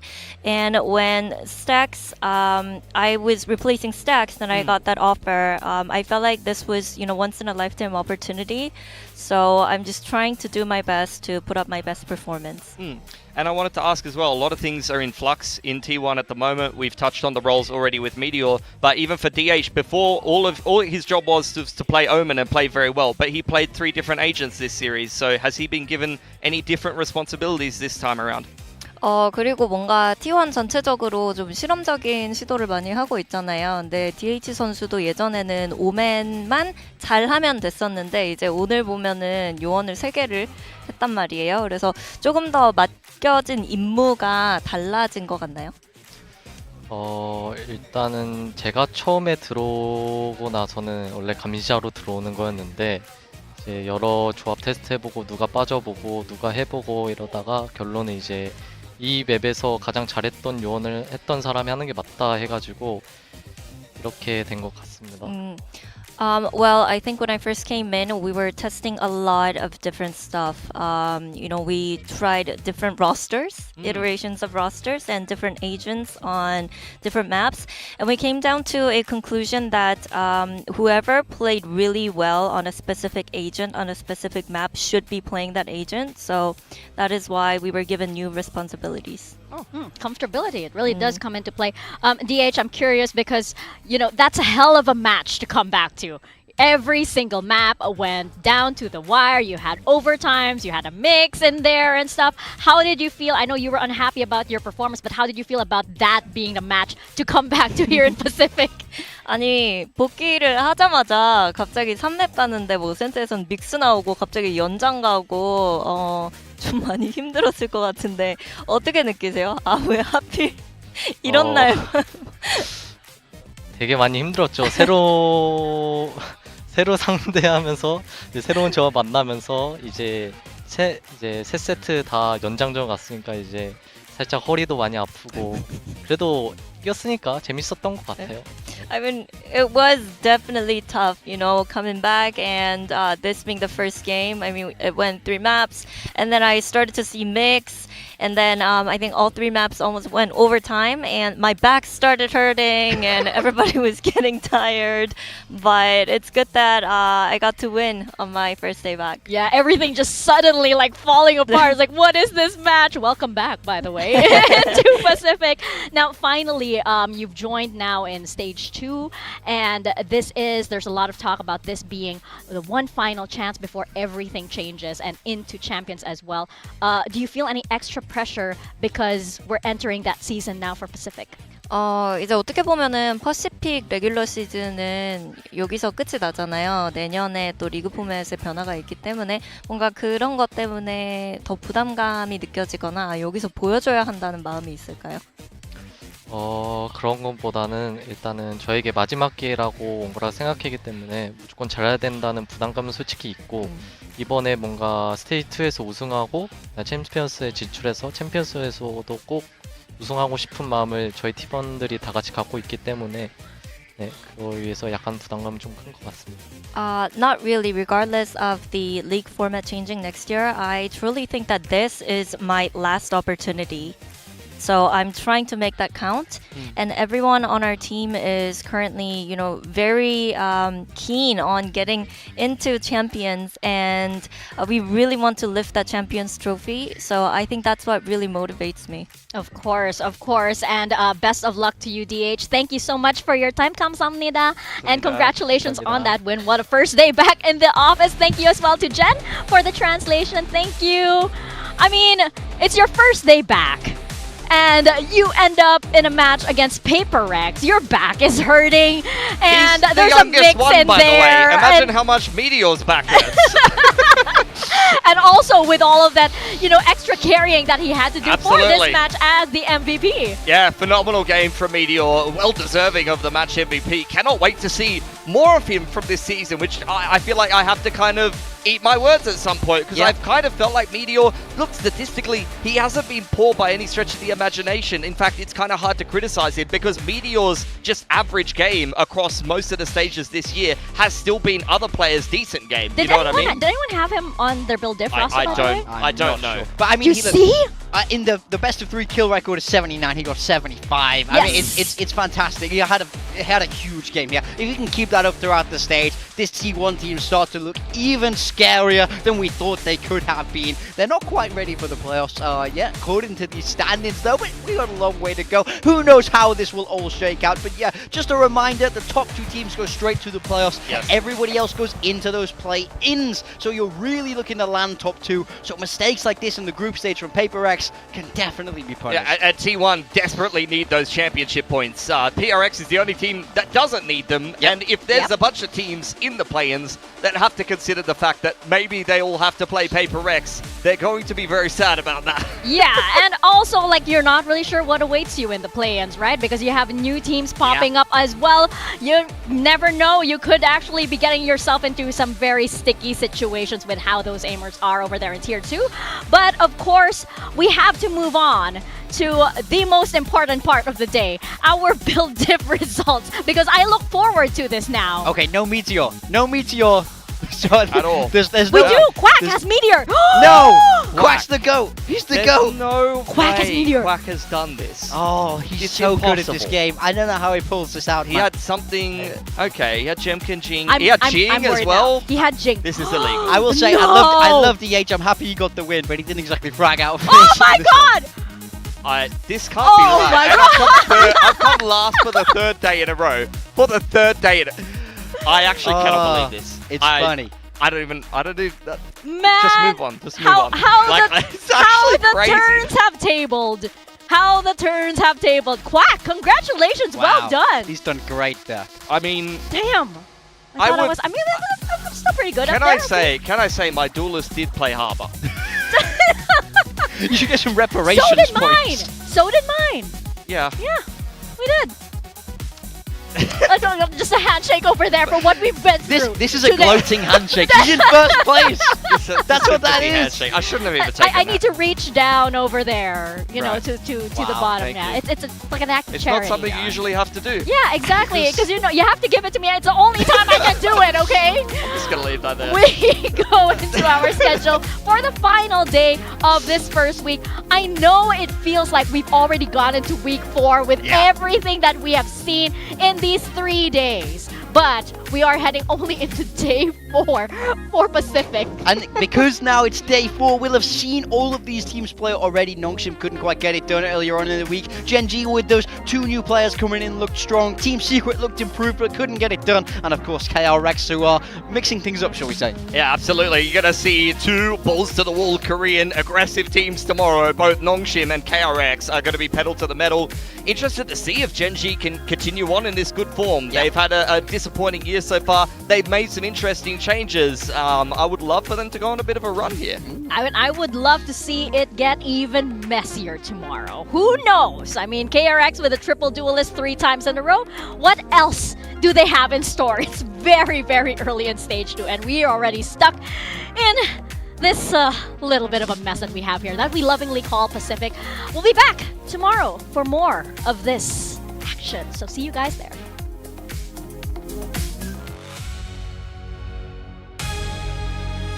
This is VCT Pacific 2026. Earn everything. Try to hold this door. He's been being revealed. Still getting spotted out though. Now fully flashed up. Utah with that sheriff in hand, able to find the one on him.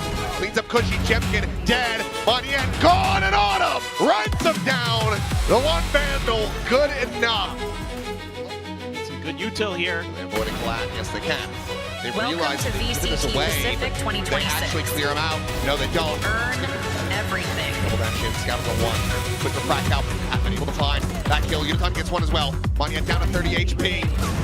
As Jemkin has to do it all, and he cannot. The whole way through, but Global Esports eventually able to plant their feet. VCT Pacific 2026. Earn everything. Left standing here for T1 with 2 shock darts available. Molly and a curveball, one of which could be committed. They shift over to the outside. Buzz, he comes away with 2 kills. Something in Envy, able to find something replying. Let's see who's still shorty from something. Takes him down. Now it is all on Munchkin. Finds the first. Shock dart going to be layered in. Forsaken tries to take the fight, but Munchkin has him outdone. A Red Bull clutch. The H though is rolling his walk, but he is. Meteor wanting to go for the repeat, trying to see what he can find. He's going to be able to find Envy. Stuck going through. The comes from the impulse, able to slow him down. No one's over to the side. Push around the back. Forsaken will be able to find. Trying to find this kill. Turn the flash. Munchkin none the wiser. Something with a phantom. Izu goes staring over towards Martin, but Jingus rushes forward, and it's going to be a thrifty as well from PRX. And that's so brutal there too. Okay. Oh, hearing all of this.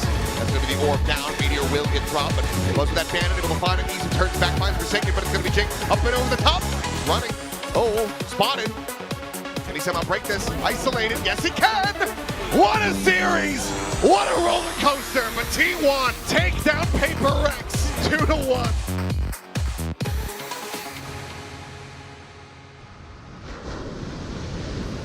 This is VCT Pacific 2026.